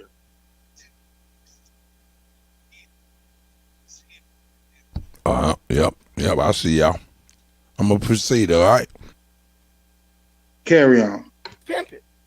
These people then gave this dude $2 million, and just like a pimp true to the game, Tariq has truly capitalized on his pimping. Because one of the things you know about pimping, if you ain't never been around pimping, it's all about the bait and switch. You promise the whole one thing, and when it come down to it, you never deliver what you promise. Part of pimping is over-promising and under-delivering. If you promise this hoe a buffet, you're going to make sure that she ends up with a Happy Meal. And this is exactly what Tariq did. This guy, listen, man, let me look at the picture behind me. Look at the picture behind me. Okay? This is what Tariq promised. Let me make sure I'm on the right side. This is what the dude promised. This is what you sent your money to. This is why you got out there on that corner. He said, baby, we gonna take over the world, baby. I'm gonna have you living the lavish life, baby. You gonna be having all the best that money can buy. You gonna be riding in limos. You're going to have all the new red bottoms, et cetera, right? This is what he promised them. But what did he deliver at the end of the day? They don't even know because he won't even let them see the product. That dude said, I'm going to do a tour, but I ain't going to tell y'all what day because the FBI. So the FBI is so prevalent in this dude's life that y'all can't even see what he just spent y'all money on. Bro, I'm telling you, that's pimping 101. Baby, I got cars, I got houses, I got this, I got that. But you'll never see it. You'll never see it. And so what you seeing is, see, do you guys know what a renegade hoe is? That's a hoe who rebels against her pimp. So she's out there with no pimp. So y'all gonna see FBA is gonna get exploited. They gonna get bled to the full extent of bleeding somebody. And then they're going to get cast aside, right? As Tariq gets old and he no longer can carry on the grips. And then they're going to become renegades, which some of them are already there. As you can see, ever since I've been going in on Tariq, a lot of his FBA hoes have basically become renegades and tried to venture off onto their own, right? This is just the natural game of pimping. And I'm sorry if this is harsh for a lot of y'all, but I'm telling you, this stuff needs to be said because they know where they at. They know where they at with it. So let's see what the pimp promised. Greetings, family. This is Tariq Nasheed. I am your community servant. Right now, I am in South Los Angeles on the world-famous Crenshaw Boulevard. And with your help, we want to build the first ever hidden history museum right here in the... Yes, Lord. The man said, with your help, we're in the historic Leimert Park, right? He said, and with your help, we want to build the very first hidden history. So first he said he was going to build it. He showed you the mock-up of what he wanted you to believe it was going to look like. And this is what you want. This is what you sent your money for. This is what you sent your money for. Let's never forget. See, you guys have come into a space where rational thinking and logic rule. The rational thinking and logic rule this space. There's no comic relief, migas. There is no comic relief. We ain't gonna tell no jokes. We not gonna do nothing to make you put your mind at ease and take your mind away from the fact that you're nothing but a hoe who got sold a dream, right? You're nothing but a hoe who got sold a dream and you got bled and now you looking stupid. So what you're gonna do to try to alleviate your stress, right? To try to save face, right? What you're gonna do is you're gonna try to make these conversations about everything else but the reality of the situation. This is what you got sold. This is what you sent $2 million for. This is exactly what you thought you was going to get when you sent that dude your money. And now there's one thing for sure. You definitely ain't going to get that. It ain't even on Crenshaw, dog. Ain't nowhere near Leimert Park, especially if it's the property that I went to that looked like a damn 7-Eleven sitting next to a portable barbecue stand. The Leimert Park area of Los Angeles, which is the cultural epicenter of Black Los Angeles. Right here on Crenshaw Boulevard. Now don't that look nice? Look, Cheetah P said this. Bucci, Tariq got his museum. No, he didn't. Because the shit sitting next to Tariq's right is what Tariq said he wanted. This is what he sold to y'all. That spot is still empty. About to become a senior living home. Rewind that back cut, please. Gucci, Tariq got his museum. No, he didn't. Because the shit sitting next to Tariq's right is what Tariq said he wanted. This is what he sold to y'all. That spot is still empty. About to become senior living homes. But these people's cognitive dissonance, they're going to try to do to us what Tariq did to them. Guys, when they was out here talking like they defeated Pan-African. Hey, what'd you say, brother? I said, did he bring up any paperwork showing that he ain't got this stuff coming up in the future? Or is it just, Well, Tariq himself already said that, everything fell through, people didn't want him to have it. He's looking for other places. So this spot obviously never happened. All right. That's a fact as of right now. Chief, you got anything to say about this here so far? Why do they choose these locations? It reminds me of that Dr. Umar location with the African red stone. Big facts. That's what I was thinking too, but I didn't even really step up to say anything on that. But I know that's all cordial. And I thought it was about location. So y'all thinking? Tell me this. Hey, yo, Bucci might be coming up with some points here. don't even want to call the brother name. Is his name Bucci for real?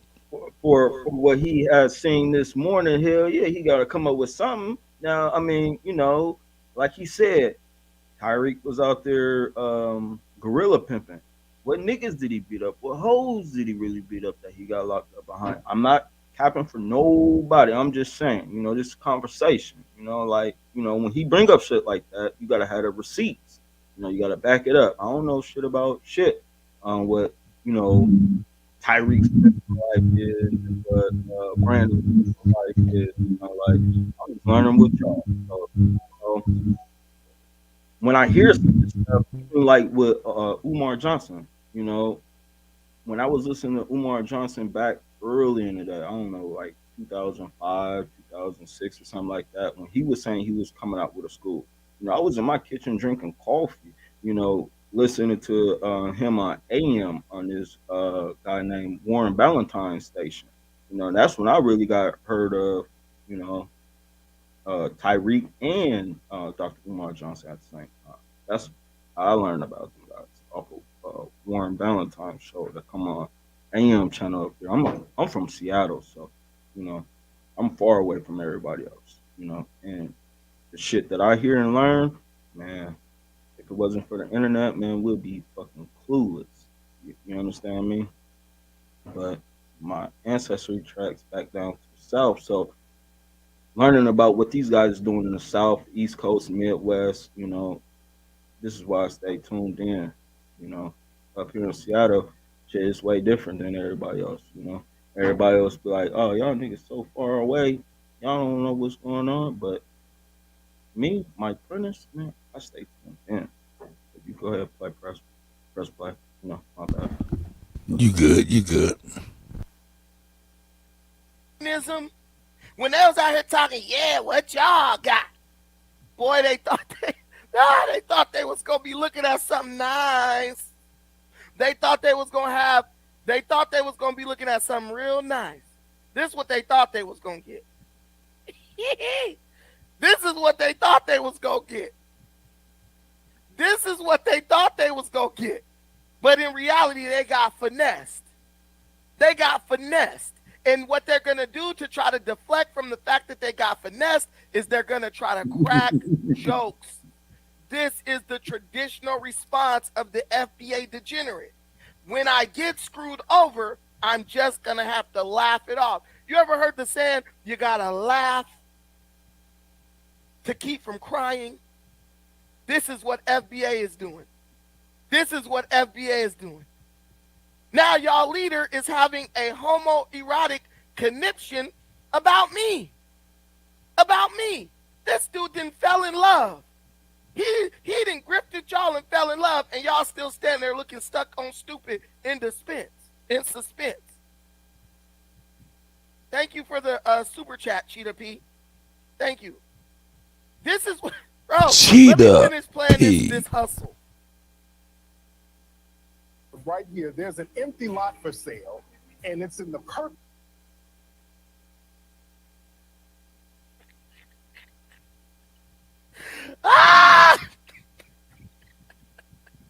There's an empty lot for sale, and it's in the perfect location. The perfect location to make you Negroes think that he was going to do something, and y'all sent him $2 million.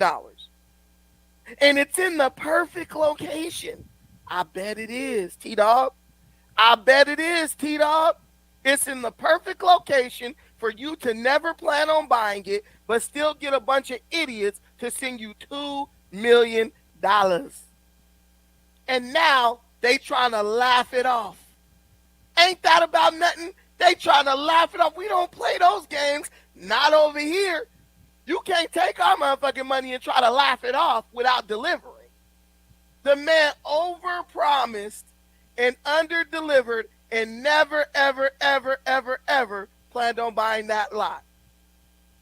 Niggas got finessed and then gonna try to brag. You got finessed and you then gonna try to brag. Ain't that about nothing? Ain't that about nothing? No. See, what you guys got to understand, and let me get in, let me finish this, and I'm going to tell you exactly what Tariq is doing. Tariq think he's slick, but he's really not. See, because this is just the next phase of the grip. Cheetah P, you right, Brightbo DC. For our Hidden History Museum. We want to acquire this lot so that we can build your community museum. There's museums that touch on Black history, but they don't get too deep into it.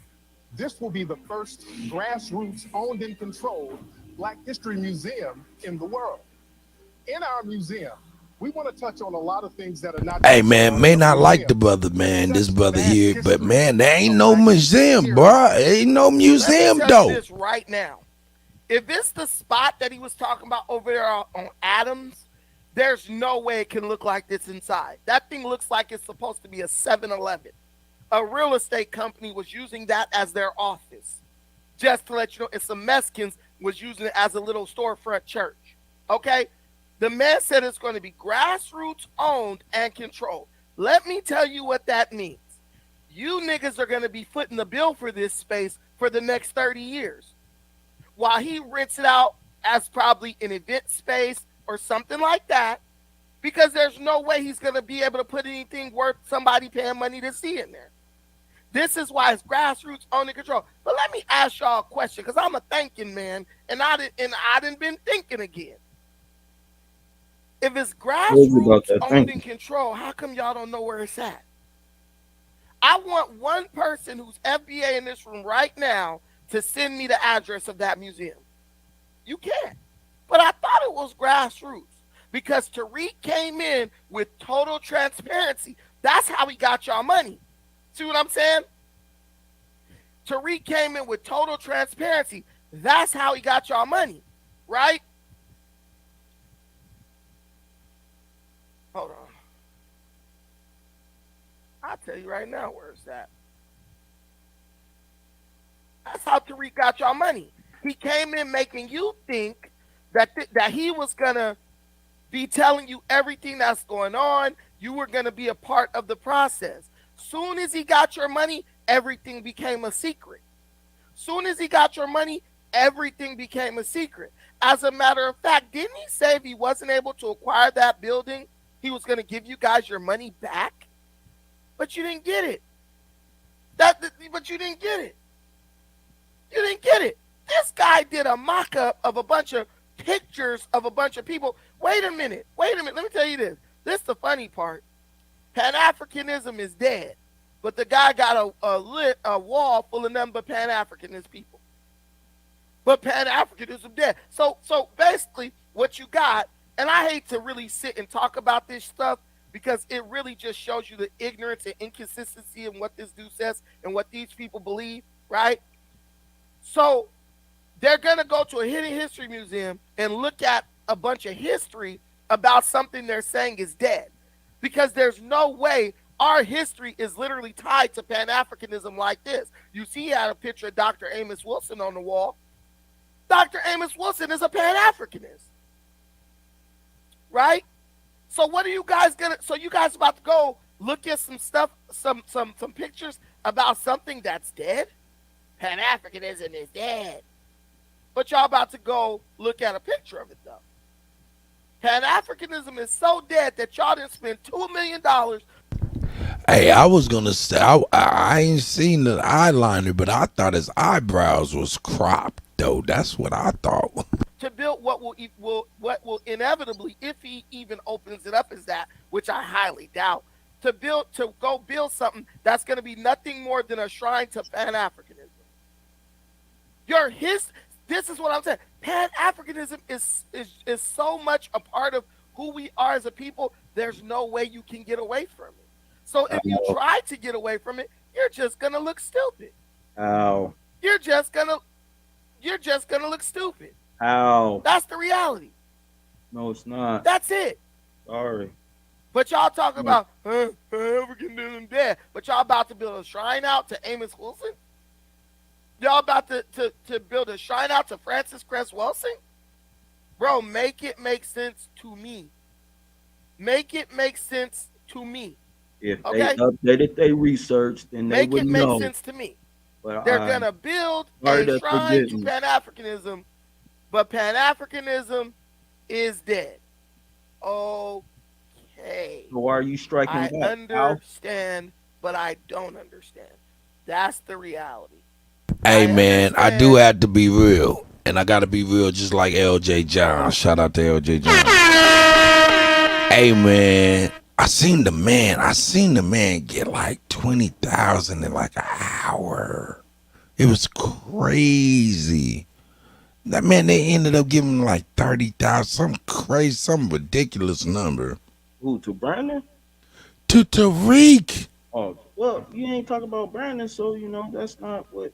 You No, know, no, no. What I'm saying is this right here. Mhm. The man is able to pull together great funds, and that's cool that the community backs him. But man, So a lot of these other brothers have been able to pull together funds, and they didn't really do what they said. So until he do what he said, this brother we watching, the uncomfortable truth is, he's correct. Well, would you say that it's going to take 10 years, unlike Umar, and the little bit of time that Tyreek put his together? I mean, if you still have to build the building, if he's showing that you still have to build the building. Now, how long is it going to take for them to build the building? Now, when I say them, is it going to be us or is it going to be other contractors that's getting that contract that's going to be, you know, infiltrated by somebody else saying, oh, well, don't build that right this second.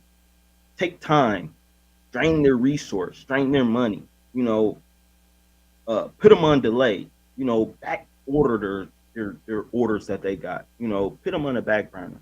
You know, these are aboriginals that you're talking about. You know, I always talking that aboriginal shit, that Tonkinese shit, that American Indian shit, like that Negro shit. Put them on the back burner. Now, if we go get it from the niggas who we could get it from, and we explain to them how and where we're coming from, will we be able to get our stuff done, just like how we've been doing it for the last umpteen 1,000 years, million years, billion years, trillion years that everybody else want to use, you know? Or are we gonna have to go with all these Irish and all these other, you know, contractors and, you know, these people who really is not gonna pit what we're talking about first? Is he, Brandon, gonna come down there and swing a hammer? Is he, Brandon, like he showed up down there at the doggone radio station? Is he gonna show up with when Tyreek's out there or anybody out there or any of us out there hammering, pitting any screws in, pitting light bulb? Is he gonna come down there and help out? He could come down. He could come down there and distract us, but is he gonna come down there and really hammer and put any type of physical labor into getting it done besides ridiculing us about what we trying to do? I mean, like, this shit's old and tired. You know, it's like, goddamn, like, I understand what he's saying, but man, when we trying to, everybody want to make excuse why we could do other things with the money besides what we supposed to be doing. Because, I mean, man, put a one in the chat if you ever had some money in your hand and you wanted to go do what you needed to do, not what you wanted to do, what you needed to do, but you had way more other people tell you what you could do with your money instead of you doing what you said you was going to do with that money. That's the question. You know, it's like a lot of people don't respond, but it's like, damn, they're going to start scratching their head like, you know, I don't even want to tell the truth. That's going to make it separate us from what we really supposed to be doing because people's not going to want to be honest. If I had $100 million to go do what I needed to do, but I had 50 million people trying to tell me what I need to do, other word, what I'm supposed to do, it's a problem. It's a problem. And they say that's what's wrong with our community, but on the strength that there's so many people that wanted to do what they needed to do, they couldn't do it because they didn't have the help, because everybody else telling them what they want to do, not what they need to do. I need to go build a hospital. I need to go build a funeral home. I need to go build a bus station, an airport, this, that. 5, 6, 7, 8 people going to tell you what they need to do. But now you got 50 million people telling you, I need some money so I can pay my bills. I need money because my son needs allergy medicine. There's a million and one excuses what we need to be doing, but we ain't doing it. But then when we're doing it, we got a million and one people telling us what we need to do differently that they want to do. I want to go on vacation. I want to go build a resort. Go build tennis court, go build a basketball court. It's so many things that other people want that they could go do themselves for a lot dirt cheaper, but they're not bringing in that Aboriginal autochthonous history from the Americas, conjoining islands and all, because it's all still part of the Americas. It's not part of the United States. It's just a part of the Americas. But we need to get that out. There's so many more paintings that could be put on that wall. Brown Wolf. I've been listening. Brown Wolf got that museum in Atlanta, right? Right? I believe so. I believe so. Why can't they communicate and work together? And some of the finances they get off each other help bring each other up. But it's going to be more of all this negative talk instead of positive building. But I know we can't tell everything online because, you know, they always listening. You can't stop us. You can only push us back, you know? Well, look, I'll tell you, to Tariq's credit, the real estate market in LA is a pack of wild dogs with millions in the bank. It's ferocious the way they get busy, you know what I'm saying, with the, you know, leaning on people and all that type of shady tactics and stuff like that. And in fact, that's speculated that had to do with Nipsey Hussle and, you know, them owning that property over there. You know what I'm saying? So that's speculation, allegedly. But my point is, to Tariq's credit, hey, yo, they do organize to edge niggas out and do shit, you know what I'm saying, to prevent brothers from being able to obtain what they want. Yeah. So, to Tariq's credit. But it still gives people like him credence until he acts. Because I remember early on in Umar's thing. Mm-hmm. And, you know, there was just like one or two people saying, man, he tripping. Well, y'all tripping. Well, he ain't going to do nothing. And it was like, yo, and I heard people saying, yo, man, give him some time. And I'm thinking in my mind, yeah, give the brother some time. But time done passed. Yeah, and that's what I'm saying. The ultimate truth is time. Time tells the ultimate truth. So we'll know in time who's right and exact. Yeah. Until then, you know, we watching this man over here and he flinching. He flinching. We over here, calm down. He ain't even swung. Why you flinching? With that being said, yo, Chief Holiday, holla at your mans, man. Smoke, you with us, God? What up, dude? Cut. Hey, I'm always good. It's gonna be early night tonight. Yeah, that's what I'm saying, because I got an early engagement. What about you? We could pick this up tomorrow for real. Put the Bucci bear on the thumbnail for tomorrow. We'll finish a little bit. All right, better yet, hey, put a one in the chat room if y'all want to continue Bucci Bear's soliloquy. You know what I'm saying? Tomorrow, I have it added to the thumbnail. Have Mississippi graciously perform magic at Bucci Bear. I want Bucci Bear's face. I want it to be half this man's face, half Bucci Bear. You got me, Mississippi. She might be asleep. Nah, man, but yeah, man, we got an early engagement. We're gonna wrap this up, man, for real. But before she ain't sleep. Yo, say, yeah, I see you, sis.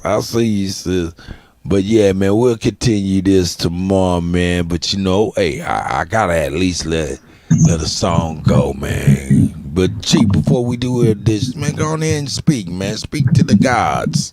We got this brother right here, man. Mike Prentice, man. Yeah, man. My bad, Chief.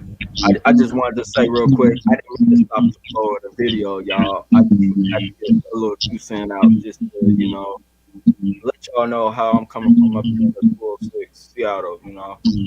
Man, without that internet, without this internet, man, without me having all my cousins, you know, my relatives up here in this world, man, Seattle up here, we wouldn't know a lot of stuff. You know, and I guess it's to some of the extent of, you know, I want to say coming up with that internet up here or something or whatever, however we did it with the computers or whatever to contact everybody else out there, man. This is how I'm feeling. This is how I'm gonna let y'all know about that.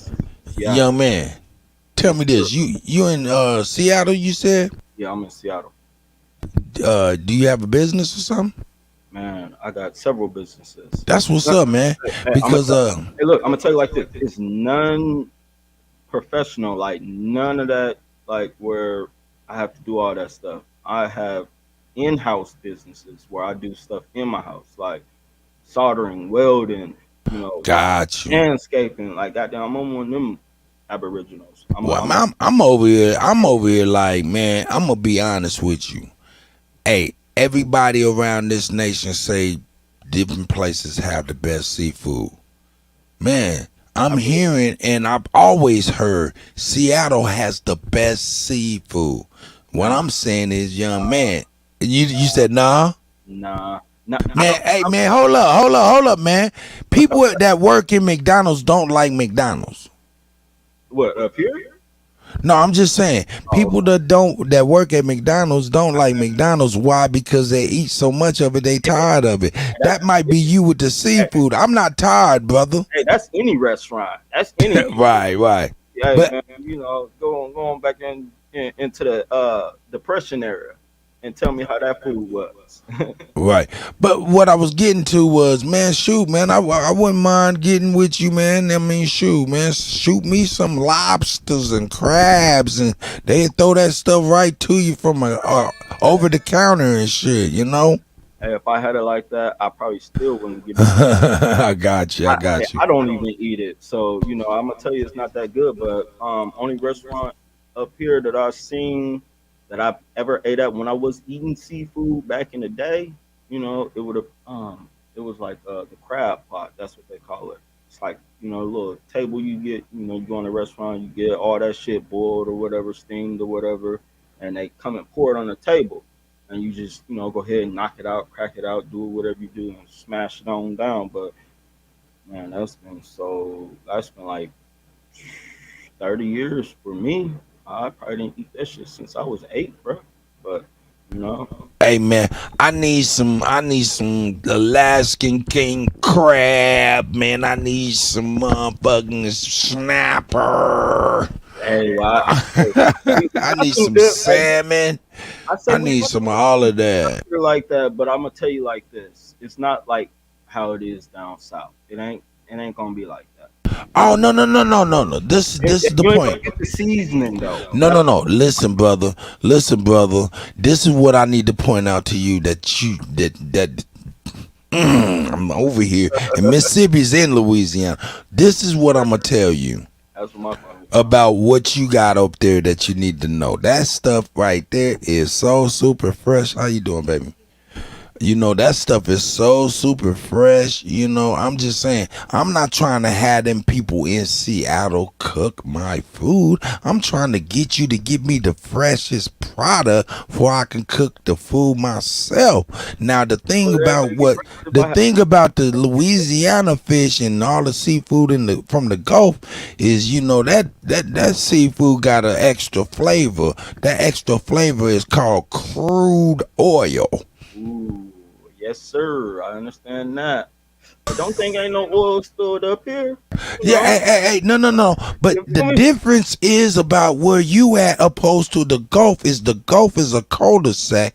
And when that pipe broke 4 or 5 years ago, it was it was spilling out millions of gallons of motherfucking minute. So it's like, yo, that stuff. Hey man, I've been down there, man. Hey man, that water brown, all that shit, man. I'm cool. Hey, that's what they about to told you, just so you wouldn't eat it. See how you Hold up.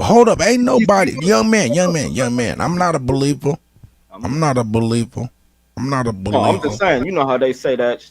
Okay, it's just like this. It's a rumor about Seattle. It's a rumor about Seattle that it rains 9 months out the year. Put a 1 in the chat if you think that's true. Put a 2 in the chat if you don't think that's true. If you don't think that's true, hey, that's up to you. If you put a 1, I've heard that. I heard that before. I'm still waiting on the rain. God damn it. Hold up though. You gotta understand though. Hey, and I don't want to bring your age into it, man. But huh? I don't mind my age. I'm a young man. How old are you, young man? If you don't ask, mind me asking. I'm 38, man. Oh, okay, man. Yeah, man. You know, cause I ain't fronting. I wish I was 38. You know what I'd do if I was 38? 38 with 7 children, man. You know what I would do if I was 38? Go ahead. I'd go get a 38. Anyway, I'm just playing. No, but I'm gonna tell you. Down Midwest, down the West Coast area, got down. Yo, Mike. It is a historical, actual fact that pipe broke, and it did what I told you it did. It's a fact. Now, and that's a cul-de-sac. I've been down to Galveston. I've been down to all of them places. I ain't been to Louisiana though. But I mean, I ain't been to New Orleans and nowhere down there. But I've been all in Texas, southern Texas and stuff. Yo, that water brown. That water brown. But I mean, if you went and got a sample of that, a sample of the water, the top of the water, the mid of the water, and the bottom of the water, and then got a soil sample of the bottom of that, and I guarantee if you go take that to like 3 or 4, scientific researchers, independent, not what these motherfucking colleges say and all of these labs say, I guarantee you're gonna get a different result, and they're gonna be like, oh no, this ain't that bad, like how they trying to make it sound, or make it seem, but nigga, the water smells like gas.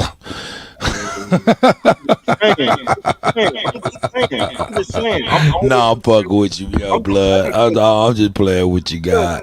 I'm just playing with you. About that is because if you get that independent research, man, you might get a better result than you get one of these scientific researchers that's gonna lie to you about the shit, like how they lying about us right now, man. How they lying about who we are right now, So hey, that's the difference to me, Oh, okay. Oh, I prefer to think that the oil that is there still is not pretty tasty. I prefer to say that it's not tastier than what you got at your house, man. Where you're around at. You know what I'm saying? Where they throwing fish across the counter. But I digress because we about to get ready to shut this down. But you know what I'm saying? I want to go ahead and let Chief go ahead and close out, man. You know what I'm saying? If he ain't already snoring and stuff. Yes, sir. Chief Holiday the God. Yeah, he done fell out. He's snoring. Wake up, God. Yeah, but I'm gonna say peace out to everybody too. Everybody come out. I'll get my little 2 cents in. From all the way up in 206. Shout out to area code. From all of them too. North Central, South America. Ancestors coming through and from here and there. So hold it down for the Midwest, East Coast, the West Coast, South, majorly. A lot of where we all come out from. So don't think we different up here. Be a little slower, as we say up here. Like how they try to sway against the South. We ain't got that much. But it's all to the good. We all still learning. Everybody don't know everything. So shout out to Chief. Shout out to DJ. You know, shout out to the chat. Shout out to everybody. Shout out to you, brother. Shout out to you, brother. Hey, before you leave, hold on, man. Just in case Chief wanted to say something to you, brother. Tar, have a dialogue. Hold on. Hey, man. Thank you, Mike, for coming through, man. Building us, man. Appreciate you, brother. Oh, man, it's a pleasure, man. First time, you know. I've been wanting to call Shout out to the 206 too, man. I ain't had all this technology. He been shouting me out plenty of times in your chat, man. And I just want to personally apologize for not being able to have as much money as I need to be able to, you know, support the channels, all the Aboriginal channels, and you know, I just want to put that out there too. You know, but I Well, man, what type of work? Well, man, we definitely tap in, man. We got some things up there in your area, man. We trying to build, man. So we definitely gonna be coming up your way, man. So definitely tap in with me. You already know. I always be looking out for anybody. I just told Ali, I told, you know, Yeah, that's Chief. all them motherfuckers out there, like, man, we need some shit up here in the 206, man, because California, they get love, you know. I want Washington to get some love too. Let them know, hey, my children, they be going harder than songs. I just play this shit loud as I don't know what, man. You know, I know my sons and my daughters go all they songs. So shit, once we come up, it's all ages, we'll be there in the front row. Yeah, man. Cause this Aboriginal music, man, it took off. It's going hard. It's going ham them up, man. I don't know if everybody else on it, but I'll be bumping. That's in my escalade. I turn it all the way up. You know. That's what's up, Mike. I've been down. Hey, Chief. I've been down to Vegas one time, and I thought I seen you. You know, as far as me hearing you, not seeing you with my eyes, but hearing you. I walked by and I heard his voice. I was like, man, this guy sounds just like Chief. But I just kept on walking. I was with my wife. I kept on walking. Enjoyed the night. But I was thinking like, God damn, I thought I heard Chief. I didn't really come up and say nothing. But we was on going to this little bar or whatever. Hey, yo, Mike Mike. Prentice. Okay, sorry about that. I prefer the people's name of all the time. Hey, why don't you shoot an email to Chief Holiday at chiefholiday@gmail.com, man. You know what I'm saying? So we can reach out, you know what I'm saying? So Miss Elizabeth can reach out, you know what I'm saying? May have some opportunities and things for you, brother. Yes, sir, because Vegas is my second home. That's where my dad's side of the family comes. So I done been down to Vegas like so many goddamn times. The mic getting feedback. The mic getting feedback. That's cheap. It does it when he keeps his mic open, though. You know what I'm saying? Yeah. Hey, but I'm gonna let him go on and close out. So go on, get used to it. Or mute. We gotta all mute our mics. You gotta mute your mic too, Mike, when Chief talk. Go ahead, Chief, man. We're gonna let you close. Go ahead and close out, man. Then we can get on up out of here, man. Tell him what's up, man. Shit, it is what it is. Yeah, y'all got it. Well, hey, man. Look, hey, man. Shout out to everybody out here, man. Everybody that came on the chat. Smoke, Mike Practice. I done fucked up Prentice, dummy. Anyway, I'm gonna let you go ahead and close out Smoke, man. You know what I'm saying? You know what I'm saying? We ain't get to the behind the scene comments and things of that nature you wanted to get. But you know what I'm talking about. I'm gonna let you wanna say your piece, you wanna speak your piece, Smoke, before we get out of here. Well, in closing, all I can say is that, man, this shit a long way from over with. You just got to meditate on that however you want to. Maybe you will get it later. I'm out this piece. That's right. Salute to Smoke, you know what I'm saying? Salute to Smoke. Mike, man, you want to go ahead and say your piece before we close it out, my brother? Aboriginal from the beginning, Aboriginal now, and Aboriginal to the end. The consciousness and all that at the beginning and the end, you know, in the middle, all that shit, you know. That's all. That's right. That's right. That's right. That's right. Shout out to Mike, man. For real. Shout out to Mike, man.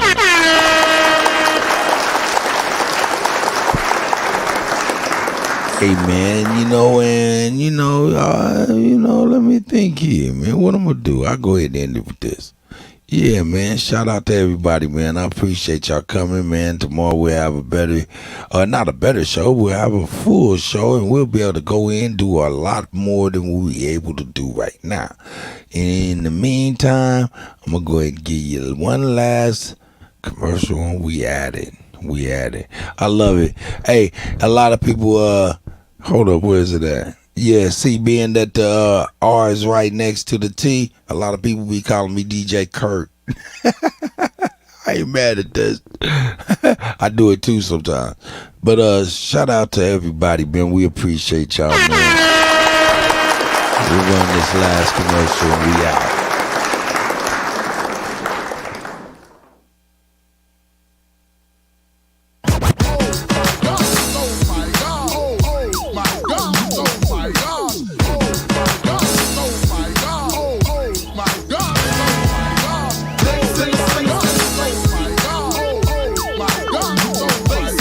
Hotel family, it's your brother King Yahshua, the Minister of Defense and co-founder of Nation Liberation, the Big Game Hunter. Here with the book, Big Game Hunting, New York Times bestseller, Mama, I Finally Made It. Written by my little bro, Matthew Daniel, that's King Ampu. What does it tell? It talks about a lot of people make claims of police corruption, but they rarely ever uncover the necessary documents to irrefutably prove their claims. Although they may be correct, the lack of physical evidence and an inability to present the information in a coherent narrative leaves them, the accused cops, enough wiggle room to hide behind the terms like slander, defamation of character, and conspiracy theory. Well, dear reader, those days are over. This work, Big Game Hunting, is clear proof of corruption within the Texas City Police Department. Matthew Daniels lays out his case using eyewitness testimony, newspaper articles, emails, court records, arrest records, and testimony from the Texas City Police Department police officers themselves, which proved beyond a shadow of a doubt that there was corruption within the Texas City Police Department that was not only sanctioned by the administration but covered up as well. Matthew Daniels eloquently documents the war that was waged along with his brother Joshua Daniels against the Texas City Police Department, and he details how the two of them went big game hunting and mounted the heads of several prominent people on the wall. Reader, this work is explosive. Matthew Daniels shows that the same Texas City police officers who were charged with arresting the criminals were the worst criminals around.